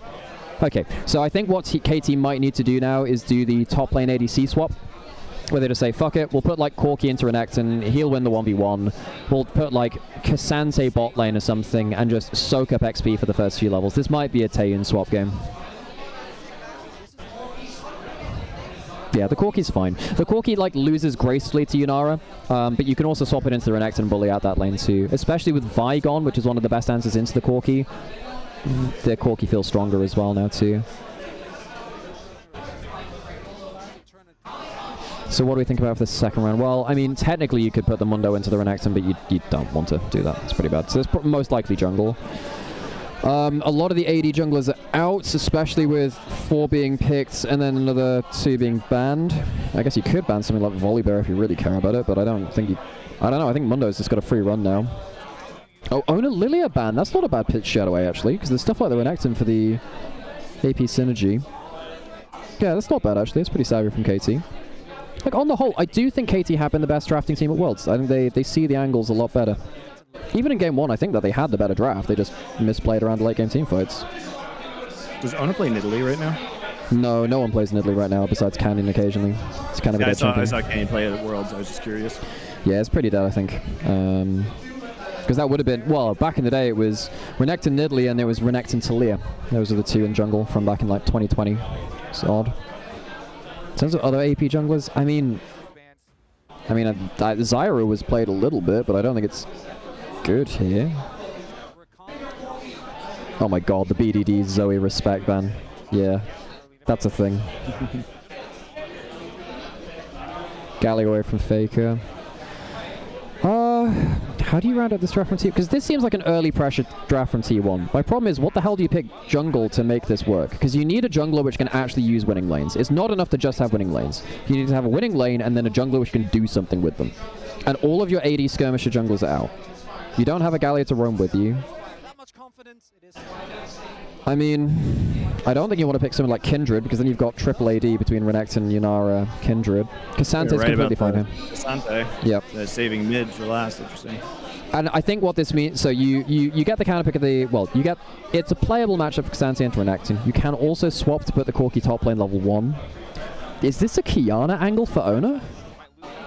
Is this like Kiana Annie from T1? What do you do for Owner? I actually don't know what you do for Owner. Victor's okay as a blind pick, but BDD can actually go something like Hui. Oh, that'd be a pretty good pick, actually. If you don't pick a good diving jungler or something, I don't think you want to go Nocturne. Oriana's banned, so the Nocturne Oriana would have been a bit meh. You'd tell you what you could have done. You could have done Nocturne Akali if you wanted to go like full send it, but it's hard to get past Mundo or Alistair doing that. I think BDD might be thinking of Hui. He might be thinking of Hui. Something that outranges the Victor just by a little bit. That is that's a Owner classic right there. But it's bold. Viego's not that strong now. Oh, that's actually a pretty neat Syndra pick. I like that a lot. I like that a lot. Yeah, I think Hui Syndra is good. Just a little bit of long-range CC, good damage source. How the fuck are you ever getting a reset on Mundo, Kasante, Alistair? Oh, the only way you win this game is if the carry's massively mispositioned. That's a good Syndra angle. How do you actually get back onto Syndra too if you're T1? This has to be carrier magic or nothing. This is all on carrier. The only way they win this game is through a crazy carrier performance. Hey Eric, how's it going? This is a great draft from KT. Once again, I think KT continue to be the best drafting team at Worlds. I don't think you kill the Mundo. I don't think you kill the Kasante easily. All Kasante has to do is, if he gets jumped on, just press his W. In fact, it might be enough for... kill tanks?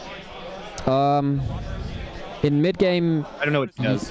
Okay, Nymaera is actually quite a weird champion. I wouldn't call her a hyper-scaler anymore. She's very good at 3 items.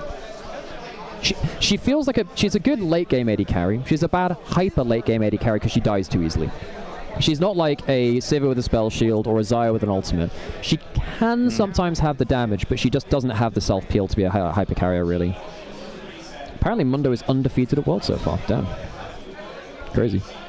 Yeah, but the thing about Nymaera is that she has very good, everywhere between 1 and 3 items is very, very good, and she has a strong laning phase. She does have use into the late game. If she can find that pocket to get kind of crazy DPS, because what Nymaera does is effectively she gets basically kind of like a kind of like a chain lightning effect where her auto attacks, once she stacks them up like an Ashe Q, she activates it and then basically the prayer bead she attacks with start bouncing between people. If she presses her ult, her E, which is normally movement speed, turns into a mini dash, so she gets a little bit of mobility through that, and then her Q is constantly active. So she's kind of like a auto attack focused AoE auto attacker somewhat. But she has a good laning phase, which is what sells her really.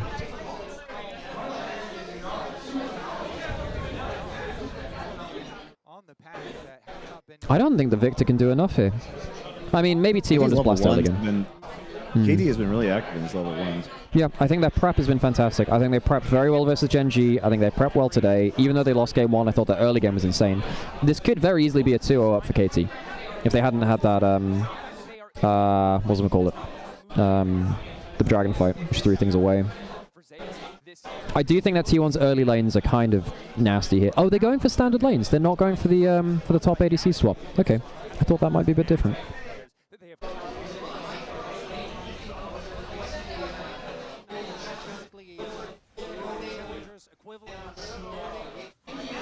I just think T1 are giving themselves such a hard job with some of these drafts, you know? Like, they have to overperform. This has to be, like, crazy laning phase or crazy teamfight flanks from carrier. And I'm like, just make your life easy, you know?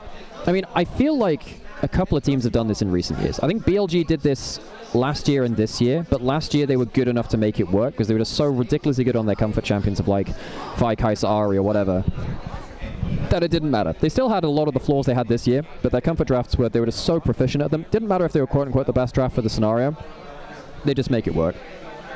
And drafts like this for T1, it feels quite similar where, I don't know, I think they could make their lives easy. Looking to use that priority. Carry, of course, level 1 for on this Alistar, notoriously very... What's going on with the background noise? I'm at a watch party right now, so there's a lot of background noise. So I've tried to mitigate it as best I can, but sadly I can't do everything here. So sorry about that, Sherman. Is this how it is? Just fucking deal with it. Yeah. Lining. You get to ask a question once, and that's fine. Anything after that should be dealt with severe punishment. Watch a double lift stream, weirdos.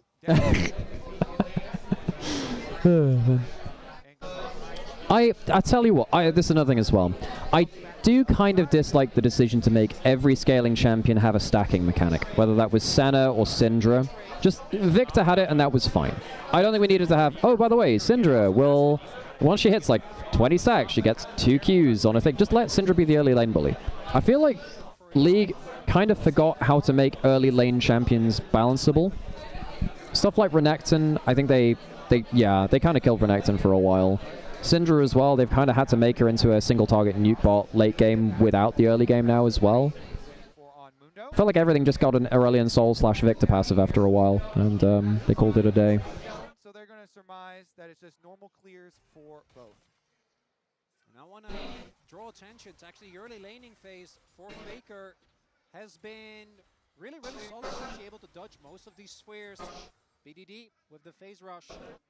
It's able to CS well, but has been pushed in for most of it. And T1, since owner got bottom side Scuttle Crab, communicating, all right, Doran, go get your ward timing here for the respawn of these Krugs, the second clear. BDD also at some point forced to burn flash. So Guma's gone back for the early call. Massive cooldown to lose out on. Again, Syndra, one of the biggest weaknesses of this champion across countless times we've seen her in pro is that, yeah, it's easy to stay ahead. It's easy to stay at arm's length. But once you lose that flash, you're incredibly vulnerable to the Renekton does this. Okay, this is one of the reasons why Renekton into Cassante is actually a bit dangerous as a Cassante, because Cassante can't stop Renekton pushing a wave in, walking beyond you and demolishing the tower. And that can sometimes get out of hand where he gets like 3 plates and he just gets to such a powerful 1-2 item spike. Execute from the Renekton means that he's going to have to play very respectful, as we do have both mid laners now TPing back to lane and BDD again. If they can get track of ownership. I wonder why more people don't stream on Twitter. For this. Yeah, I see a couple of people do. I actually just hadn't considered it, I'm not gonna lie. It's probably not an awful idea. I guess if it can go, especially World Finals. If it can go through the same kind of like multi-stream stuff, yeah. then that's fine. Yeah, it makes things a lot easier, right? Like even if people are not going to watch it on Twitter, it does come up at the top of people's feeds. Yeah, at and least then they people know you're know. streaming Yeah, to go to a yeah. different platform, because if you just tweet the link, it gets buried, right? So I feel like it's honestly a better advertisement of your YouTube or Twitch streams. Is Faker still the best in the game? He's actually had a pretty good individual tournament. Is he the best in the game? I don't think so. I think that currently I do think that BDD is a better mid laner right now. But I mean, Faker's good. Shot calling and in-game leadership that makes him so valuable. Okay, hang on a second. This actually be a pretty good Alistar angle. Good stun. I don't know if I love this. Okay, level 6 just got hit. Faker's out of mana. Faker might die here. BDD can maybe do the QRE. Yeah, do the shotgun. There you go. The shotgun. There you go. All right. Nice. Easy. Point and click. And now the problem with that is when Syndra starts to get kills and stuff, and starts to, well, yeah, she doesn't get it on kills, the Victor does. But when Syndra starts to get a lot of activity and starting hitting people, you get a lot more stacks than you should do normally. I'm shocked. I really did not think that he necessarily had the angle. They've shown so far, 21. Not going to be One of I'm really not a fan of this TP change they made where it like takes forever. Funnily enough, Faker actually called this out at the start of the season. It was like, well, it feels more like a travel now than a teleport. And I think a lot of people are being like, oh, it matches more like the arcane visuals. Where's Doa? Doa couldn't be here for everything. Yeah, Doa and Wolf popped in a little earlier, but Monte's still around here as well. But we've had all of the. Yeah, I probably have to go, take care of my children. Yeah, absolutely. No, it's been very cool to get to chat you through all of this. It's been very cool. It's very cool. But thanks for inviting me. Yeah, no, it's been very cool. Had like the damn Avengers of random broadcast talent on here. It's been very cool. I feel very very privileged to have that. It's very cool. So BDD 33 stack. I mean, keep an eye on that stacking thing from Syndra. Syndra's passive stacks do just absolutely change the way that you're playing the game. Once you get 40, you get the double stack of your Q, and you can take a lot harder trades. So you can do like the stun into because the big thing about Syndra's big trading pattern before was you put a Q on the floor, you wait until the stacks come back, you E through it, you double your Q with your extra Q, and then you just walk away with the one trade. Especially with Phase Rush, very easy to do that because you get the extra move speed backwards. What the hell is Doran doing? They're both proxying. But the problem. But when you do this, you need to make sure that the enemy jungler is not on your side of the map. Oh, so Jesus. By the way, I was going to mention this earlier, but the thing about Doran is he does in fact lose you one game in every best of 5 he plays. That's like the Doran. That's the Doran power. Doran's going to try and execute. Cuz can flash for a Q. That was the problem. He smited. He smited. Smited him. So what does this? So T1, you'll notice that owner T1 get really good vision on top side of the map. I don't think they steal any camps. Cuz is going to be down in farm speed because of this, but I don't think he cares too much. Yeah, they get grubs, but I don't think KT wanted that anyway because they were playing heavy on bot side. The only bonus is that Cuz ends up losing farming time. I think it's a good decision for BDD not to tunnel for that kill. You need to be back in wave and mid soaking waves. I am once again worried that T1 have not gotten enough out of the early game. I'm not sure they've done enough with this early game. I think they need to have some heroic flanks in late game to win this game now. I think their 2 win cons were Snowball through powerful Nymaera Renekton in laning phase and crazy flanks, and they've missed the shot on one of them. And Mundo with extra gold too is going to become presumably very tanky. I mean, I assume Mundo's just really tanky right now, which is why he's undefeated. So I assume that's why. I don't know what his current stats are, or, why he's good at this Worlds, but he's a weird champion. So he's more like a juggernaut than a tank, which has kind of always been the thing about Mundo, is that he's very hard to kill when he pops the ult. Oh yeah, by the way, one of the big things about this Worlds, every support takes spellbook, so they just get random teleports. Yeah. So there are some games where we can have 8 teleports in the same game. It's just this is our life now. It's just our life now. But yeah, Mundo is a juggernaut, and basically once he hits like second clear after his first item, his clear speed is actually very, very good. So he can just generate so much gold, be permanently everywhere on the map, be very tanky, and because of his passive ignoring the first bit of CC, I mean, you can't exactly pick him off very well either, especially in this kind of game where you have very limited CC in general. And his damage numbers are actually pretty good. If he gets to the right point, he does do a ton of work.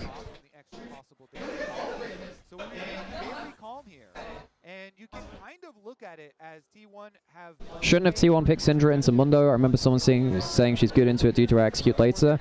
You don't want to blind pick Syndra, though, is the problem. If you blind pick Syndra, sometimes you just get some really bad matchups into it. I like the new overlay for Worlds. Yeah, I have to say, I didn't really like. Easy to read. Yeah, I didn't like it at first stand. They've worked on it through the year, and it looks a lot better than it was. I actually like it quite a lot now. No, it's very readable, and the big thing as well, because I noticed this when I was doing it on TikTok as well, it makes TikTok and vertical streaming so much easier, which is nice for driving numbers back towards the mainstream.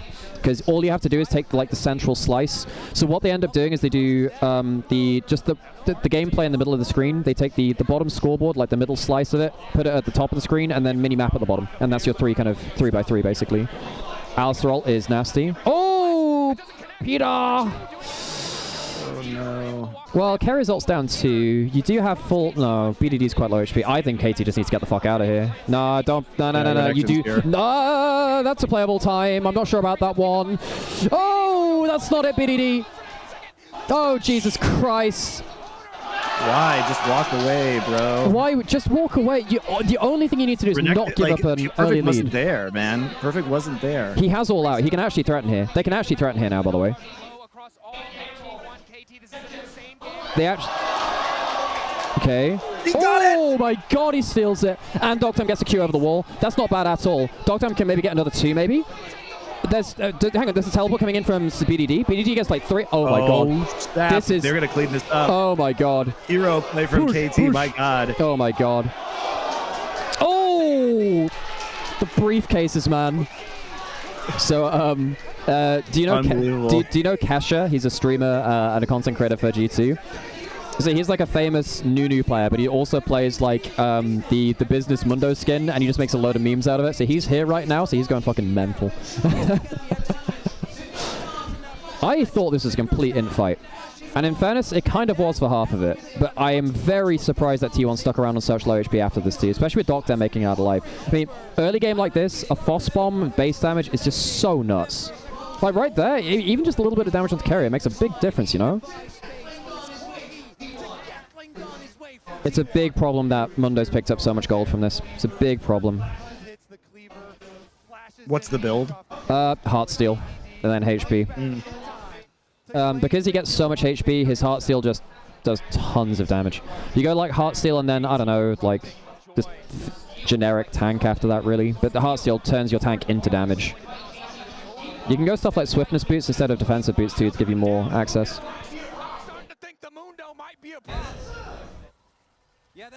Oh my god, that damage from Mundo's insane. Oh, he actually went for arm boots. That's fair actually, yeah.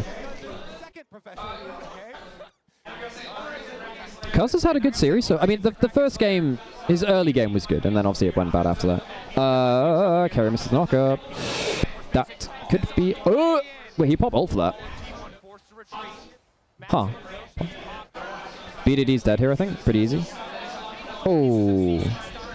Yeah. Okay, good pick off.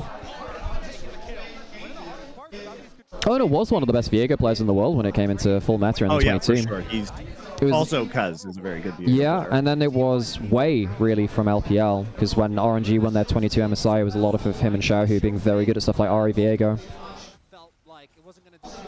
Cuz was a disgusting Viego merchant for a while. Cuz is such an interesting player. He had a couple of champions he was just ridiculously good on. I mean, he was pulling out stuff like the Morgana jungle last summer, I seem to remember. And he had a couple of like random AP junglers out of meta which were really good for him. I think Cuz probably ended up being one of the more underrated junglers over time. I think people have forgotten how good he was at peak. I understand that he wasn't, you know... I don't think Cuz ever peaked as best in the world or something like that.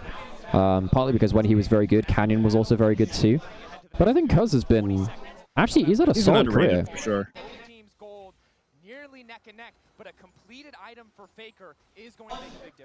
He's a very unique jungler. Not many people do what he does. He does hold on to some of those random picks to flip a draft. Not many junglers do that, I have to say. Tarzan occasionally does. God, I'm sad that Tarzan couldn't get further than quarterfinals this Worlds. I actually think Tarzan has been the best jungler this year on the whole. He had a very, very good year. I think he should come back to Korea, really. I think with Peanut, retiring, I think that you grab, as H-Lee, I think you grab Kanavi or Peanut. Kanavi or Tarzan, one of the two. I'm just grabbing from China. I think that those two have an argument for being... I think the top 3 junglers this year were Kanavi, I just can't watch no. another jungler be wasted on Zeka, man. Get me out. True, yeah. Apparently, there was some rumors apparently where Viper and Zeus have been approached by a couple of LPL teams as well, which is no surprise. They're very good players, right? Viper's been so good again. When is he not, obviously, but God, he's so good. This is where Renekton gets really scary. Doxam does not have flash. This is a dead Corki. Peter's playing it well though. Yeah. Okay, that's very, very good from Doran. Peter? What is Peter doing? Did he just... Oh, that was not bad from Perfect, actually. I mean, Peter just didn't look at his screen, man. Ran it down, what the fuck? He just didn't look at his... Yeah.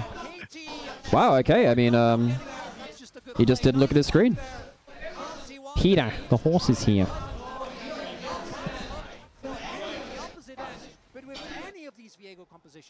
And T1, I thought they needed to get a lot out of the early game. I do think that KT have given it to them a little bit now. Like a 1.5k lead to this point, it's not crazy, but I think T1 can ride this out. What is he doing, man? Viego was invisible, but still, you have to assume he could be there. As soon as he auto-attacks, he gets out of visibility. In fact, I think as soon as he casts a skill, even in E, it does that. Because they made a change to Viego in like 23, I want to say, because it was going to be. I swear. It's just the play was already over. So. Yeah. I guess maybe they thought that Cuz could do something crazy, but Cuz is even in gold again. Yeah, but there was a change to Viego where if he's in his E and he casts a skill, it makes you lose invisibility. So what you have to do is like cast an ability. You can kind of like throw your E at the wall, cast your W, and then by the time that you kind of like charge your W, oh, that's not bad from Peter. Oh, that's very good. Oh, beautiful. Oh, that's damn good from Peter. Oh, damn. Nice. Good X flash play. One of the many reasons why Alistar is kind of a busted champion. I think with the amount of heavy melee...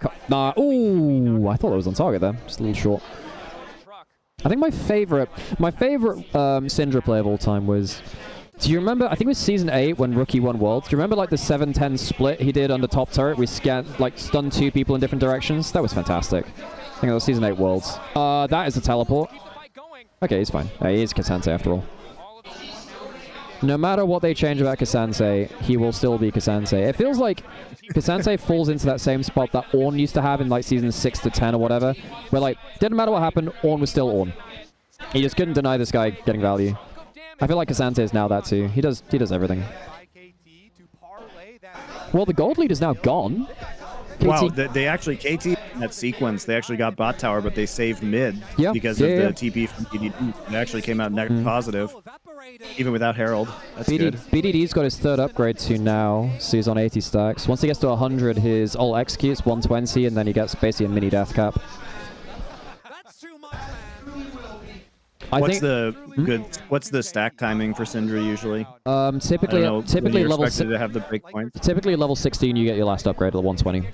Typically level 16. So it's typically tied to your level because you get 5 stacks per level. So with that in mind, I can't remember the mid game ones. It's been too long since Syndra's actually been meta. You get an extra 20 off of this, so that'll be to 100.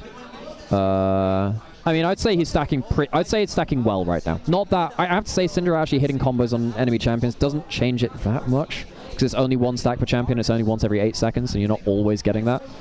It's quite hard to consistently get that. Like, in the same way that... It's not the same as, say, Senna, where Senna actually you can get easy stacks quite a lot. Syndra struggles to, like, hyper stack in the same way. But your front to back... trying to get past these big beefy targets down the line might become a problem. I'm kind of surprised that BDD's not going towards something like a Cosmic Drive second, because in this game with so many, with the Viego Renekton just running at him, I feel like he needs the move speed. But maybe he's going Zhonya's to try and, I don't know, outplay a little. I don't think you want to go Banshees because Victor can pop it too easily, Nymaera can pop it too easily with her W, which she like flings a prayer bead at you, which slows you. I still think compositionally KT are in a massive advantage. I just don't see how you consistently... Those are prayer beads. Yeah, prayer beads. Yeah. Yeah, the orbs of death. Yeah, no. Yes, no. prayer Yeah, beads, prayer yes, beads. Yep. For praying. Yeah. Oh God, she cries. Oh God. Okay, Muramana's about to come in from Dock Dam, so he's hitting a power spike. Guma's got strong single target damage, not going toward... So sometimes Nymaera goes towards Hurricane second to kind of get her Q bounce kind of tripling up effectively. Yeah. I never start Atacon like this, man. I just don't think it's ever worth starting Atacon. This thing is such a cursed objective. It gives you a lot of value when you get it, but you're so likely to lose a game, even when you're significantly far ahead. There were... One of the ways that we really started to realize that BLG were in trouble is that even in games where they were 10,000 gold ahead, they would lose games at Atacon. Because they just didn't know how to approach that objective.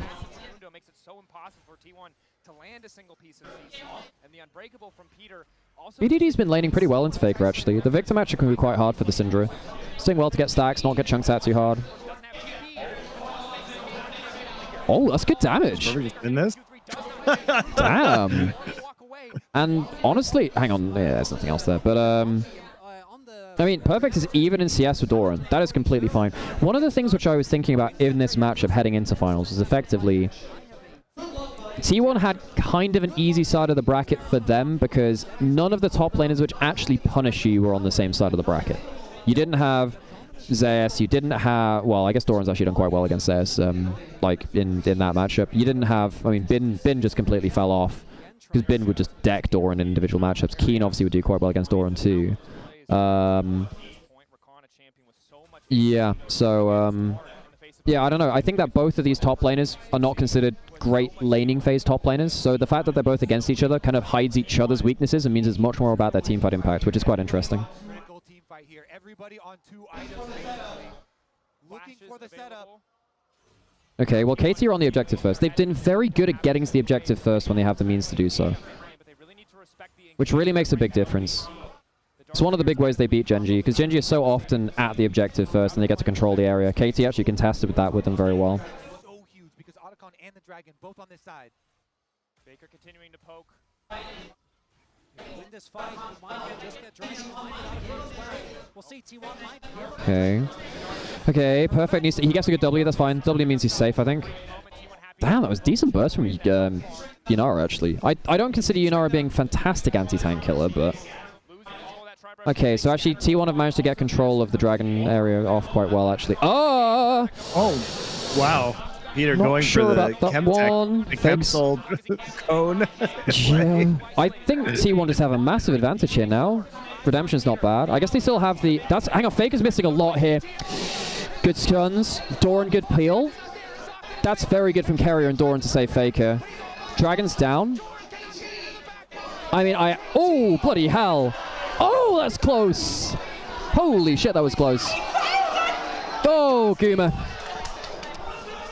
I mean, hang on. Push, push, push. I like how Cuz is just zoning 2 people and has full HP. Fucking Mundo, man.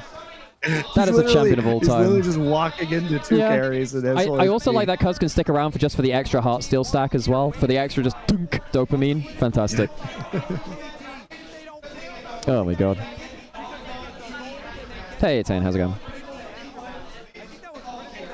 Oh, BDD went for Shadow Flame. I mean, now that means that if Syndra ults you, just insta-pop. But I don't like Shadow Flame that much on Syndra because you remove the last 10% of someone's HP bar with your ultimate anyway. So that means that's 10% of the HP bar that Shadow Flame would normally be working on, which you don't get anymore. That was nice from Perfect. Very good combo. Oh man. Perfect had a great fight. Carrier missed W on a charm target. I actually did not realize that, Vasu. Damn.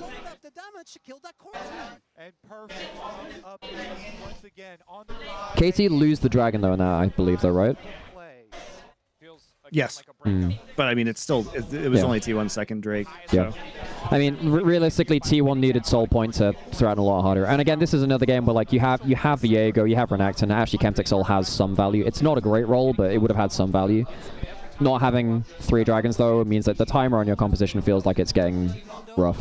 Look at the cooldowns that you got. I'm looking at if they can stick that target that isn't perfect, I think you have a good opportunity. I mean, the biggest thing from these first 3 games is T1 do not look unbeatable at all. They're not like, KT are not mentally fracturing. They're not, you know, they're not getting lost to the aura diff. And, you know, I think particularly KT, I don't think they had the reason to be kind of buckling under the pressure for them. I think KT are riding a really good, like, emotional high for themselves. No one expected them to be here. Even if they bow out of this series now, they'd be like, people will still remember them fondly. I don't think there's crazy pressure on them in the way that, like, Genji, who are massive favorites to win or whatever, would have had. But I do think that T1 are not, they're not playing at peak right now. I think that the early games particularly have a lot to be fixed up. Dogdom doesn't have flash. Dogdom. Oh my god, that's actually pretty good Q. He didn't get his ult off in time, he's safe. Bloody hell. Going back in. Oh my god, that's a good damage from Dogdam. That burst damage though. Yeah, Corki is a burst heavy champion. He shits out damage randomly.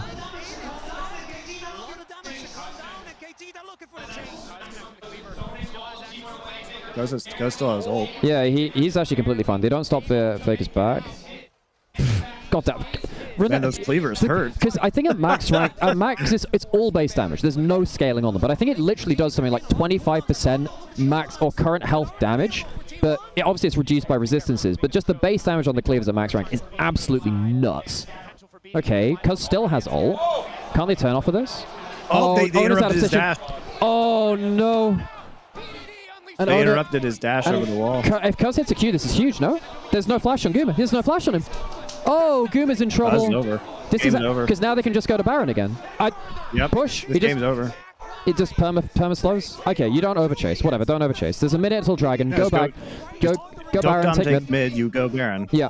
Don't overstay because you need to be able to reset in time for Dragon. You don't want to give just like a free Dragon over if you can help it. If you get Baron though, I mean Baron with Syndra is nuts. And I don't think T1 have got the miracle fights which they needed. They have a Spellbook Smite on Carrier. Owner's gonna try. So they're gonna try. And Carrier has Spellbook Smite as well. So this is gonna be some just like random Smite play. They might try and turn off of this again though. They see this. Owner's off vision. Don't give the flip chance. Don't give the flip chance. Don't give the flip chance. Don't give the flip chance. This is actually getting pretty close. I think they're both dead. Yeah. Okay. Good double kills. Dead. Great double kills. Oh my god. Tell you good what. Job, KT having good I thought KT were going to completely fuck that. I thought they were going to completely fuck it, but they killed both the smites before they came in. That was rough. Right. Hard. Yeah. Cuz has had an excellent game. BDD as well, actually, because particularly has had an excellent game.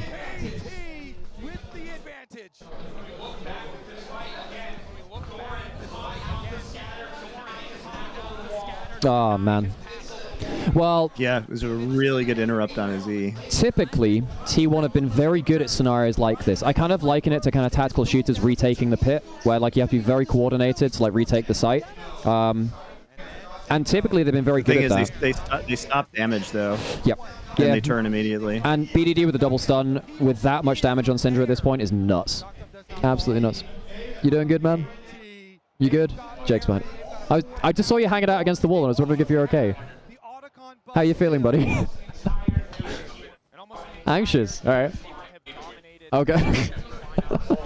Hysterics is a KT fan today, apparently. I mean, it's really, it's really easy to get behind that story. I mean, there's a lot to be said on either side. I mean, it's a telecom war. It's T1 looking for a 3-peat, which will be very hard to match. It's just so hard to keep a roster that can win worlds together for 3 years. Even if you swap parts out, it's very hard to do that. But also, like, KT, forever the butt of the joke. If they actually made this work at this world, it's not something you could ever forget, right? I wonder what skins they'd choose. I mean, it might be perfect Rumble, actually, because Rumble's his big champion. But I think in recent years, basically players have realized, let's pick the champions which sell well. Basically. It's like, wow, Carrier really wanted a Lux skin. I wonder why. Funniest thing was Barrel trying to make his Leona skin look like his gacha game waifus. That is just a level of commitment to the bit, which I've never seen before. What do you mean you've won, like, the biggest esports trophy in the world? You want to make Leona into your Princess Connect waifu? Oh, God. Does dying to anything at this point in the game. The one which I found actually very sweet was, you know, Mako's Yumi skin was made after his own cat. That was actually quite sweet. I like that. Oh, really? Yeah. It's too bad it's the Yumi skin. Yeah, well, it sells like fucking hotcakes because Yumi was really popular in China.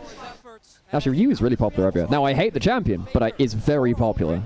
This is actually not a bad revenge angle, no? I thought they would actually be... Oh, no. I think they would... I thought they would have seen the teleport, the recall there, and maybe look for a revenge TP, but they didn't have a ward for it. Faker does not be having that flash. Wow. No objectives up, so this is a bit of a free play. Baron's one off, there's no objectives up. You do need to actually spend your gold though, Katie. You do need to actually get a reset in. Maybe there's an opportunity, but that one is still standing 31 minutes in. It would be quite funny if Mundo got 2 world skins despite being kind of like a deeply unpopular champion for most of his history. I mean, one of the world skins was Season 2, right? It's TPA. Yeah, I know, but it'd just be very funny to be like, what? Why does Mundo have 2 world skins? Imagine if you're a newbie coming into game, like, wow, Mundo must have been That'd really be more popular than a Rek'Sai skin, surely. Yeah, right. Yeah. Damn. Maybe they should make... Well, I was about to say they need to make Pool Party Rek'Sai, and I realized they have actually already made Pool Party Rek'Sai. They have done that. Yeah. They don't have a bikini, but, you know, next best thing. That's the real thing which the Rek'Sai rework took away from us. It took away the fucking jet ski, which was the best part of that skin. I'm actually so sad they took away the jet ski. I forgot about that. Yeah. Is there a Lux angle? No one's played Lux. Yeah, I mean, there are some Caitlyn Lux. You can play some Caitlyn lanes, but no one's played Caitlyn Lux this year. We've seen Caitlyn Braum, we've seen Caitlyn Elise, we've seen Caitlyn Nico.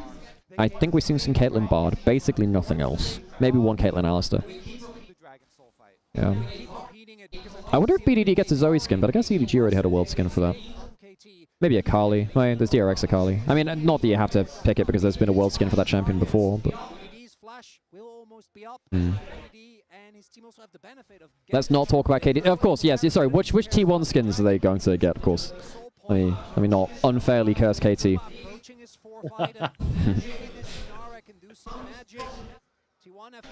I like how people want a Galio skin, but you know the thing is, you have to remember that the world champions get cuts of the skin revenue, so they're not incentivized to pick Galio. Faker actually made his chat vote for it. This is a decent pick onto Perfect. This is a dead Cassante. He's way overextended. Oh, can you get the all out? Oh, Carrion! No, that's a bad mistake. Oh, this is a problem now. That's actually a big problem. He can W through the CC redemption. Oh, Carrier, that's a big mistake. Look, we have played against Cassante for 3 fucking years. What do you mean we don't know to stand next to walls? That's not bad onto PDD. Holy shit, that's good though. Resets, Viego resets.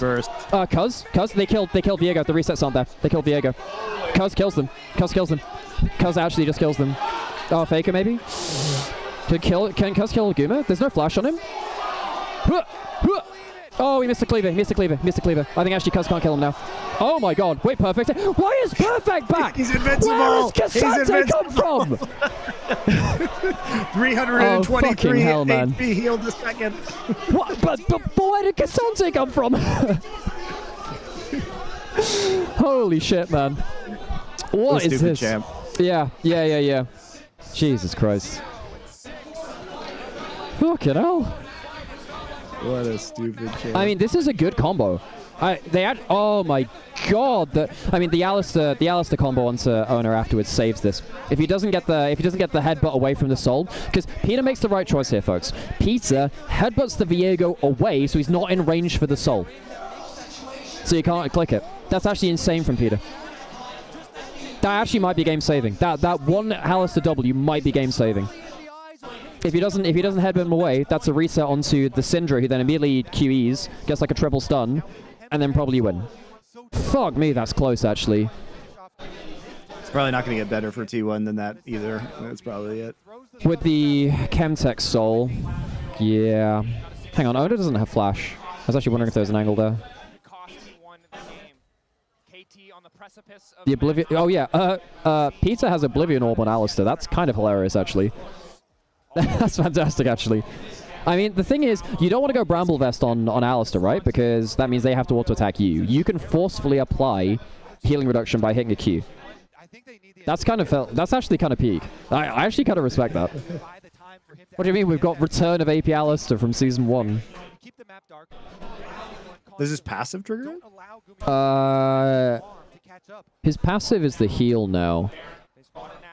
But his E trample right. will. Yeah, but his E and AoE will too. Trample, Yeah. everything is All of his you could AoE apply all of his it, abilities do too.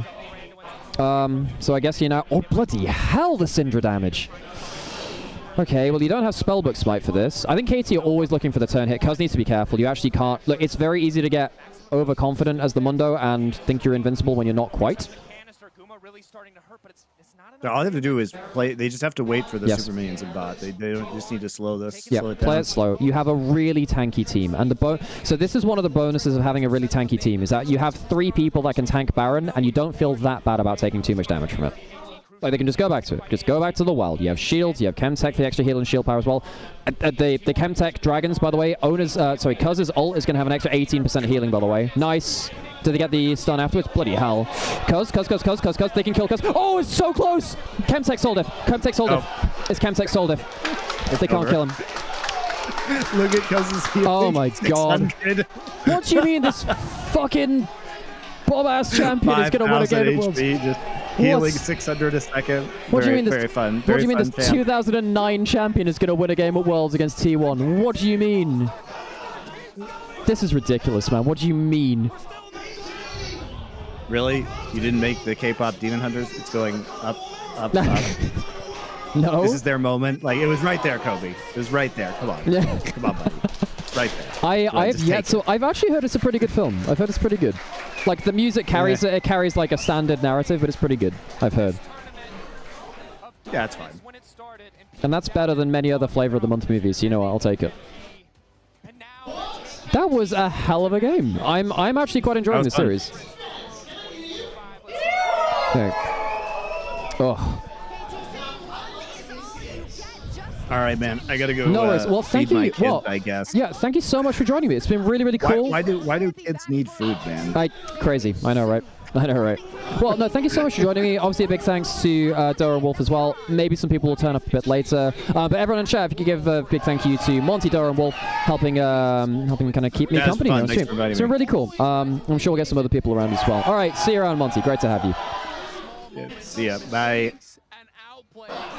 Okay. Well, that was a lot of our guests through here.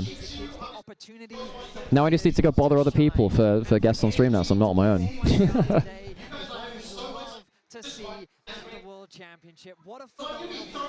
Cool stuff.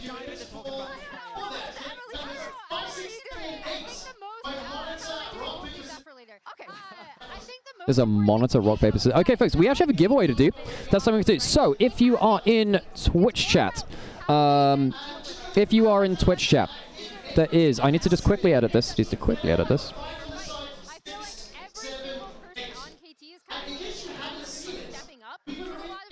Okay, I'm gonna have to just leave the stream just 1 second, folks, because I gotta go check where these T-shirts are. Okay, cool. So we're gonna give it one brief moment. I'm gonna go find some people to go find some things to do this giveaway for, and we'll be back real quick.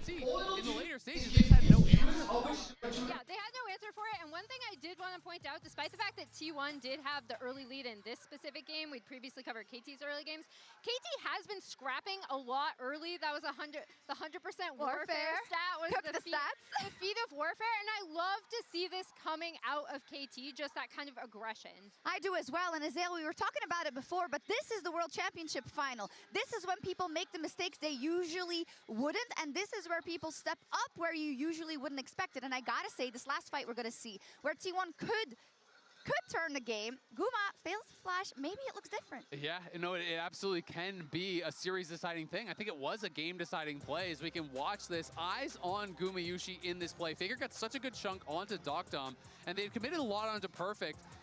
Dorian decides, you know what, we're going to go for it. He flashes over the wall. They get this great engage. They do get the shutdown, but look at Guma here. Steps back, then tries the flash over the wall, doesn't get over, and as a result, he is out of the fight for such a long time. The ulti is expiring. Imagine if he is there with all these low health bars. T1 probably get that kill, probably take the dragon, and delay the soul. The beauty of this fight is it showcases not only the resilience of T1, the fact that in these environments, they still constantly look for opportunities, constantly look for ways to flip the games. But the fact that KT weathers that pressure, and while it is in conjunction with key mistakes that we're seeing from T1, the fact that KT is able to find these opportunities and punish the mistakes is a testament to how well they've been playing. It absolutely is, and teams haven't been able to do it for 3 years. How is it KT that's doing it, Emily? I don't know.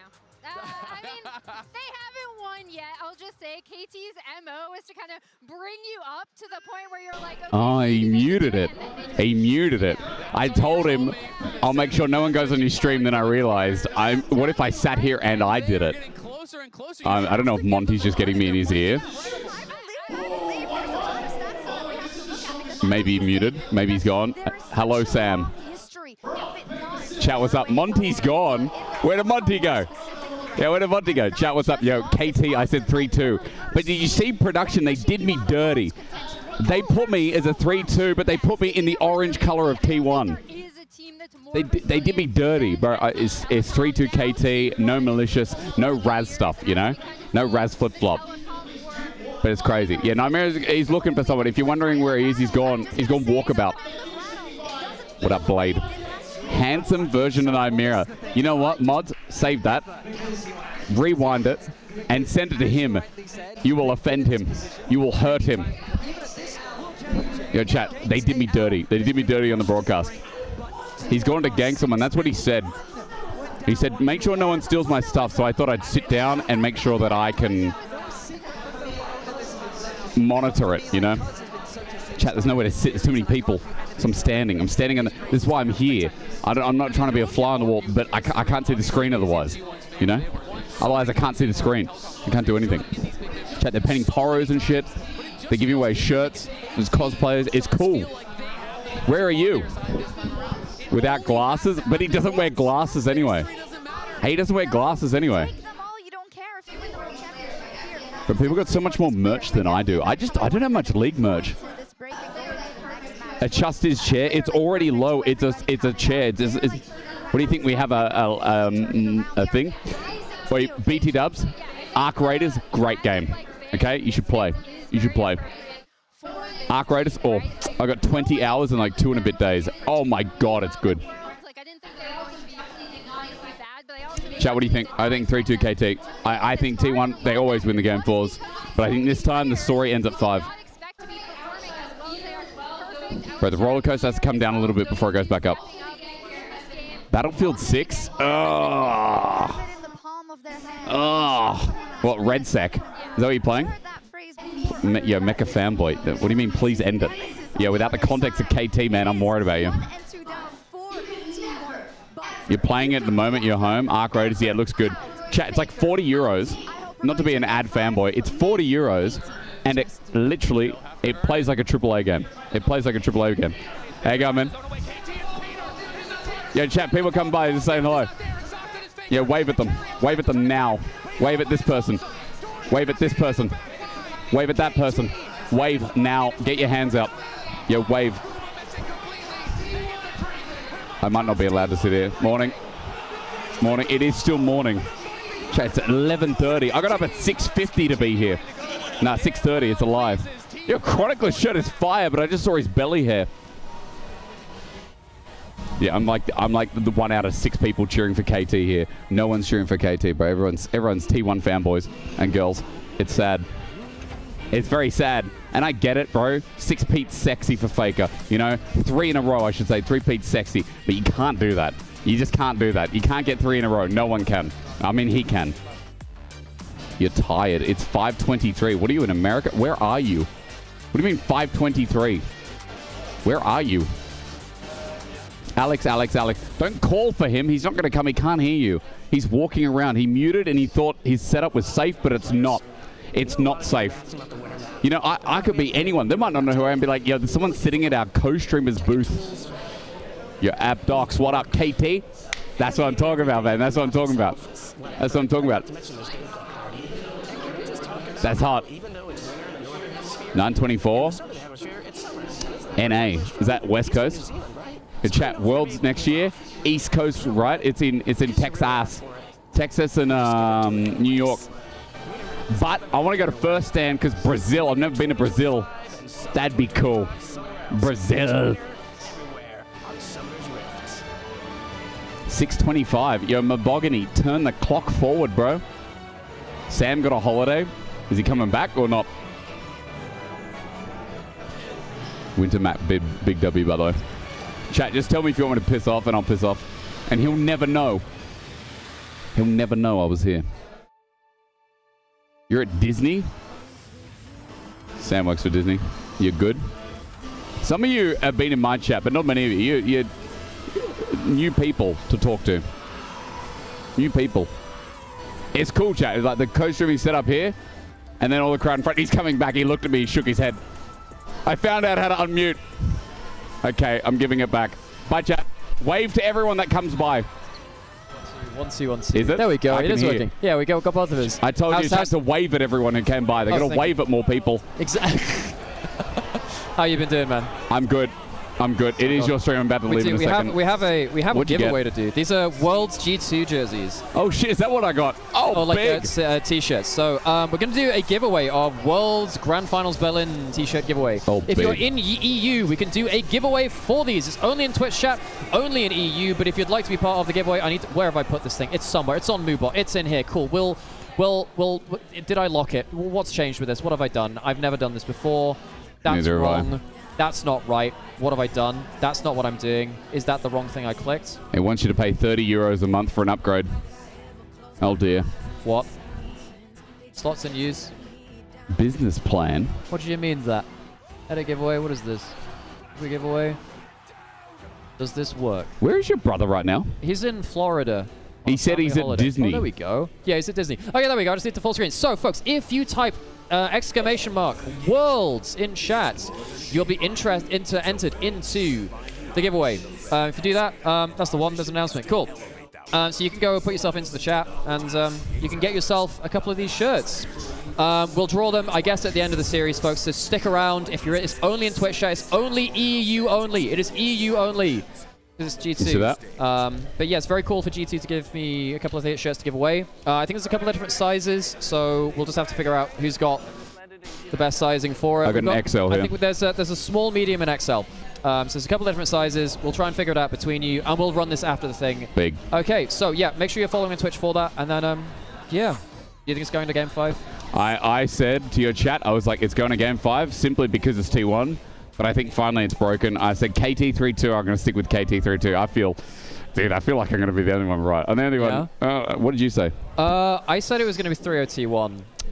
You know, the funny thing is, if that game 1 went the way it was like... It actually would have been 3-0 It would have been a 3-0 KT. Yeah. God, how good has Cuz been, by the way? Cuz been insane. But you know what? You see that last fight with Owner gets a reset there, and T1 probably bring the game back. Peter fucking headbutt was I called insane. that too. Oh my god. Like my god, that was game-saving, yeah. Because the thing is, like, you might think, oh, just headbutt pulverize for max combat. No, you get him as far away from the soul as possible so you can't auto-attack. And he literally got exhausted, kept in place, and like couldn't get anywhere near it. Yeah, I mean, that was insane. That was insane. I've really started to like Peter, because he did a similar thing in quarterfinals versus CFO as well, I seem to remember. And even in the game 1, was he game 1 Nico? Was that him? Or was it game 2 Nico? Game 2 Nico, right? Yeah, because Faker played Silas. Bro, Peter's been great this series. Which home translation was that? Was that the one of him leaking his move to the next team? Was that the one with his team saying that he was going to a different team? Was that the one, Dark World? Yeah, he didn't say that. Well, it's kind of BM to be like, I've been eliminated from Worlds. I'm going to another team, by the way. Yeah, true. That would be pretty bad, in fairness. No, that'd be rough.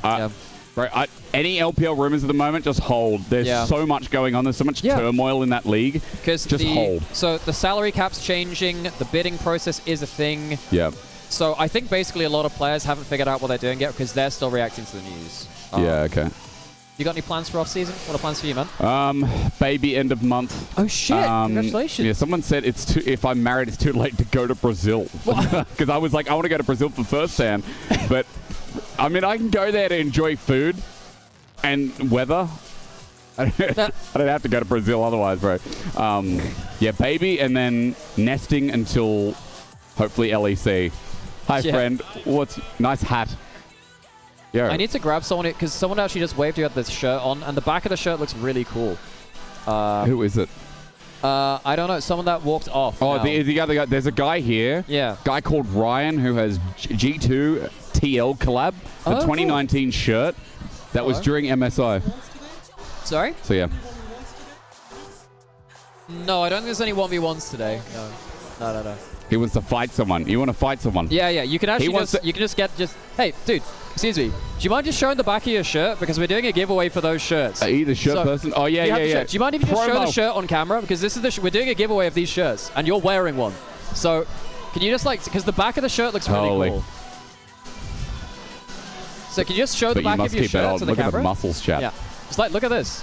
This is really cool. So there's I think there's a Chovy, Ari, Faker, Galio, Mickey, Rakan, Broken Blade, Aurelia. There's a Zeus, Jace, Alioya, Kiana, Bin, Jax, and Jaculov. Is that Jaculov Kaiser? So you can get that all on the back of the shirt. So the back of the shirt looks really cool. And there's a G2 World Thing on the front as well.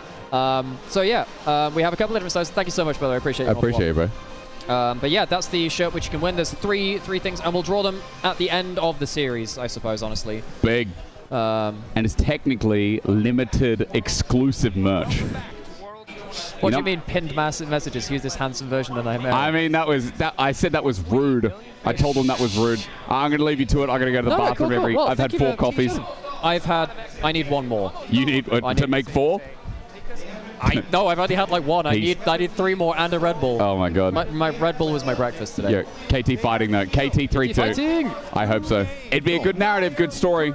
Cool. All right, enjoy the rest of your stream. I'll be there, my only viewing spot. And if you want us to come say hi, I appreciate you, bro. Thank you for letting me take over. No, thank you. Take your original headset. And I'll turn the hand radio off. Yeah. The ham radio.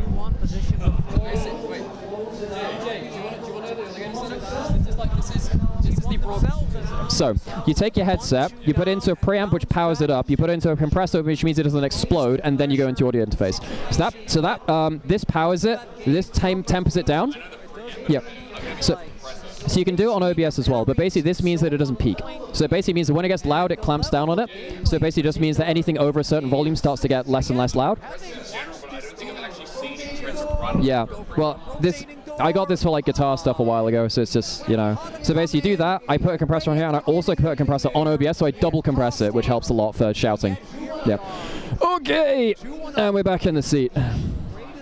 Did we run adverts? I think I ran adverts. Let me have a check. Let's have a look at adverts. What's our pre-roll at? 47. We're perfectly fine. Cool.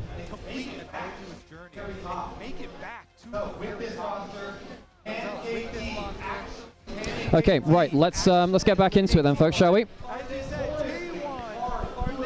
That's how you stop peaking. You're the goat. Never knew that. Yes, exactly. Yes, if you compress afterwards, it helps a lot. Now, I'm double compressing it with a physical compressor and one on OBS. The OBS settings aren't always fantastic, but yes, you put on a compressor, put the ratio to 1:4, put the threshold at just below when you start getting loud, so above your talking volume, and it'll help a lot.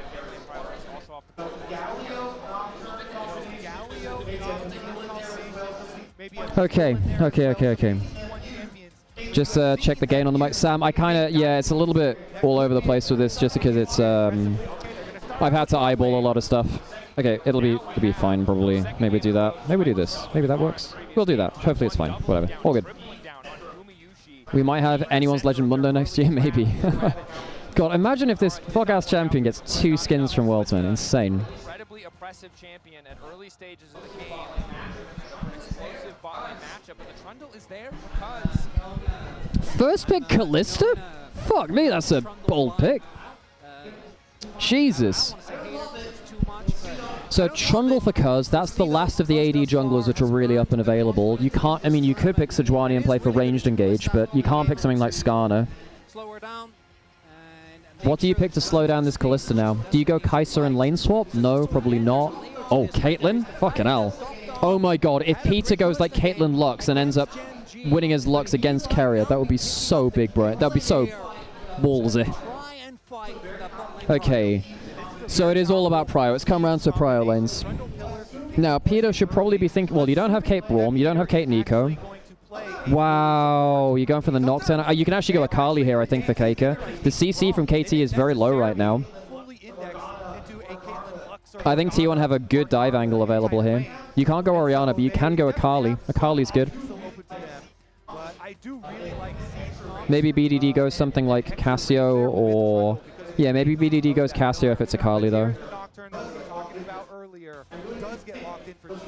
I really do think those Renata straight up, okay. So they're saving the mid lane pick for later. Okay, so what do you do into the Renata? You can go Bard maybe. No, you can't because Bard's banned. What do you even go here then? Do you have to Elise? Elise, Lux, Morg? That's where T1 I think have really struggled in this series. It feels like KT Cassiopeia is a good lock. That's a good lock. Diving into a Cassiopeia feels like absolute shit. Even if the... Now the thing is, Nocturne turns the light off for Renata, which is kind of insane.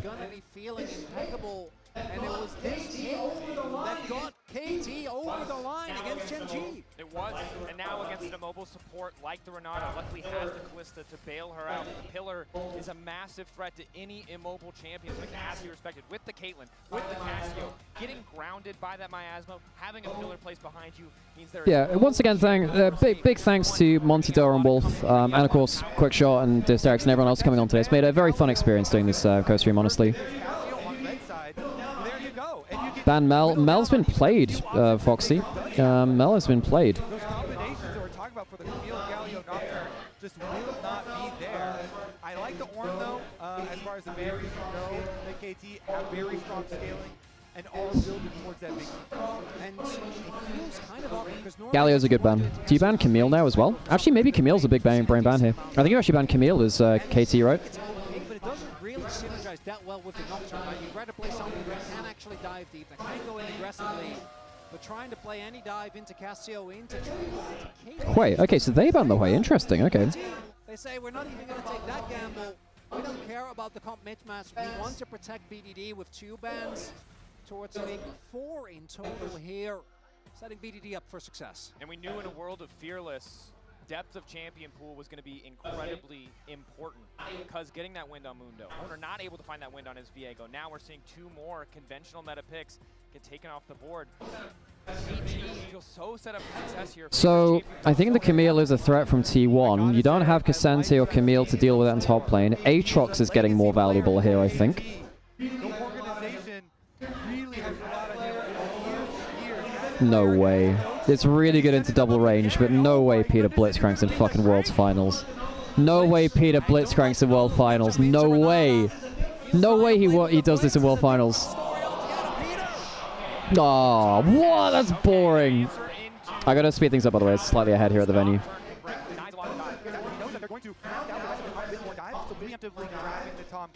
First Kench that we've seen this tournament as well, and it's perfect that it's going to get the Should be about the same now as stream, I think. What is Doran going to go towards? That is a Ooh, Doran Gragas. Haven't seen that for a while. I don't... Well, what do you do then is perfect. Now, Anivia is good versus Cassiopeia, but you can't follow up at all. You're very good at, like, fencing for space. Tahm Kench can eat people over the wall, so you can save someone from one side of it. Ornn is on, Yorick gone. Before we see these blind picked. Gentlemen, it feels a bit scattered from Team 1. Yeah, still got to be the Gragas. They round it out. Okay, it is a bit versatile. That's a lot of AP from solo lanes. I'm favoring the KT side at the moment, and they get countered. I think that's objectively a bad pick, no? But come on. Oh my god. Mordekaiser is good. Mordekaiser is good. Very good hit. I mean, Anivia can cause some problems. But you're very good at anti-dive. You can pull someone out of the engage, which is huge. And also worth noting, if Renata gets ulted by the Mordekaiser, she can't get pulled back by the Callisto. Kennen would have been... You know what? Kennen would have been so sick, Ghost. I actually would have liked the Kennen a lot. Well, also to say, in terms of ease of execution, there's almost no reliable arts on the entirety of this KT lineup. They're really going to need to have full map and better on the setup. Because on the opposite side, you have these walls that can catch people out that matches the one piece of CC that feels like could do something for KT, which is the Pillar. You've got the stuns, you've got the Renata, the Gragas to potentially set up these plays. Huge, I think, burden on Doran to be the guy who can make this happen. And it was 2023 Spring Finals where Doran had a truly majestic performance on the Gragas. That was back then into T1. To which this day in the LCK... I just realized I could have put a much better noise gate on my mic and it would have made things a lot better. Whoops, my bad. How good his Gragas was, and that is with match point for KT, what T1 decides to trust him with. KT on the cusp of winning their first trophy in their first finals after their first semi-finals. An unprecedented run, but they are going up against T1, the greatest to ever do it. A team hungry to find Please tell me Perfect is better than Flandre. I think Perfect's had a good series. He's had a very good series, actually. He's been good. See Hysterics hanging out in the back again. Good bloke he is. And as you Okay. say, Keria flashes the Faker emotes. Okay. Palm Kench. Your engage as KT is very lacking. You do not have good engage. What you do have is Trundle Pillar into Cassiopeia, and what you're hoping is that T1 kind of... hang on a second. Use... ooh, shitting hell, that's close. Now that maybe changes your 3v3 bot lanes if you go for it, because this could be a 3v3 bot lane game. Peter uses heal, though, worth noting. Hey, thank you so much for the, thanks for the sub there, Montenegro.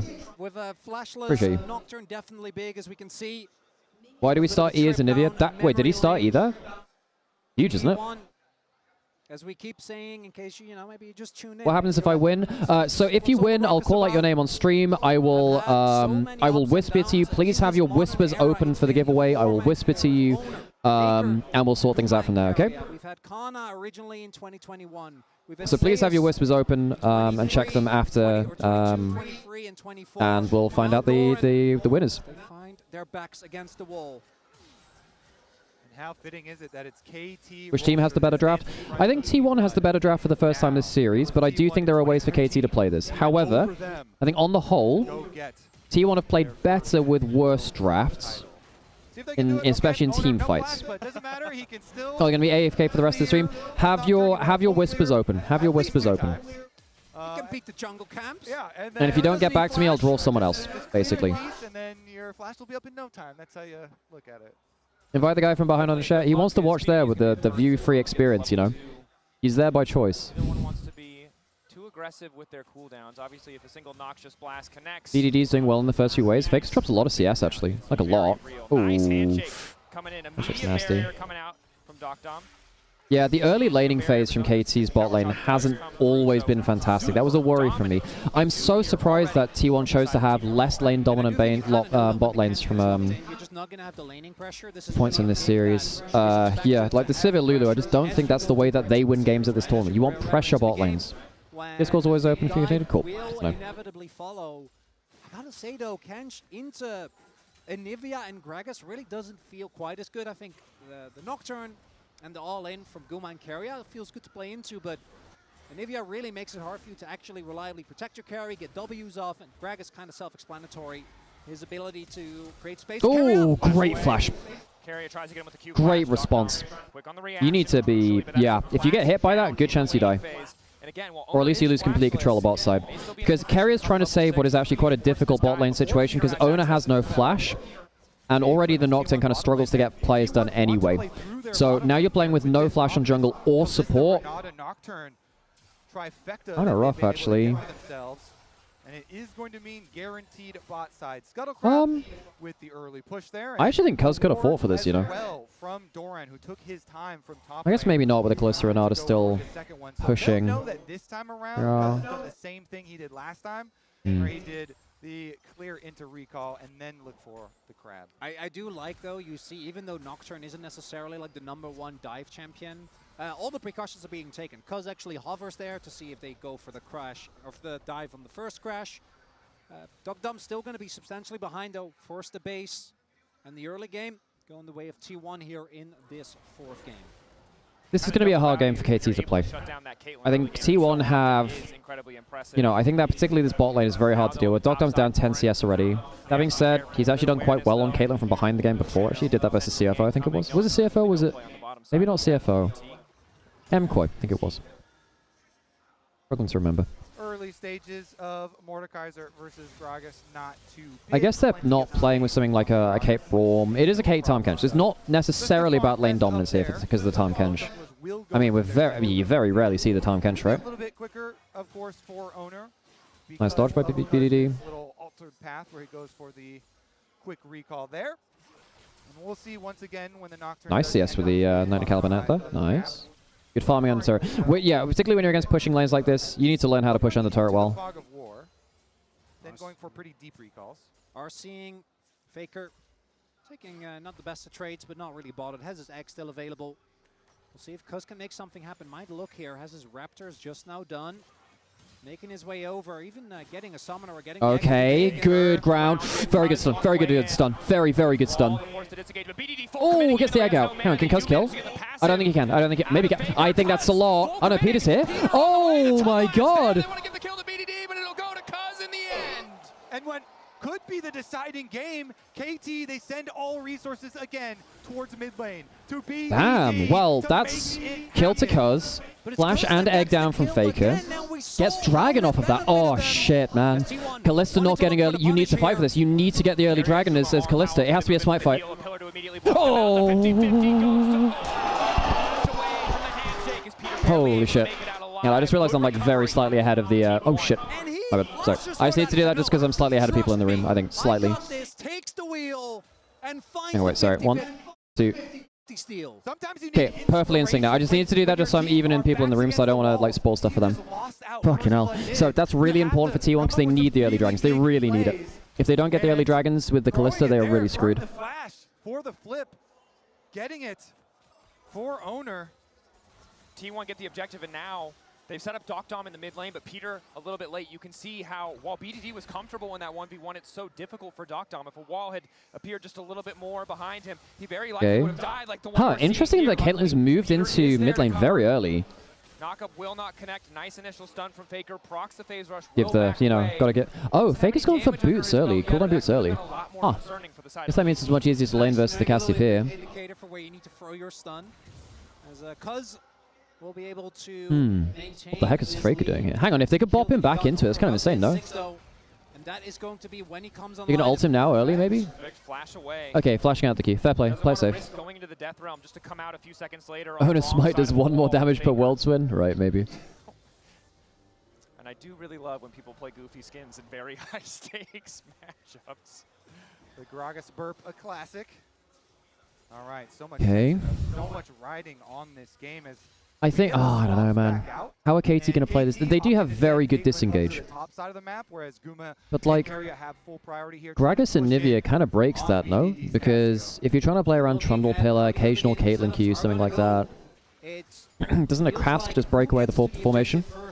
If you're able to use the priority in your lanes, use the priority of this Guma carrier lane, with the Kalista Renata, you're able to turn that into vision, and you're able to pick off members from KT as they rotate over. Lockdown needs to be more careful with the amount of CS he's picking up, though, I have to say. I know it's hard versus the Kalista Renata, but... And there's a lot of damage available early on to take down these targets. Guma notably not using the T1 Kalista skin, although he never really did. He uses the Marauder one a lot, in fairness. Yeah, an excellent lane assignment from T1 again. Faker easily able to wave clear, even in the face of the Caitlyn Tom Kench.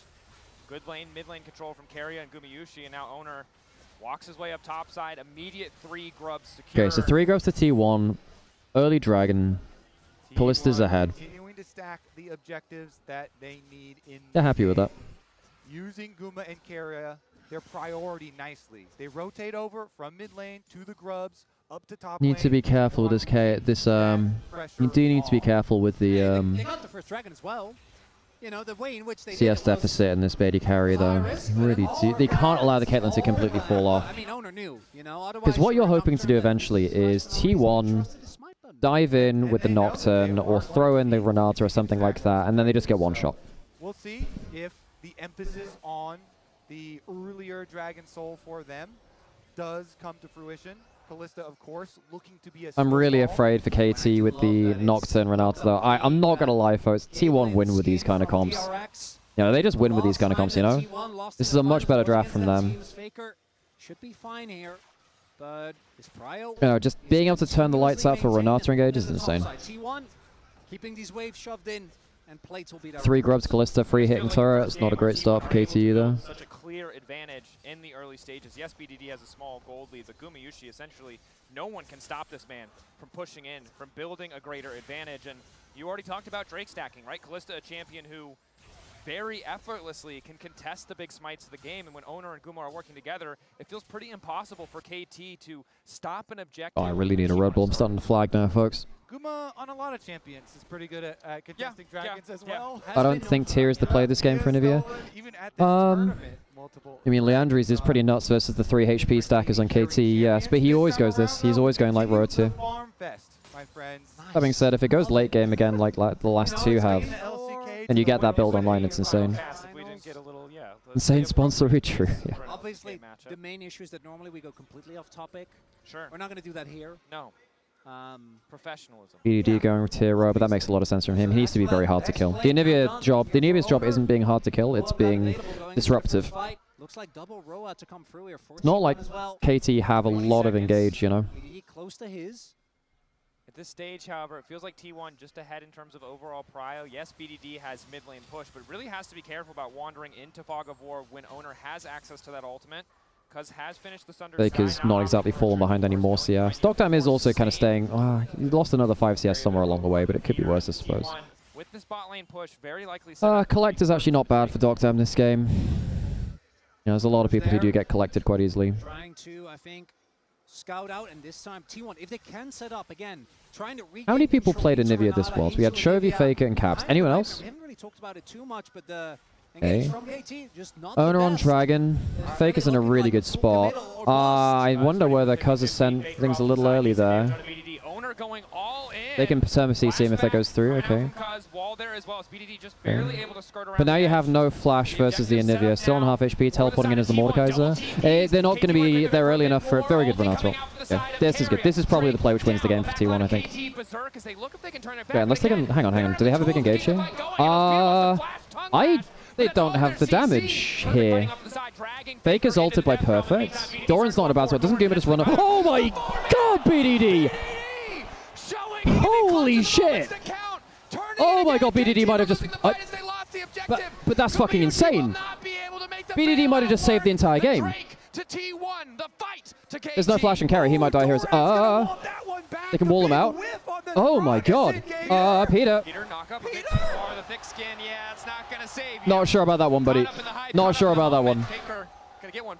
So KT lose the dragon, but they get the kills. Holy shit, BDD. Bit of a bumpy ride, but as we highlighted, it's BDD that takes this. That was insane.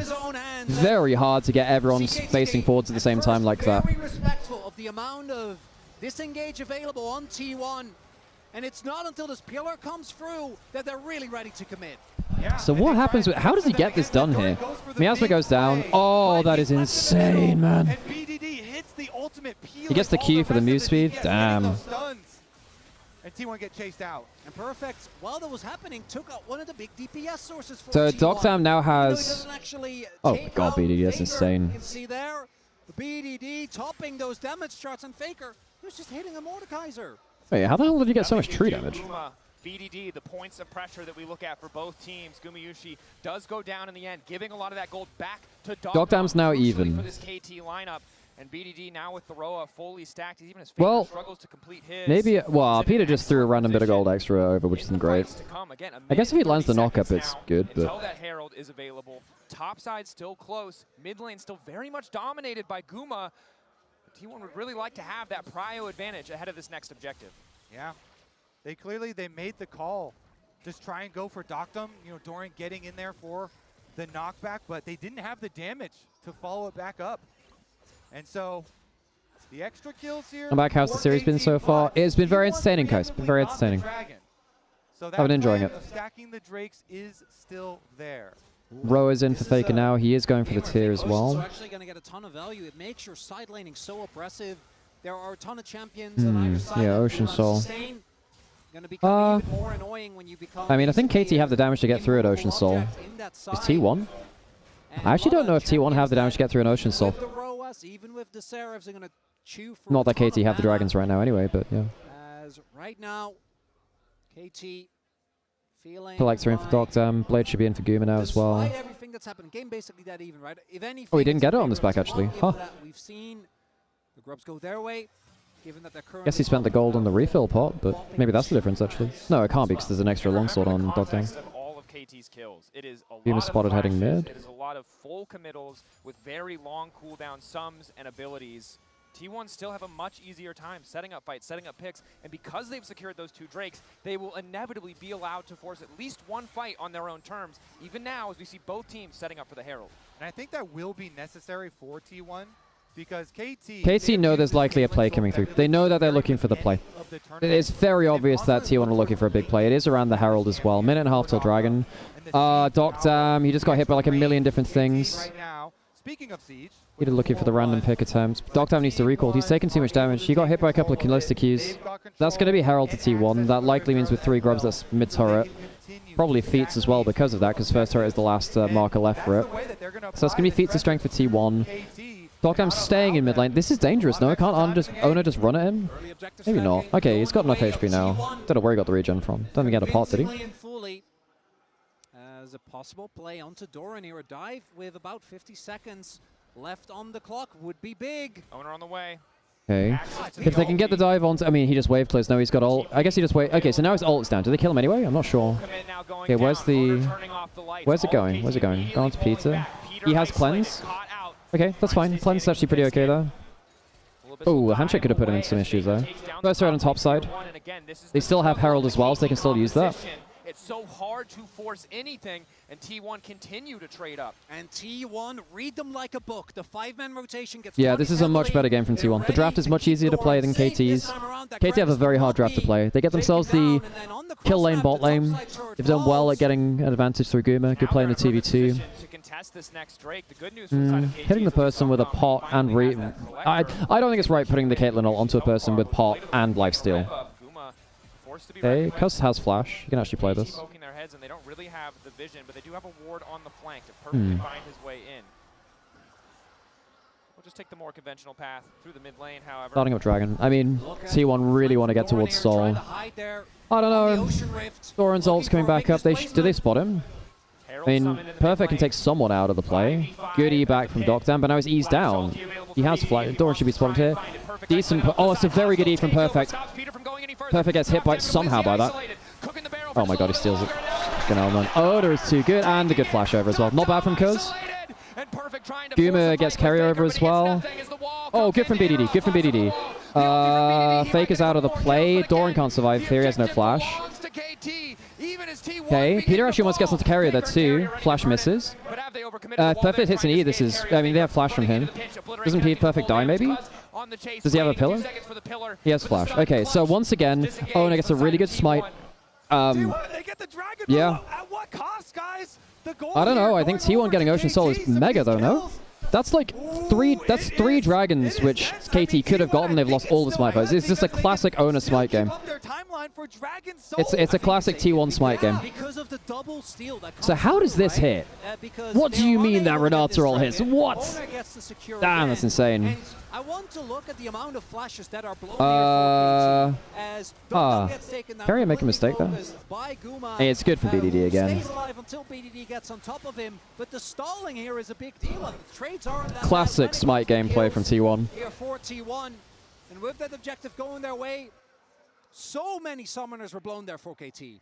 And I think the big thing that I'm looking at is the effectiveness of this Tahm Kench. This is a moment where across this series it's felt like Peter, Doc Dam have been doing well even when Doc Dam's been getting caught out. But you saw there the disconnect. Peter flashes in to try to devour Doc Dam. Doc Dam flashes over the wall. They can't get the angle. And those moments of miscoordination are effortless for T1 to punish. And this is something Almost missed the background noise. Made it feel like a World Finals was playing in a random pub. Even if they have a kill advantage, they're behind in gold. I mean, I can put the background noise back in a little bit if you want. Okay, what do you guys think? Does the background noise add something or take something away? What do you reckon? This guy is cold as hell, man. Keeps on getting these dragons. Started out the game with a flash to go steal it. Can he do one more? Does he have one more in him? And started off the game without a flash. Okay, so Adacon in a minute. Like here in the cast of this fair, yeah. This is the member that we've heralded on this T1 lineup as the most consistent point. Being clutch around these objectives is crucial because Cuz has had another good game again, by the way. The fact that he hasn't died is actually pretty big. It's quite hard to do that. Very hard to do that, in fact. In 2013 OGN Summer, those Telecom Wars going the distance. Will we go the distance here on the World Final stage? If we start a Twitter poll, can we ask for Game 5 blind pick? I'm down. It's a throwback. Let's get double Zeds. Wheel Ryu out of retirement. Run it back. Sundon and him is kind of crazy. No, Sundered Sky makes a lot of sense in this game, Vasu, because his job is to be unkillable in the front line. He's not there to be damaged. He's there. He's going to go like, he'll go like Spirit Visage into the double AP next. It makes a lot of sense. Elioyo went the same build earlier in the tournament. In fact, we actually saw some like, we even saw some like Sundered. I want to say Sundered Hysterics at some point. No, maybe not. That was a fight game, I think. And taking your lunch money as owner, we've seen him and Gumayushi often be the deciding factor together. As KT, they might just full send in on Otacon, at least to get the TP out of Doran. Alright, well, KT is starting the fucking Otacon. It's harder to find the choke points with the Renata here, because it's such an open field. I don't think you want to be doing this, do you? It's not bad. Hang on, that's not bad from Perfect. Does he ult in? My dude, you didn't ult. He's ulted now. But who did he take out? He took out Guma. So Perfect's just dead. Not good for him. This is why you don't start this shit, man. They didn't get the... Okay, cause good damage onto him. Good Renata ult. They have the Renata, they have the Callisto as well. No extra damage through. Very good objective take by T1. Oh, hang on, Kerry died there. Securing the objective. And there's 1 for 1, but the Otacon's there.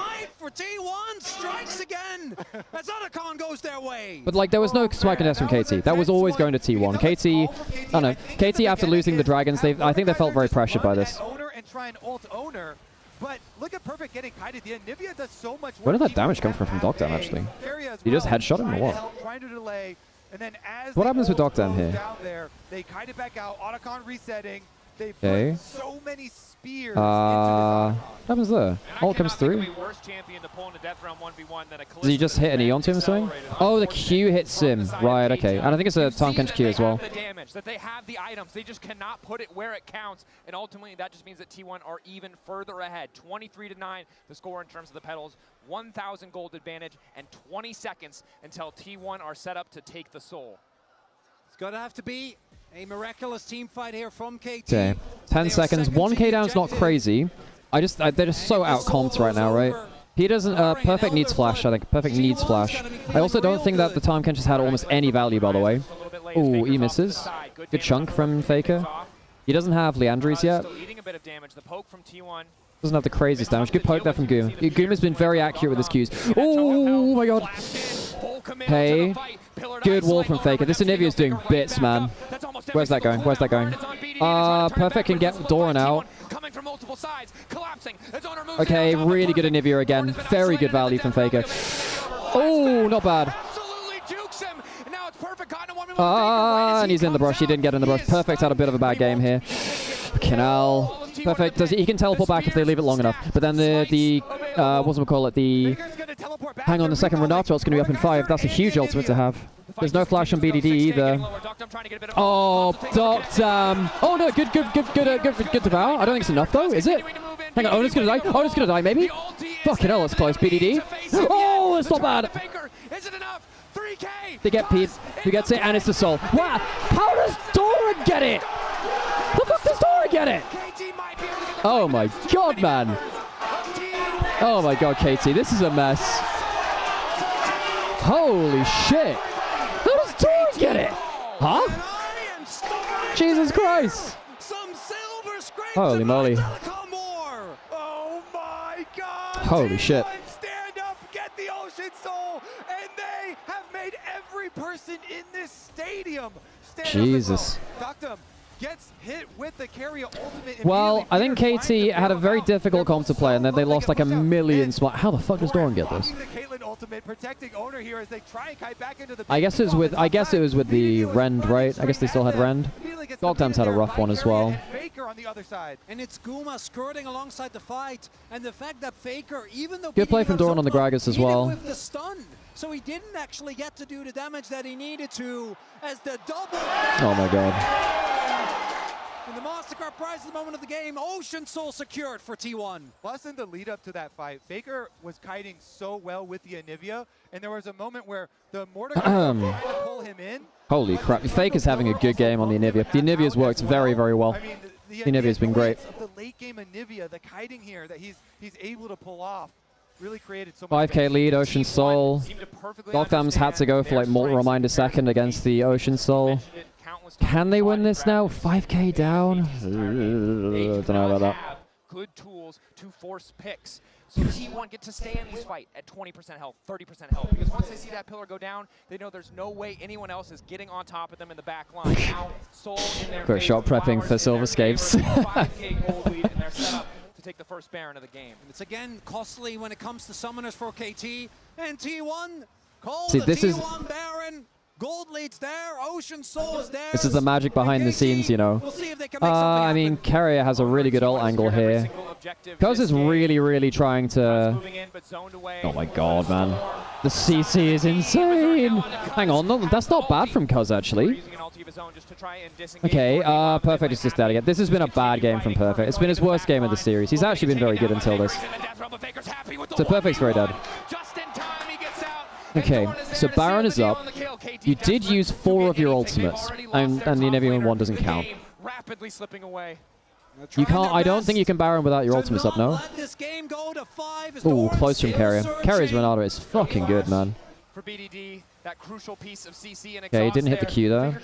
Doctor, my god, he needs to be careful there. He's trying to. He doesn't have fire cannon, so he has to position like this a little bit. Doran gets onto BDD, ult onto Doran. Oh, well, they don't have Cassiopeia ult now. Not bad from Docdam. Docdam's really fucking trying.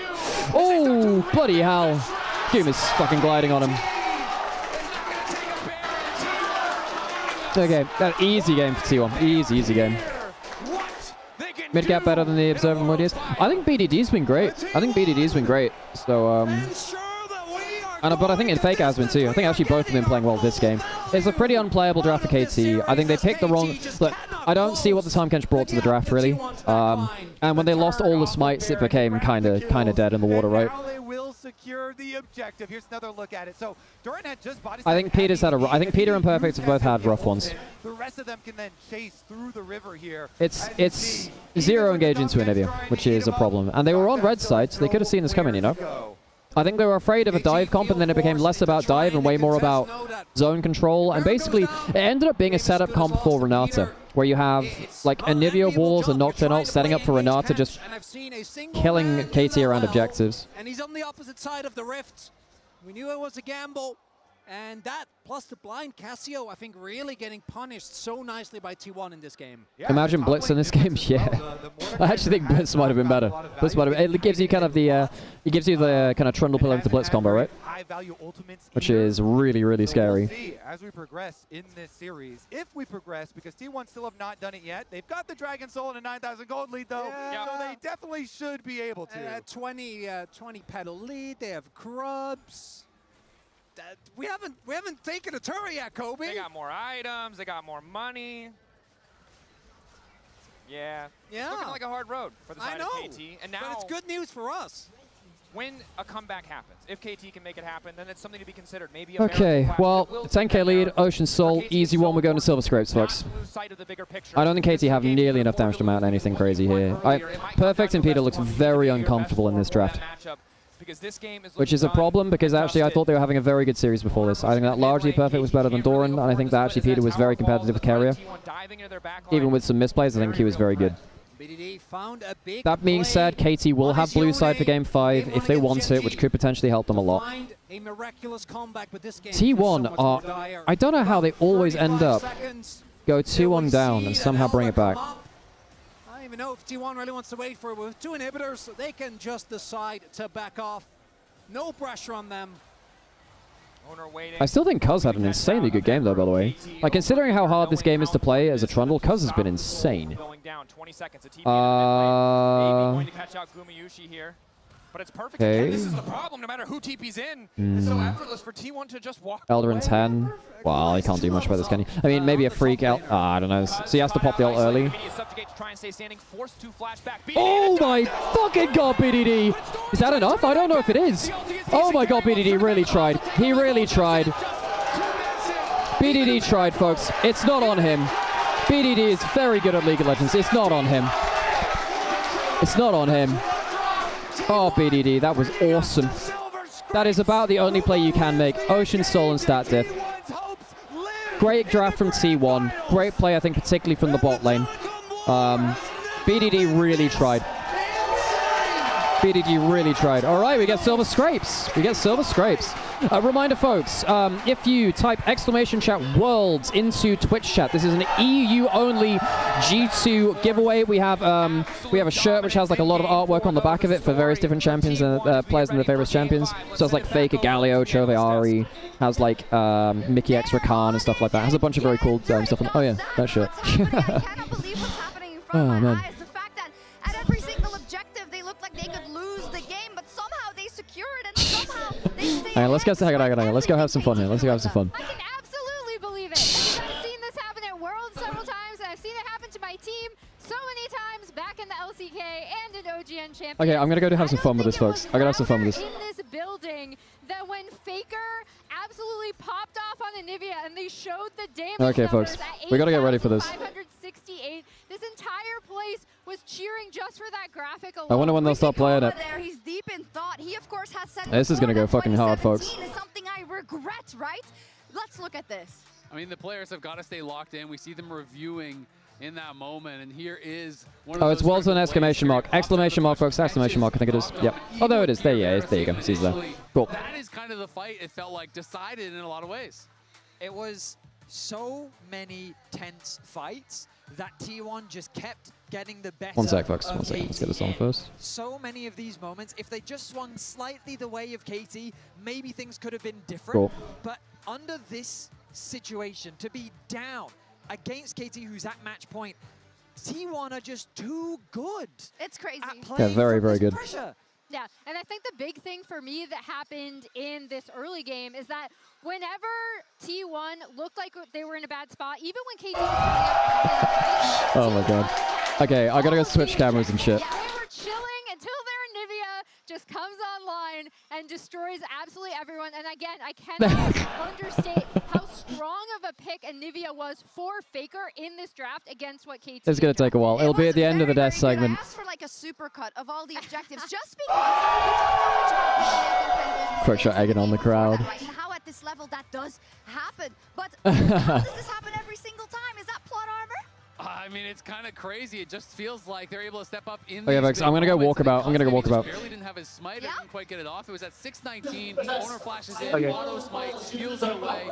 This could be a real mess, actually. Where you think, okay, they're finally gonna get it. Owner gets in again and steals Well, it. this is gonna be The soul crazy. fight Let's- was actually hello. Dorian securing it, where Dorian went off in this next fight, Ben. There we go, this run. Really It's the watch party. for certain players to step up, and given that this Is the series audio just has been completely the close cracked, or is this show, okay Owner audio-wise? couldn't have picked a better time to show up in this series. Fantastic play around the objectives, 7 years. and Doran, as you were saying, Azel, his scoreline was not impressive, but the impact that he had in so many of these team fights, like, it was truly phenomenal. It was, and I have to shout out BDD as well, right? Because he gets, just like on the Not Sigma, here, right? not He beta gets here. a lot of four-man stuns. He gets in there with Pad the stock Casio, he order? can Should be turn the fine. fight, but you just see at some point that with all the objectives that T1 had and the fact that they were up on the forefront, right, and they have the confidence makes that they just run this one home. Absolutely. And This I is mean, the I watch think party. they're going to be regretting giving that man a Nivea. Because Faker, it seemed like he played way better than he did last time on the pick, but also, we were talking about it in draft, Benny and I were talking through, hey, if you're going to blind Casio, you really do need to ban the Nivea. Instead, they elect to take away the Gallium and the Way, which are good for picks for Faker. With Faker, there's always going to be something. I'm gonna get up on stage for this, but, folks. Man, Anivia was crazy in this game. And while we look at the faces of T1, focused, calm, and getting ready for the next I gotta get this from up there, we man. know that this is a situation where they've been in multiple times before, even just last year against Wanna be a front BLG. here. For KT, Let's go for putty. I can't imagine the pressure that they must feel, the stress, given that you could be Holy shit. a single game away from lifting a world trophy, or it could be done and dusted just like that. I mean, it's basically going to be the best one in your life or the worst one in your life, right? And it's coming in 30 minutes. And we heard interviews from both of the bot laners from T1 where they're talking about the advantage that they have is the experience. They've been here before. Kara said, I wanted it too much. I was dying to get This it. shit is so I think cool. KT is going to be as well. Yes, they are absolutely dying to get it. We'll get some time to talk on the other end of the break about God this damn, when are they gonna man, play Emily, the but same also song? about the chances of KT. We'll be right back before Game 5. The fight just continues to go. 6K getting lower. Doctor trying to get a bit of poke. Hostile takeover. They're fucking edging us with silver scrapes. Peter is good, but it might not matter. Cuz continuing to move in. BDD waiting over the wall. The ulti is there, but they don't need to face him yet. The turn on Faker. Silver Scrapes World Finals. At the end of the day, it does not matter because it is going to get the soul. KT might be able to get the fight, but there's too many members of T1 That's it. standing. Ocean Soul to T1 as everybody on KT falls.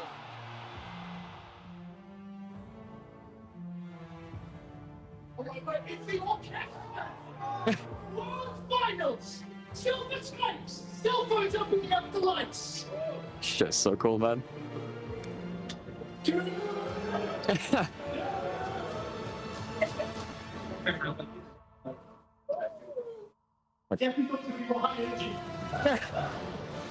This is epic as hell.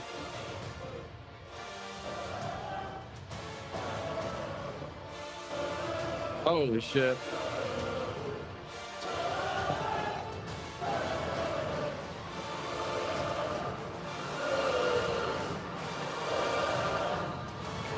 Oh crap, man.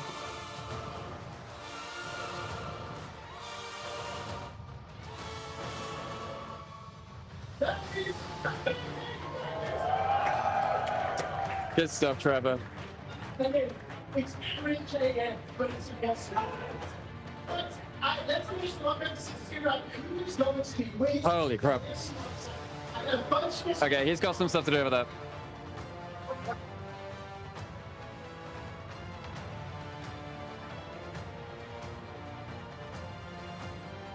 Okay, well, I hope that wasn't like too crazy shit audio. Holy crap, man. Oh, getting hyped. Okay, I'm gonna go put on some adverts. I'm gonna put on some adverts. And I'm gonna go do that thing where I find a Red Bull. That's the one.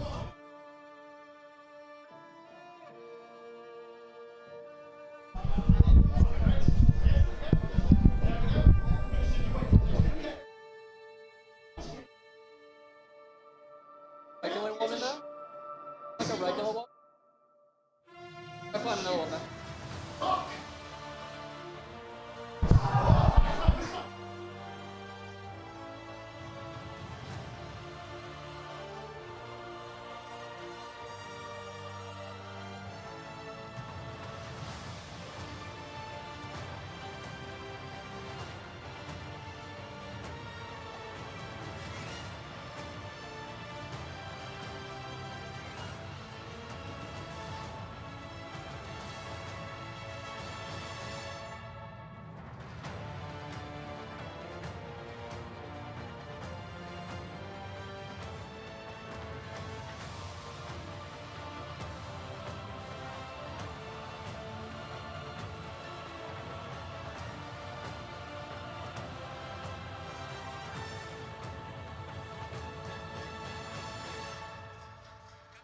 How could it end any other way than a Game 5 in this telecom war for the ages between KT and T1 with their eyes set on the Summoners Cup?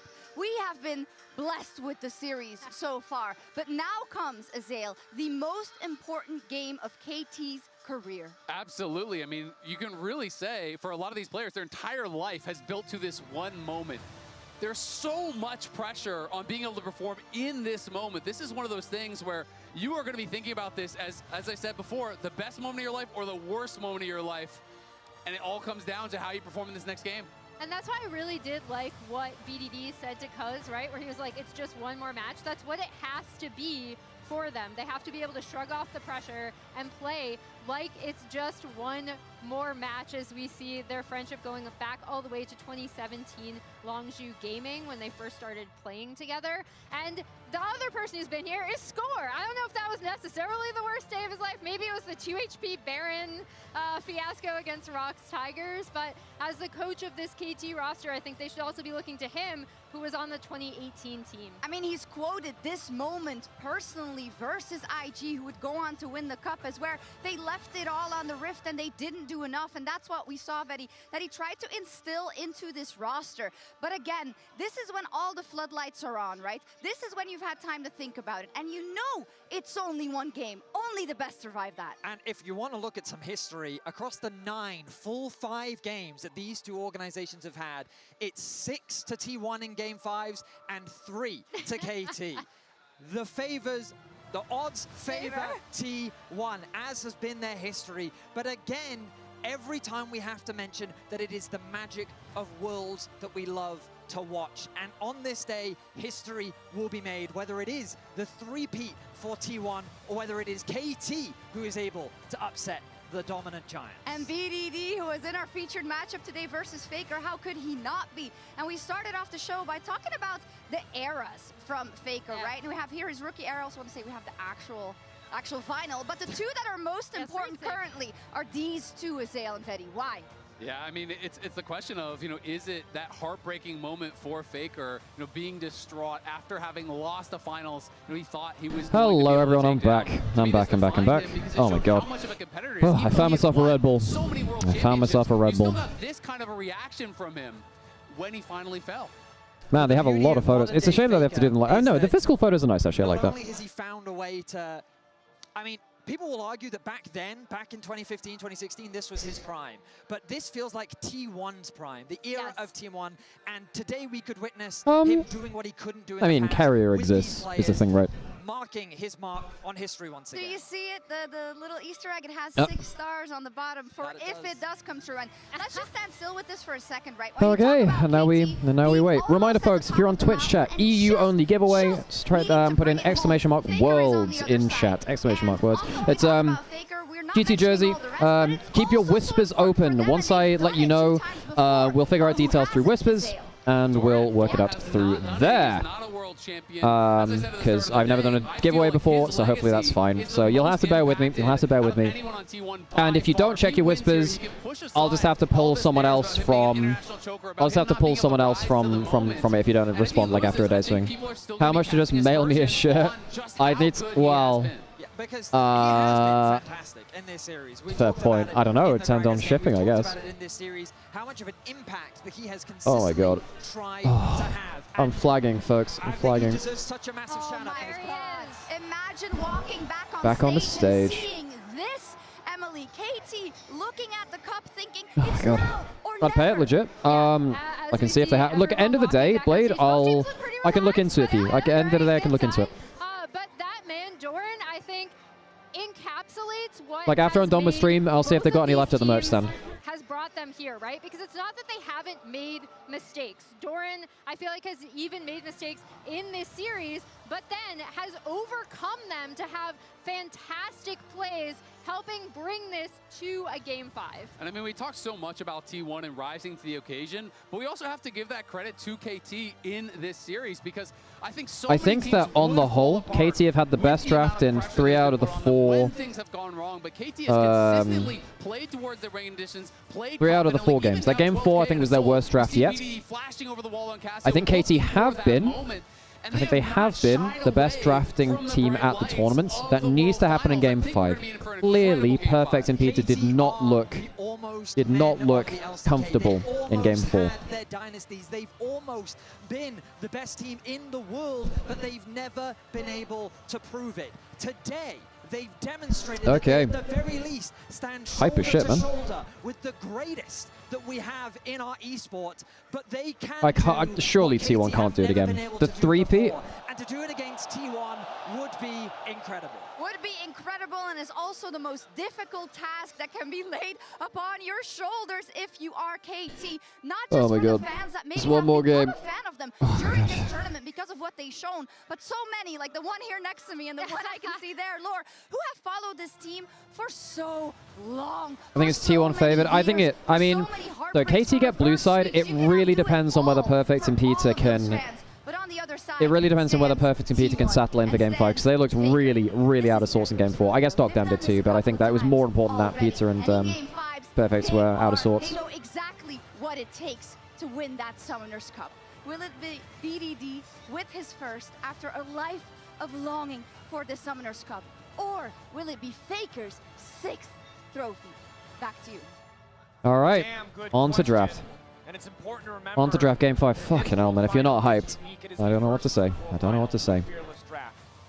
This might be the hardest Game 5 we've ever seen. There's never been a World Final with more emphasis on diverse champion pools. Telecom War 5 game finals. That is nuts. On meta staples or comfort picks.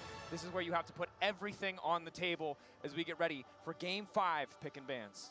This is also where you could maybe see teams take big gambles. We've seen teams try to throw off with KT picking blue side despite being in Game 5 of Fearless. Maybe this is the game where we leave open things like the Azir, which have basically been permanent. Do not. Well, I mean, I think KT should. They're on blue side. You got too excited about Game 5 blind pick. No, certain things still have to be banned. Okay, let's go. Let's go. So KT on blue side. Azir, Bard, banned away the entire series. Orianna surely banned here as well.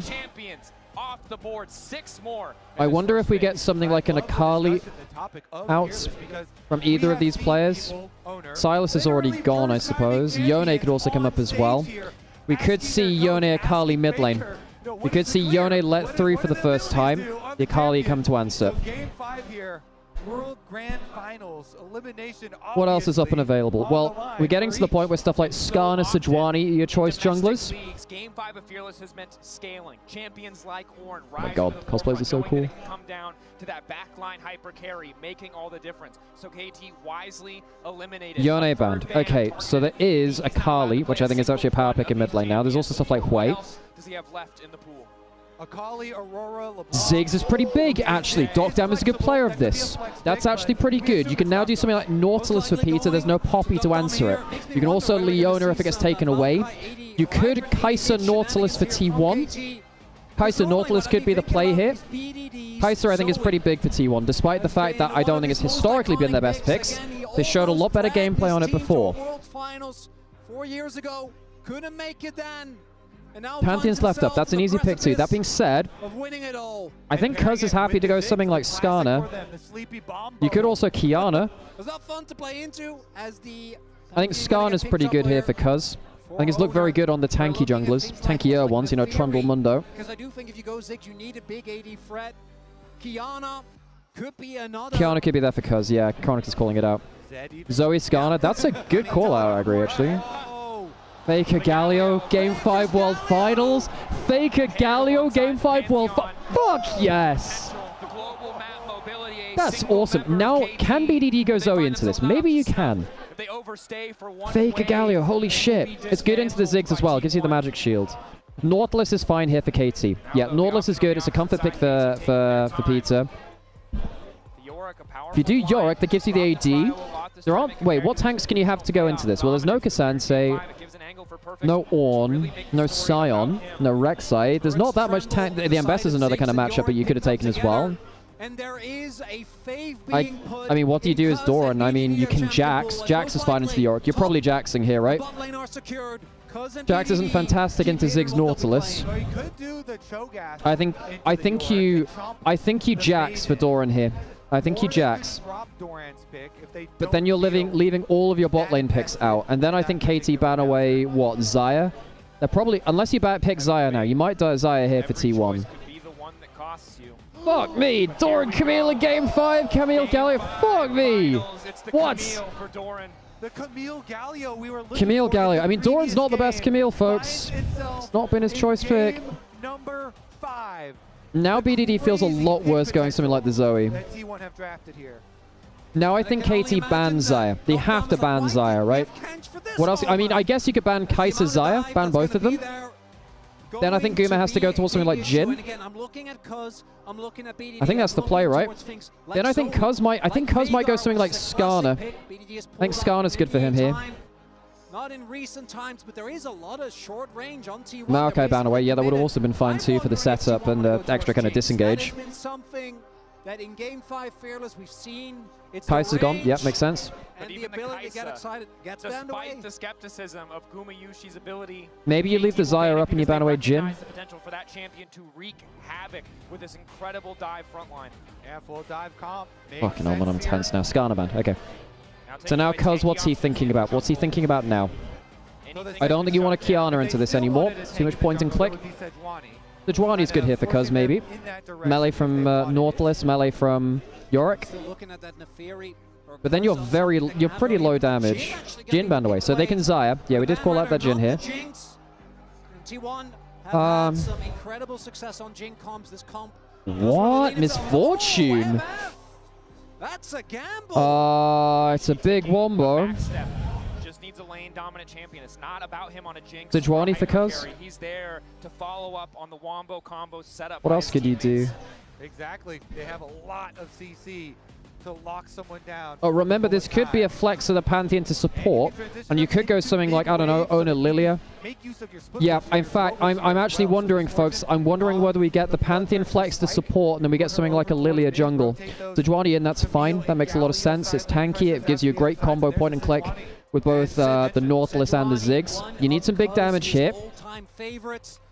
In 2023, what do you pick for BDD? Team that had so much dominance. I mean, I love it into the Galio especially. So much dominance. Pretty good into the Galio. Can bust a shot away a lot of the engage, but if you make mistakes, you get punished quick. It's not bad for BDD. You get good pushing lane. Smolder. Smodler. Smodler. Okay, last pick. No. Now there are a couple of things you can do. I actually wonder if this is Pantheon support and then you Lilia jungle. In terms of other sports, you could Leona, but it's not Carrier's best champion actually. Because you can go for the Lilia Misfortune sleep combo. That's my thinking with the Lilia. It's not a great pick for Carrier. The Leona's not been his best one. Okay. Okay. Big engage comp from T1. Very good anti-die from KT if they get it though. Smolder is great into Galio. Yes, Smolder is very good into Galio. It's not fantastic into, you know, Camille Galio. On this pick is better T1 KT. I think KT walk away with the better draft. I think KT walk away with the better draft. The Nautilus early, and then on the other end. Look, you've got double melee synergy. You've got double overhead ults from like Smolder Ziggs. Your scaling's actually very good with that. Doran's not the best Camille player. Carrier's not the best Leona player. They can still obviously win with it. It's a game 5. I think KT walk away with an easier to play comp, maybe? I guess it's not press R and go. Okay. Over KT's performance in dire situations. When they're underestimated, every single player needs to be on point in this game 5, or either of these crafted game plans could fall apart in the blink of an eye. It all comes down to one Holy final shit. game of League of Legends in 2025 here in Chengdu. BDD was asked in the interview after they upset Gen G, what would you tell future BDD 1 week from now? And I thought his answer was okay. So I feel like T1 has better draft for team fights. I think it's actually very contested in that because you have very good CC from Sejuani Nautilus, which means you can kind of like In the mid lane matchup, range versus melee. So much time for Smolder fake a to Galio. scale. Fucking legendary pick. Chengdu erupting in cheers in the final game. This is tense as hell. Sorry. Look at. For any creative options, but both sides just okay. Lines of scrimmage. So Smolder Ziggs is an insane amount of damage. Very good scaling. No one on T1 can stop that. No one can tank that at all. Mistakes to the opposition. One thing I do want to highlight for KT specifically is the value of Mercs. Looking at the CC Triple teleports for KT help. Taunts, Leona. Barrier for Guma, so no cleanse on Guma. Not that it matters versus the Nautilus, but it does versus the Sejuani. You have a little bit of pressure being put out here by Dr. as he makes his way down. Low auto, but nothing too crazy here in the level 1. And of course, for a Does blow his bone plating though, that's important. The bone plating being blown does start to help your level 1 quite a lot as the MF. I mean, MF Leon is a good duo. It means that your bot lane's pretty good here. Chunk out Faker a little bit, sure, whatever. First bomb missing from Dogdown, that's not fantastic from him. Because you can contest the early lane as the Ziggs actually. Oh my god. Game 5 Telecom War, are you kidding me? They lose a bit of XP then? No. Doran's actually trading pretty well here. Gets the passive back up. Nice trade from Doran. Camille, one of those champions that I think has a really funny power curve. Like Oh, when you queue an enemy champion now, you actually do get the rules, which help. And then you're basically just praying until you hit your Triforce. Carrier! Takes a power shot. Hit me, man. Trying to zone away, make the most of that level 2 power spike. Dom and Peter waiting to catch the wave. And BDD is going to be trying Hysterics behind you is my spirit animal. And keep this Galio lane You feeling any different than earlier, Jake? Yeah, you did say we'll go to 5. You did.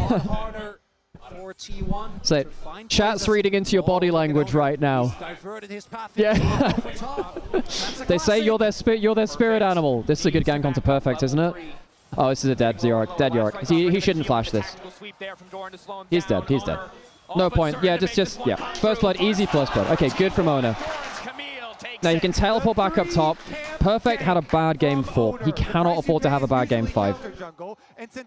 Okay, the problem is you've now given, I don't know. I mean, Yorick is a good amount of their damage late game if it comes to like, well, no, that's not true. They have good DPS elsewhere. I'm lying. But Yorick being behind obviously does not feel good at all. And they just shut down Perfect. Perfect had a bad game 4. Doran with the first blood. Could Doran be a world champion playing Camille? Oh my god, that'd be something. T1 with an early lead. Well, it's been evened out a little bit, right? So that's not true. It just hasn't shown on the scoreboard yet. Basically, if it's below like a couple hundred, it doesn't show. And this is his biggest test. BDD is destroying Faker in early lane, though. Stacking's been good. Very good from him, actually. To do the top side 3 camp into gank. And you'll notice that BDD is using all of his skills onto Faker and not onto the minions, right? Ahead is essential for this team, for the ability to play your side lanes later. The Faker's down 10 CS. I mean, like, BDD has been so good, folks. I actually think BDD has been the better mid this series. He has been very good. Hang on, there's a flash still on Ona. They can flash taunt, maybe. BDD needs to be careful here. Oh, swing and a miss. Swing and a miss. That's huge. That's huge. Hoping it would carry him back just far enough to instantly connect the knockup. BDD doesn't even lose his flash. That could be huge because he's got a free lane now. Faker has no flash. He's got a free lane. That's huge for KT. That's huge for them. Is the shortest, but BDD doesn't even have to use flash himself, just walks it up. He just ease out. Oh my god, Faker, that's a bad miss there. Actually having so much Fred here in mid. Yeah, it's a critical breakpoint because Galio lane. I mean, winning a world title in Game 5 against Faker Galio, there's no truer way to do it, you know. And try and taunt you. And now you don't have that pressure at all. Q forward. Oh, the wave dies to turret as well. So BDD gets a kill. He can teleport in. Half a wave lost. Faker's 15 CS down. Doran still has flash. He should be safe here. If that W2 hits, maybe that's a flash blown by Doran. Doran's been doing I have to say, BDD's been doing very well in every lane. BDD's been good. No slow early game in this game 5. And BDD has boots and core fields. I mean, losing the flash is a bit rough, but solo killing Faker like that? Damn. Perfect. Does he die here? I think he does, doesn't he? Has the flash available, but Doran just going to immediately flash follow. Good flash it. The hook shot still there. Okay, gets the heal. Oh, close. Beautiful play, no hesitation. Well played from Doran there. Good mechanical play to get the W mid-E. Oh, and the wave is way away. Perfect, man. This is bad for him. Perfect is in really shit spot. And this is something that, again, the wave is completely away from him. That's a huge problem. We've seen Perfect struggle with Yorick. He just goes for the call, and his team at least will be able to find on the okay, if you get Sejuani with melee synergy, it actually takes down the dragon very quickly. If you get the dragon here, it's pretty good here, though. Because T1 can kind of, KT can kind of guarantee some scaling that way. Bot lane's completely fine. Doctor. This is... Hang on a second. They don't see carrier at all. Very good from carrier. He used the W. Oh. Level 6 onto Peter? Can he flash Q out? Carrier. I don't know about that. I don't know about that. I don't know about that. Minions. Oh, it's close. Oh my god, so close. God, is it really going to be BDD against the world again? Great early game lead for T1. So close. So close. Oh! From downtown! He snipes him! What the fuck? Salvages the play! From downtown, Doctum. Holy shit, dog them. Finds the play to salvage it for KT in the final game. Fucking hell, man. We're building a gold lead. So Dogdown gets a little bit of extra gold. He's not going tier, worth noting. Fucking hell, I didn't expect that. Good guess. Comic kill. I mean, BDD is destroying Faker. Fucking hell. Melee synergy onto the red buff helps farm it. Okay. So he gets level 6 just before Ona does as well. Notice what Cuz and Peter are doing. Because you have the melee synergy, it actually helps you kill the objectives, not the objectives, you know what I mean. It helps you kill camps a lot quicker. Nice 4-stack Q there from BDD, actually. And we do see the gold lead for Doran still there. Gold lead. CS is even-ish, but what was that? No plates involved. But we have seen these early games. Guma didn't get the kill participation on the other one. First couple of games it was in their favor. This time around it's T1. Grub spawn. If Cuz can get 1, I think he's happy. There's level 6 from Ona. He does need to be a little careful here. Because you need to be very afraid of Faker making his way into the play now. Much greater. He starts out the grubs with the confidence. He doesn't have to smite the first one if he doesn't want to. Yeah, he does get the first one. Oh, sorry, he's on cooldown. My bad. KT have to be so respectful of the sheer quantity. Yeah, now the go button is very much online for T1. You need to be very afraid of the go button. Telegraph makes it very easy for Doran with the ultimate, for Owner with the Aegis Assault to just mitigate all of that burst and turn a fight right back. Okay, so they get 1. Deny the 3 grubs. What I do love is that often in a game 5. Notice how BDD didn't queue that minion there, the first one. So he didn't want it to splash on too many minions and leave him at risk to, say, a Pantheon ult into mid lane because he still has no flash from the earlier solo kill. Well, that's the Galio. Emil Galio. He has no flash, so he's very dead. Okay, alright, easy play. Now the problem is, this gives BDD completely free farm in mid lane. Free push in mid lane. Who does the kill go to? Goes to Doran. Doran's really fucking scary now, man.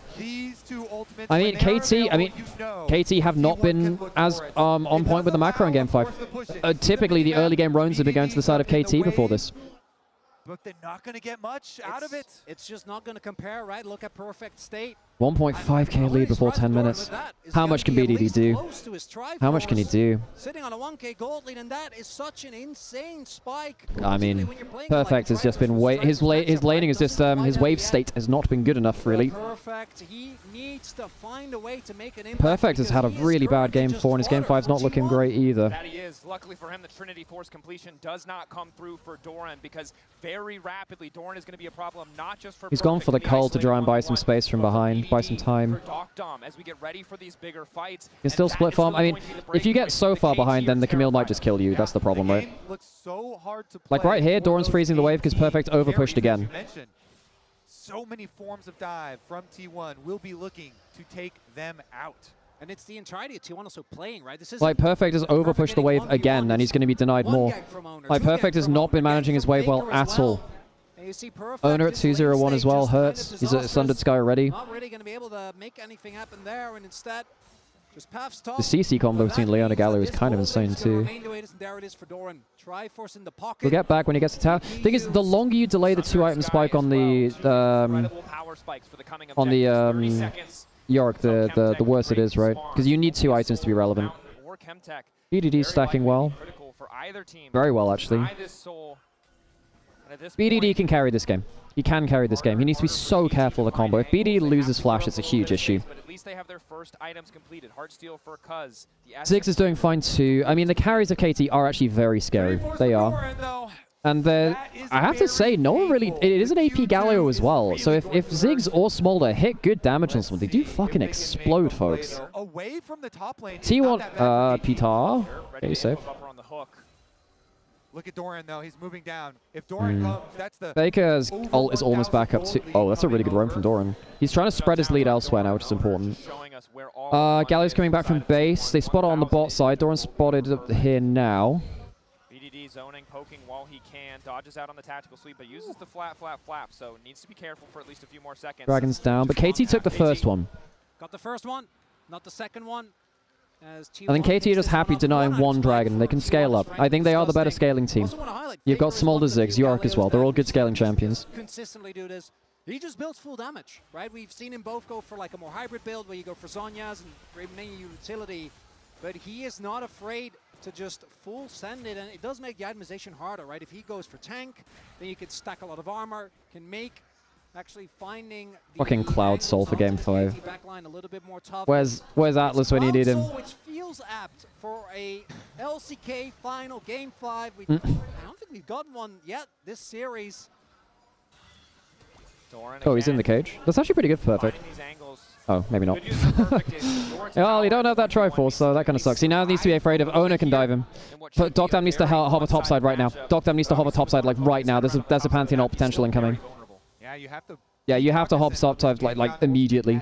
Because the globals are online for T1 and they can just pull the trigger anywhere. You need to be careful even walking up like this. Cloud zones make it a little easier to move around. He just missed a cannon. That's not great for him. Nobody actually goes for the engage, though, and the crab will be secured by KT.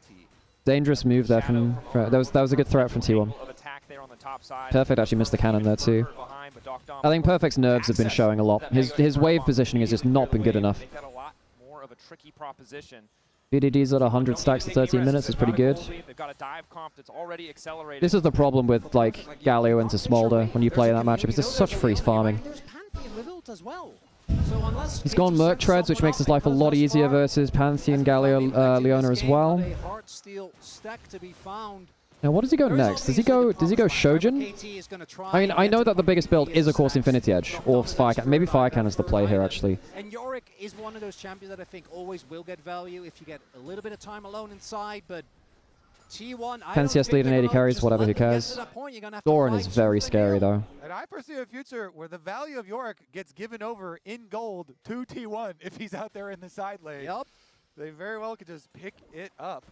Again, oh my god. The real interesting I'm thing stressing, is folks. When these side lane turrets do end up going down, if they can still remain safe then, if they can actually still play the map then. Because currently, level 11 for BDD, doing fine on that point. A little bit behind XP compared to Faker. Faker's still 25 CS down. But as you open up the map, Needs to be so afraid of Pantheon ults now. Oh, they can actually still make... Okay. Flash out. That's still very worth it for KT. Ult for Flash is big. Because now, because Guma doesn't have cleanse, right? And Carry, I don't think he's going Mikhail's first. I think he still has to go Redemption, especially against such a poke-heavy team. That means that Guma has to play without cleanse versus Sejuani ult. If that ever hits, currently at 116 stacks. Want to get to that break point of one. Especially if Docdam, because he has good goal. If you have BDD and Docdam, just throw ults at Guma, he will die. If he's CC'd into them. Slightly behind the curve is okay. Very good from Peter. Very good from Peter. Crucially, did Docdam flash for that? As well. Peter has his I actually think Docdam could have survived without using flash. I think he could have survived without using flash. Owner still has ult. Owner still has ult. Yeah, there's going to be a Pantheon ult here. Do they bring someone else up? BDD's not flash. Oh, perfect, man. He's just fucking inting. Nah. Perfect, my dude. I don't know about this, man. You still have Ziggs ult. BDD's walking his way up river. Perfect is just a free. He's just free money, man. What is Perfect doing? Even though he doesn't have his flash, he can walk away. Again, it is just so hard to play side lanes, even with towers there. T1 can still force it. Oh my god. I tell you what, is Doran really going to become a world champion by like fucking 2K leading it? Insane. I think the Yorick was fine. I think the Yorick was fine. I think that the play has not been fine. The actual pick is not the problem. 3K down, though. Awesome early game from T1. But like, it's been a bit of a freebie getting it, you know? Because Perfect is, it's basically all perfect, you know? Oh, sucks. They actually think he played very well throughout the rest of the series. Hitting the 225, which I mean, maybe BDD Docdam put on a crazy scaling show. It's getting, I don't know. They have to really overperform, though. Well ahead of schedule. I think if KT get one good fight to stabilize the game, they can win this. But they need like a fight from behind, which is a problem. Because I think T1 now can just take 1 or 2 kill advantages and run away with that. You know, they don't have to go for the full sweep fights. They can just kill one person. They have the stats just instantly just blast someone. Doran's getting first turret. That's going to be feats of strength. To be able to poke with your Ziggs as well as your Smolder once you get to your rapid 3K lead. Dragon's up now. What counters poke? It is hard okay, it's not bad. Aegis Assault still there. Flashback and Okay. Blast Cone going to keep Owner It's a Spellbook standing. exhaust Likely down. means KT will be able to secure the second. I don't think you can objective afford to here. let them push into mid for free. Take the flash for free, that's fine. Doran with this trendy force also will just eat through that objective. KT splitting their focus. Good for Doran to just get the extra free hit where he can. Faker. Second Drake's big. Access to the ulti. Second Dragon's very big for them. It buys, hang on, smite fight. Cuz desperately needs to smite. No, oh, what a bad bullet time. Do they have the Galio ult? I guess they do. Oh, Doran, that might be a bit much. Oh, Doran. Peter dies. Really good from BDD. He can get the splash over them now. Where's Perfect going? This is good from BDD and Dogtam. Oh, too far from Dogtam. Satchel's a little too late. Owner dies for it, though. I mean, BDD just got a 600 gold shutdown. That's huge for them, no? Herald was... BDD gets a ton of fucking gold. He's 1.5k up. Fucking hell. Herald can be thrown into mid as well. And if this gets enough on it, you just bring Ziggs and you throw the Satchel in, right? Okay, so that's now in Satchel range. That's in Satchel range. So Dogtam can just throw a W at it and it kills. We want to highlight again, this is not the Smolder of Smolder also just got a ton of stacks. As we take another look there, Dogtam played this very well. That bullet time is just not... What? I just don't get the MF Game 5. And look at that ult from Cuz. CC's the MF, and the damage isn't quite there. Good BDD Smolder ult as well. He gets like he gets all 5 in there, I think. They kite back here by the Nice from Coast to flash over. that owner goes in, he sees the angle to stun up Dogtam. BDD gets the shutdown. That's absolutely huge. They could have given it to the Yorick, but it's 660 gold. If needed. Big for them. Again, the gold lead was starting to feel insurmountable. BDD has Fire Cannon. A huge item for him. Unfortunately for him, the reality after that fight is as well as he played, there is now a target on his head. Well, it always was going to be as a Smolder. But Now he's also going to be way richer. So there's a target on your head. There's a wanted poster up for you. But you are rich. 2 items, and that rapid fire is what we were looking for. The poke breakpoint here. he's a 167 stacks. It's not going to be like a 1950 or just under like 20 minutes stacking. Normally, the counter to poke damage. Did he just take Krugs for stacks? I mean, if he gets to 225 before the, I mean, with 3 minutes left, I mean, the problem is he's not gonna have 225 for the Atacon. He's not gonna have it for Atacon. No defensive or no offensive satchels I do hope from Dogtam because both He'll need another minute after that. T1 might force on Atacon before he has stacks. They did the same thing versus IG in play-ins. Gala got picked looking for the 225 stacks. As we do see, KT desperately want to hold on with Atacon spawning. Cuz has no flash. Needs to be a little careful there. Yeah, I think T1 want to start Atacon on spawn before the stacks come in from BDD. Now the problem is, I think that KT can play this slow and disengage with the Ziggs and the Smolder. I think they want to play this slow and just disengage with the range that they have. Need to be afraid of like a Camille crazy hit. What's he on? 183, be up to like 186. Okay, 190 I guess by the end of this. How many more waves does he need? He needs like another minute. He needs another 2 minutes. It's actually a little slow considering how well he was laning into the Galio. Some summoners out of T1, but it doesn't look like they want to take the gamble. Perfect. Hang on, do they just kill the turret here? Do they one-shot? Oh, that's a good wall. Oh, bloody hell. Oh, that's a big mistake. He might be able to force flash here as well. He just wants the stacks. 190. That's a big mistake from. That's a big mistake from them. It got them so much, and now they're opening to get the tower. Did they get the tower? I mean, they should have been able to do this from the Ziggs anyway, but BDD gets the gold. Oh my god, that folks, I think that's enough gold. I think KT have enough gold to win this now. I think they were too far behind before, but now it's just crazy, you know? Big mistake from Doran. Have to try their best, D1 does, to maintain this momentum, but they're not even close to a break point. On the Sejuani's top side. Humans one-manning this. Dogtam, no ulti available, decent poke. Teleporting in. They should know this is going. They know this is going down. T1 making the fast play happen. KT caught reeling, too far behind on tempo. So I don't know. I think you just let this go now, right? Don't overforce this. Don't overforce this. T1 pushing just let it go. Let it go. I think, right? Close. That's not a bad. That's not a bad Nautilus ult. Bullet. Peter. What's he doing? BDD finally arrived. That's the ulti coming in. You have the Ziggs ult now. What are they doing, man? Does Lockdown die here? BDD's up. I mean, what have they just done? They've just thrown a perfectly winnable game at Atakan. What did they just fucking do? Peter just walked into a full bullet time. What did Peter just do? So that went from a 2k lead to 5k lead plus Atakan over something completely fucking... Winnable. It was so winnable. Oh, you got this thing. 1-2, 1-2. Yeah, you go. It was so fucking... It was. Literally, the shutdown Doran into twice in a row. Yeah. That was so free. Why? Just let it fucking go. It's like, okay, it's we're gone. late. It's gone. Whatever. They're gonna have TP, right? I don't understand. Okay, Peter dies here. But there's like a rat race. Oh my god. Oh, I tell you what gets him there. I think the slow from the Atakan hit Doc Dam, so he got into it. Or BDD, so he got hit by the Zenith Blade after. Oh, fuck me, man. That's so avoidable. They just got peer pressured into that fight. Don't tell me Game 5 World Finals is determined by a shit Atakan. It's 6k gold lead with Atakan. Oh my god. Even against, like, Ziggs. I mean, BDD is still really strong. I don't know, man. I mean, I feel like Doran should be the biggest problem in this game, but... It's boring on Camille, which is not. Yeah. That's so ridiculous. Okay, I'm gonna leave you to it. I'm just gonna step. Yeah. You can hit the 225 on BDD, but that alone is not going to be enough anymore. Holy shit. Oh, not Atakan throw. Fucking Atakan. What a stupid ass objective. to really take over.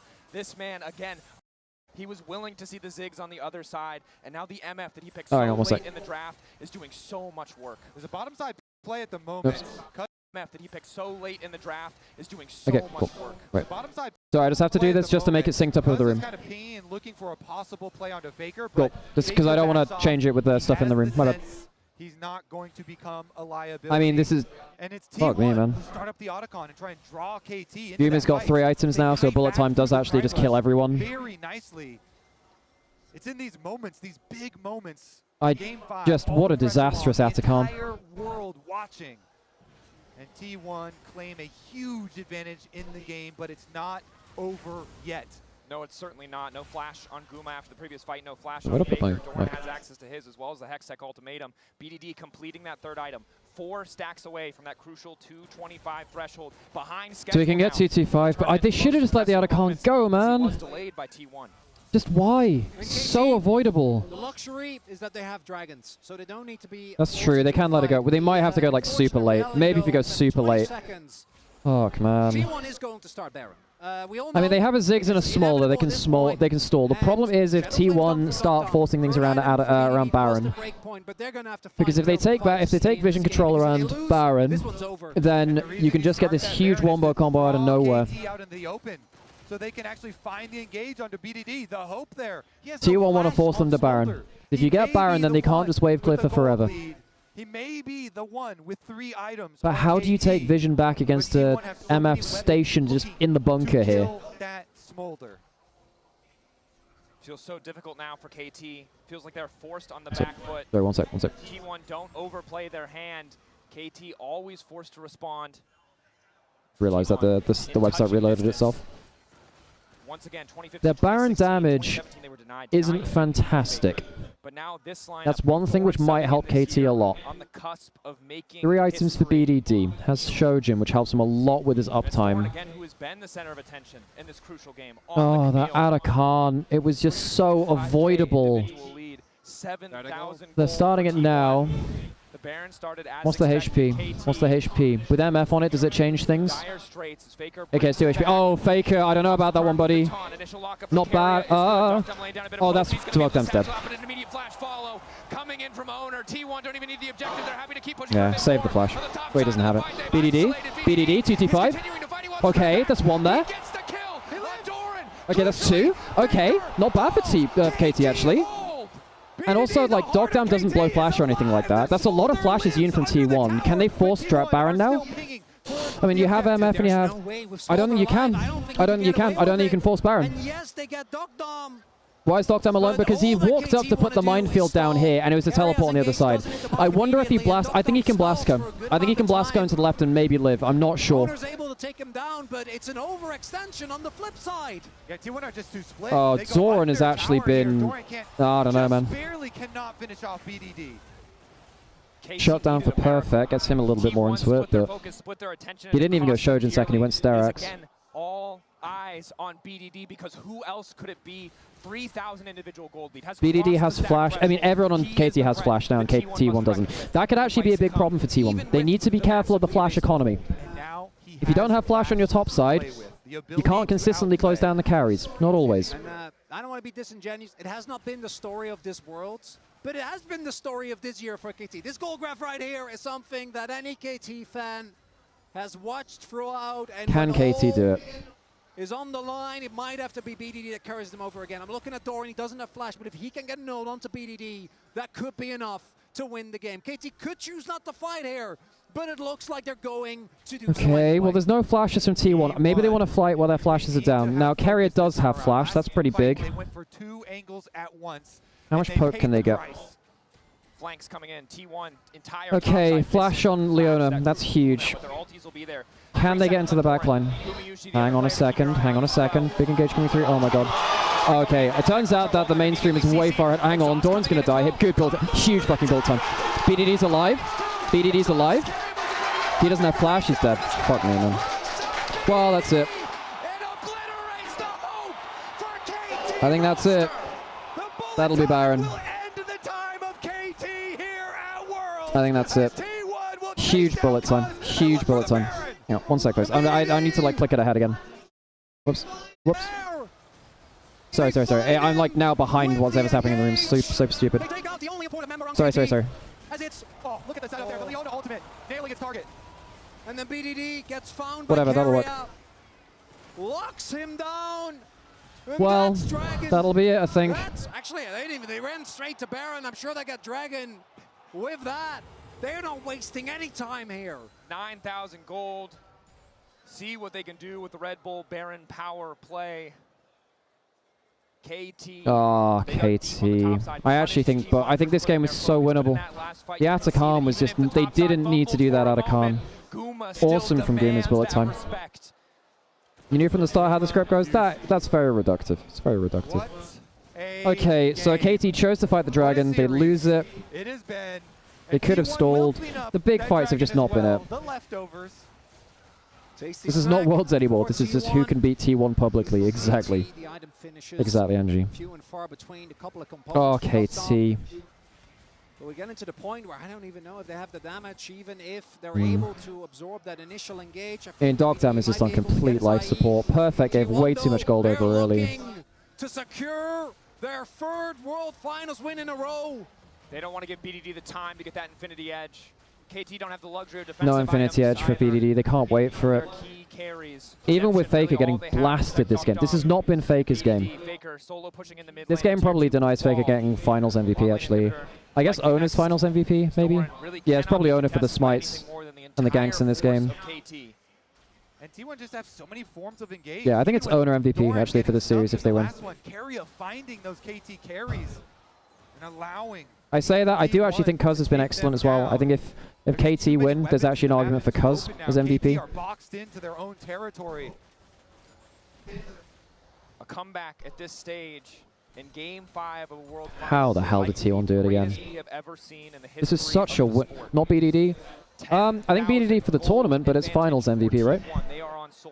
I mean, I think the Cassiopeia was the best. It was awesome. I actually think Cuz has been better than BDD for the series. I think Cuz has been excellent. Cuz has been absolutely fantastic. There is an in-fetch on BDD. He doesn't have flash. I mean, KT lost the fight when T1 didn't have flashes on top side. That is an absolute killer. Absolute killer. The Baron siege continues, and they will not be denied unless KT pull out an absolute miracle. I think we're seeing Owner. Cuz trying to use the W to sweep the minions away from the tower. I mean, Smolder Ziggs is pretty good wave clear. It's tough to hold on. Doran? Hang on. And the ulti manages to connect from Dark Dom. A big fumble. Not enough to get T1 back into full control of the game because there are no objectives on the map, but it will slow down the onslaught of T1. It will give KT a bigger glimmer of hope. There is a light at the end of the tunnel. What? KT, they buy some more time. Will be The fuck did Doran just do? For now of the push, but it Jesus. If they can get a team fight off that, bag themselves a bunch of shutdowns, it could have been something. Fucking hell. I mean, it's still 10k down, but it means the game doesn't end on that. It means the game doesn't end on that. You have 4 items on BDT. You're 4.5k down on Docdown, or for Docdown. I mean, you have a voice there for Docdown. It's just not that powerful a build. Fun journeys. Yeah, you know, normally we talk about not getting excited for KT. We're way past the How the fuck is Doran going to become a world champion, man? Might have to chill a little bit. This actually might be the worst level of top lane I've ever seen in a world final. This is ridiculous. I mean, I say that the Shy did happen in 23, but... And despite the fumbles, all of the fights have gone well from the side of... Well, actually, Perfect was good in games 1 to 3. Guma also the backup point. That MF ult, 4.5 items for Guma means it's still a terrifying threat. And KT will need to make a stand. It's so hard, though, because, like, who do you actually focus? There's Faker, who has stopwatch. Galio is just naturally tanky, level 18 as well. It is just Guma, right? Like, that's the only one, but he has not been in a position for you to engage on. Well, could engage on Doran, maybe. What does BDD go next? Does he go Bloodthirsters? Does he go GA? I don't think you can afford to go GA, can you? The rest of the team. I feel like you shouldn't be able to. Camille with hookshot and all. I know what we've been witnessing. Perfect still on 2 items. Fucking hell, man. He's so far behind. Where that doesn't happen. True. So TP ward there. If you blast Guma first, it's GG. I mean, Doran does a lot of damage now too. Yeah, I mean, you get access to Guma, it's kind of huge. There's no cleanse for him. And I do seem to recall, I was in I cast a Ziggs game. BDD's going Zhonya's last. Alright, that's actually fair. The Zhonya's is actually fair. That's intelligent for BDD. I was wondering what he'd go. I forget that you can actually do this. You know, we don't know. Is it likely? No. But it could happen again. But no, 2 times in a row. Let's start the countdown now. That kind of death from Doran. Honestly, the only reason KT is still in this game is because Doran completely fucking ran it a couple of times. I actually see the lines. Given how much Doran's been given, I cannot believe that. I cannot believe that he's ran it down like that. He was so far ahead. The good news for KT is, aside from that pipe dream, they do have Dragon in 10. Optimistic. Aside from that, your flashes are up, Doran's is down. But now they have to face check into the darkness. They see Doran in the mid lane at the very least. They see Faker. Faker's pushing in a wave. Yorick can wave clear them. Yeah, you do actually need to be afraid of a backdoor at this point. Yeah, Faker's doing some weird shit here. They could just look for the fight if they want. Okay, they give up the soul. Cuz might have to flash here. Okay, all right. Well, it's good that they dodged that, but they should have dodged the one before this, you know? Realistically, they should have just not fought for the one before this and not given up like another 3,000-4,000 gold. We're about to know whether this series will continue, whether the 60-minute dream stays alive, because GA's there for owner. Guma has his subs available. We're gonna need to see a beautiful engage as Docdom just now hit us for an item. It's BDD with a stopwatch and a dream, wanting to keep that goal of making the World's Finals win a reality, but I think you guys are justifiably calling me out. It still doesn't really feel that likely. 10k, Soul, Atacon with 40 purples. That's true. BDD was able to find the kill, so it's not over till it's over.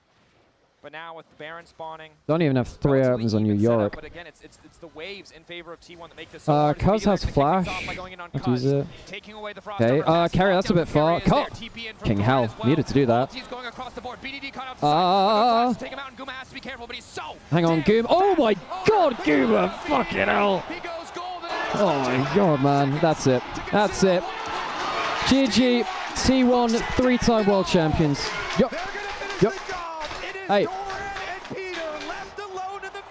Someone just smashed the table. That's it. Well, that'll do it. Fucking Atacon throw. 3-time world champ. That is insane, 3-time world champions. It's unbelievable that a team could win it 3 times in a row. I mean, it almost happened in 2015 to 2017, right? But oh my god. Doran is a world champion, folks. Doran is a world champion. Congratulations, T1. T1 world champions 3 times in a row. Fucking hell, man. Okay, folks, I should probably do the giveaways. Okay, folks, let's do some giveaways. I'm going to close the giveaways now. Let me have a look. Giveaways.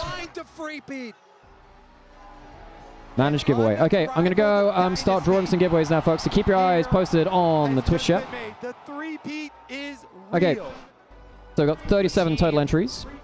That when they found despair in Okay, first winner is Apdox. took it to heart and have come I'm still every here. single world back to the finals, back to this trophy. KT had an incredible run. Okay. T1. It just feels impossible. A team that even in the face of bad games, even in the face of match point after game 3, did not falter for even a moment. It's KT's run, it has to be respected.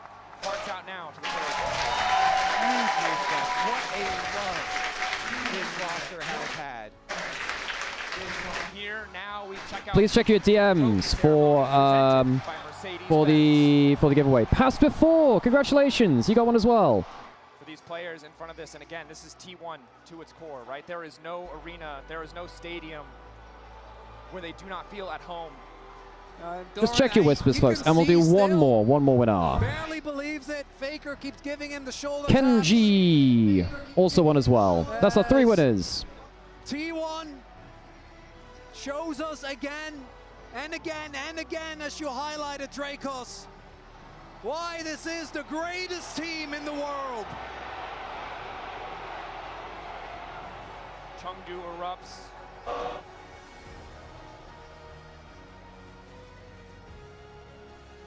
Okay. T1 wait a moment. Cool, thanks, Flab. Together as 5. Doran, the latest addition to win his first So title. Apdox, Kenji, and passed before. Their 3rd consecutive. Well, that's Worlds, folks. I mean,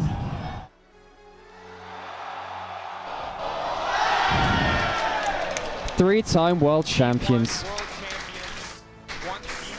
I'm not sure. It's so hard to match that. That is ridiculous. Ridiculous. And they did it as the 4th seed. Oh, I don't want to see Chronicler quickcasting. The newly created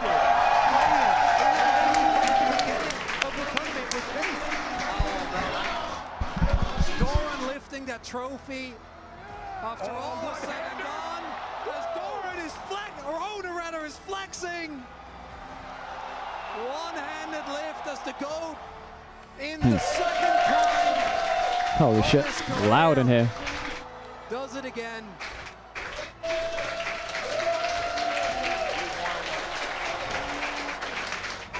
Seemingly making a science out of performing when it matters. Regardless of the story of the LCK, the regular seasons or playoffs, at Worlds, T1 always find their peak, always find their form, and now are embraced by the staff that has supported them for the entire year. Coma, Tom, Mata, all coming in, hugging their players. Hey, hang on, put this slot. He's been there for so many, but you can I don't want to hide the trophies there, buddy. still hit real good as he runs up to his team. I'll have that on a little bit more. It feels bad to cover the trophy center. Well, thank you everyone for watching all of the World's Coast streams. It has been very special. How far can this core of players go? And I mean, again, the series, the context. It's a very cool watch party. I really enjoyed this actually. It's been very cool. Game 4s we've seen into the game 5, where even when there were small fumbles, they got right back on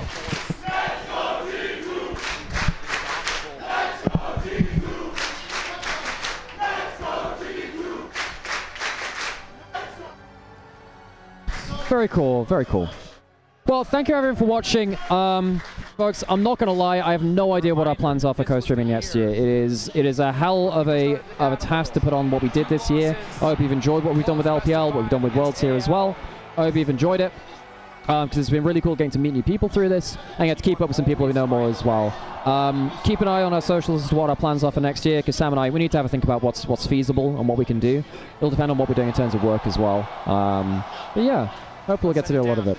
Hopefully we'll get to do a lot of it, but we'll see. We might have to drop some games for mental health reasons, basically.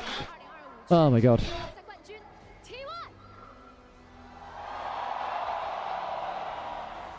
首先，我们请到的是教练高马来到我的身边。在今天 ，T1 完成了英雄联盟历史上可以说是空前的壮举，也就是全球总决赛3连冠。Back to the studio. Maybe I go say hi to Quickshot something. Maybe I'll do some walkabouts. 谢谢。 Maybe I'll do some walkabouts.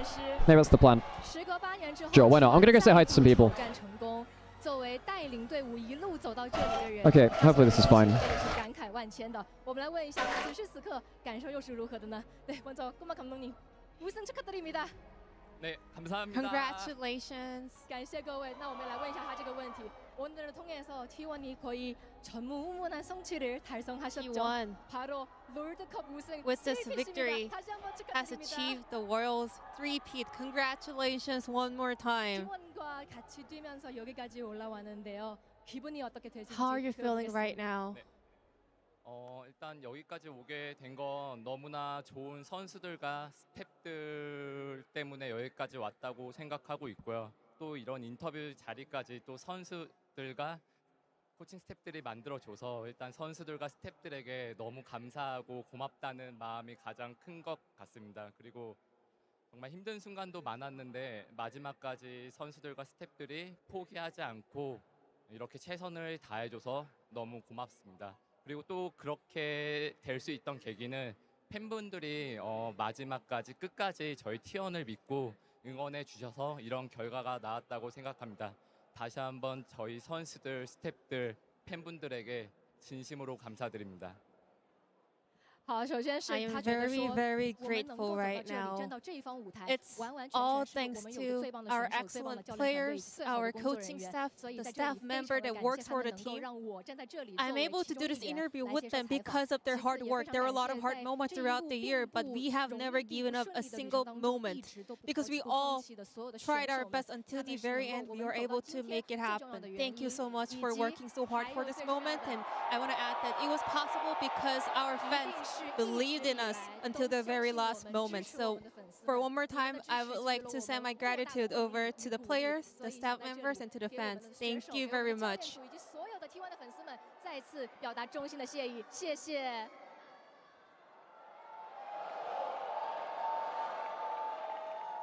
当然，每年其实到了世界赛，好像大家都会开始讨论一个问题：为什么世界赛的 T1 就是这么不一样？那在教练的眼中，是否真的存在这样的一个小小契机，让每年 T1 的世界赛就是这么的强势呢？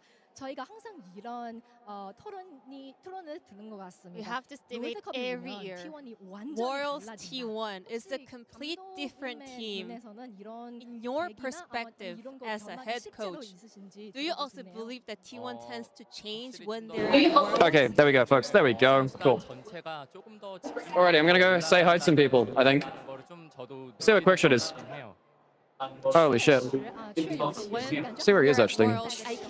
In province. I'm gonna go say hi to some people if I can find them.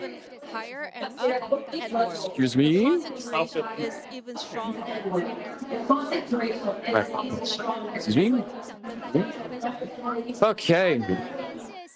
Looking through the GT World Party.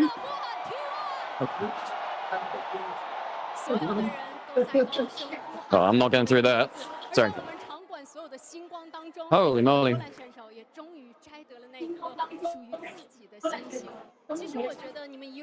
Holy moly. So, how are you feeling about the T1 3-peat? Do you care? How are you feeling? It's fine, but I love Smolder. Oh, really? KT locked it in. I was like, it's my chance to get a skin. I was like, Smolder World skin? Yeah, Smolder World skin. I got robbed from Genji because, you know, they played him, you know, they didn't really make it last year. Yeah. But, you know, I'm not upset. You know, I mean, it's historic, right? 3-peat is insane. Yes. Insane. Wait, where did Quickshot go to? Where's he off? He's already done. Huh? He already done. Oh, really? Yeah. Okay, right. He needs to catch a Chinese plane. Oh, okay, that makes a lot of sense. Okay, then. Well, I'm sorry I didn't catch him then, but very cool that he was here in the first place. I need to say thank you to him, basically, because it would be really cool. It was really cool having him on the stream. Okay, actually not. I think a lot of people just immediately dashed out, which is a bit sad. Where's Hysterics gone? Is he around too? He might have also gone, I think. Oops, sorry. Okay. Well, I'm not sure that was the best walkabout ever. So I'm not actually sure anyone's really here now. Everyone left. That's the thing. 좋은 기회 잘 잡은 것 같아서 너무 행복하고요.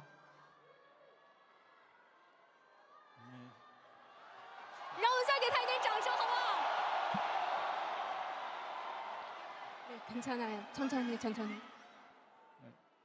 There we go. Hey, sorry folks, I wanted to do a bit of a walkabout and see. But yeah, thank you everyone for joining. It's been really, really cool. We'll see what we can do. I guess we'll stick around for the rest of the interviews here, right?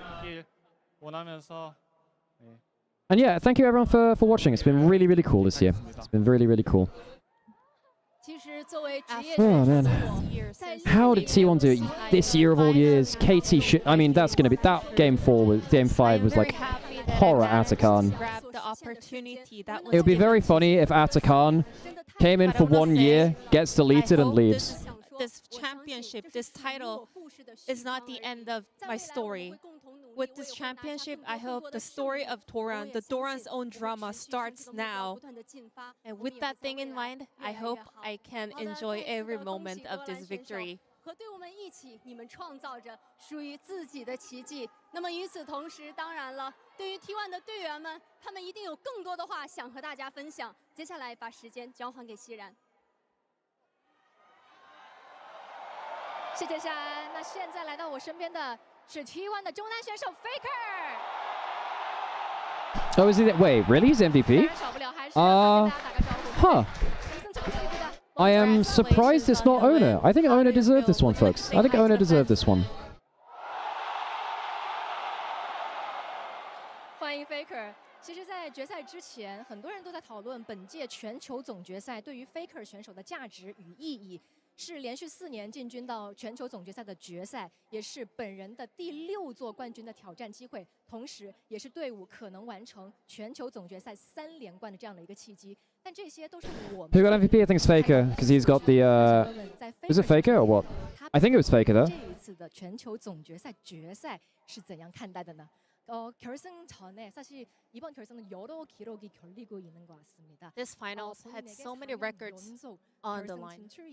4 times back-to-back Worlds Finals for you, and 6th Summoner's Trophy for you, Faker, and 3-peat for T1. Well, this is only based on our perspective. What was on the line for you? 그런 부분에서 만족하고요. 그리고 God, I am so tired, folks. 많이 보여줘가지고 좋은 경기를 했다는 게 중요하고 뭐 우승을 저희가 하기는 했지만. Why does Worlds not have tournament MVP and only finals MVP? Because voting for the whole tournament is really hard to do on short notice. On short notice compared to the series. I am very happy and satisfied with the fact that I was able to have the last in the games today.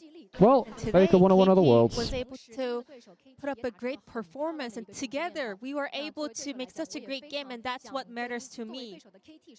We did win the title in the end, but I want to send my gratitude over to KT Roster for making such a great games together.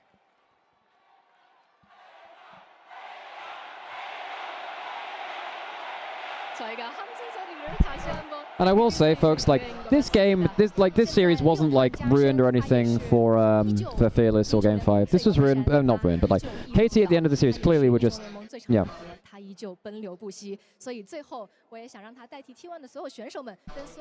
Okay, folks. Hello. That's me. They're saying that. Before we go, anything would you like to say to the fans who has been supporting you? Yeah, the venue staff have been really cool here, folks. Wait, Aldominate's going bald on stream? Are you kidding me? That's hilarious. I thank every single one of you, and I was really happy and grateful that I was able to deliver this game on such a big stage in front of every one of you guys. I will keep working hard. 是的，与此同时，我们真的觉得 T1 的每一位选手都在今夜铸造了属于自己的传奇。现场的朋友们，再次的欢呼声好吗？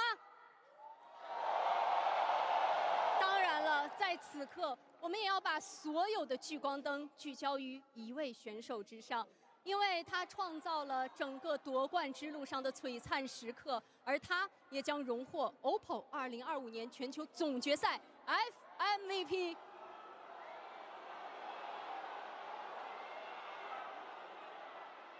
MVP. Who's the MVP? Oh, sorry, it's being voted on now. My bad.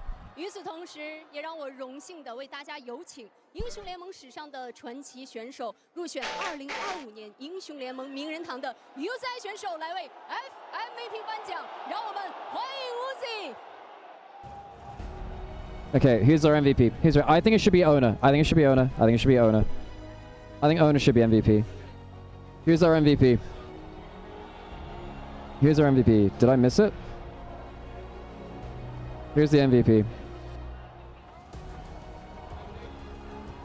Dogtime got caught a really bad time. Yeah. Oh, Uzi's handing out the MVP. That's cool. Hey, cool. He looks so much healthier. So happy. Oh, man. That's so cool getting to see Uzi on stage. I miss Uzi. I cast his last ever game. Who's the MVP? I think it should be Ona. 也确实是非常非常精彩并且焦灼的一场 BO5，一场精彩绝伦的决赛。而且 UZI 其实也在我们中文流的评论席也。Uzi looks good. He looks healthy. Looks good. 看完之后有什么想说的？真的今天真的打出了一场非常非常精彩的比赛，然后恭喜你们，恭喜T1夺冠。是的，那接下来 UZI 也要为我们揭晓本届 OPPO FMVP 的归属，而这位选手也是由全球的专家评审团共同投票选出。UZI， 接下来把时间交给你，为我们大声的宣布本届2025年全球总决赛 OPPO FMVP 的人选。OK， 古马游戏。Give me Yushi. Give me Yushi. Guma gets it. I personally think Ona was that. I think it was Ona. I think it was Ona. But Guma had a great series. His last game was insane. His last game was really, really insane. His game 4 and 5 were insane. It's also very, very special to see Uzi handing over the MVP for Worlds 25 to an ADC like that too. That's really cool. 是那个能够 carry 队伍的永远稳定的射手路，而且我们觉得古马游戏选手之前的时候也有说过 Yeah, it's very special to see Uzi pass out the MVP to an ADC. Very cool. 那现 That's very special. 获得了 OPPO FMVP， 有什么样的心情？今天在舞台上打得开心吗？ MVP 받는 거 축하드립니다. Congratulations on winning the finals MVP as well. Kumayoshi, in the previous interview. Okay, folks, I think I'm probably going to leave it there. Thank you everyone for watching. If you want to watch the rest of the show, that's fine. Obviously, plenty of places to go do that. But yeah, we'll How do you feel about yeah, we'll be able to winning the finals? Okay. Thank you everyone. I'm going to go sleep, honestly, but thank you everyone for joining me, and I'll see you, hopefully, folks, next year. Hope to see you next year. See you everyone, and thank you so much for joining me this year. Watch out on our socials to see what we're doing next year in terms of streams. Bye.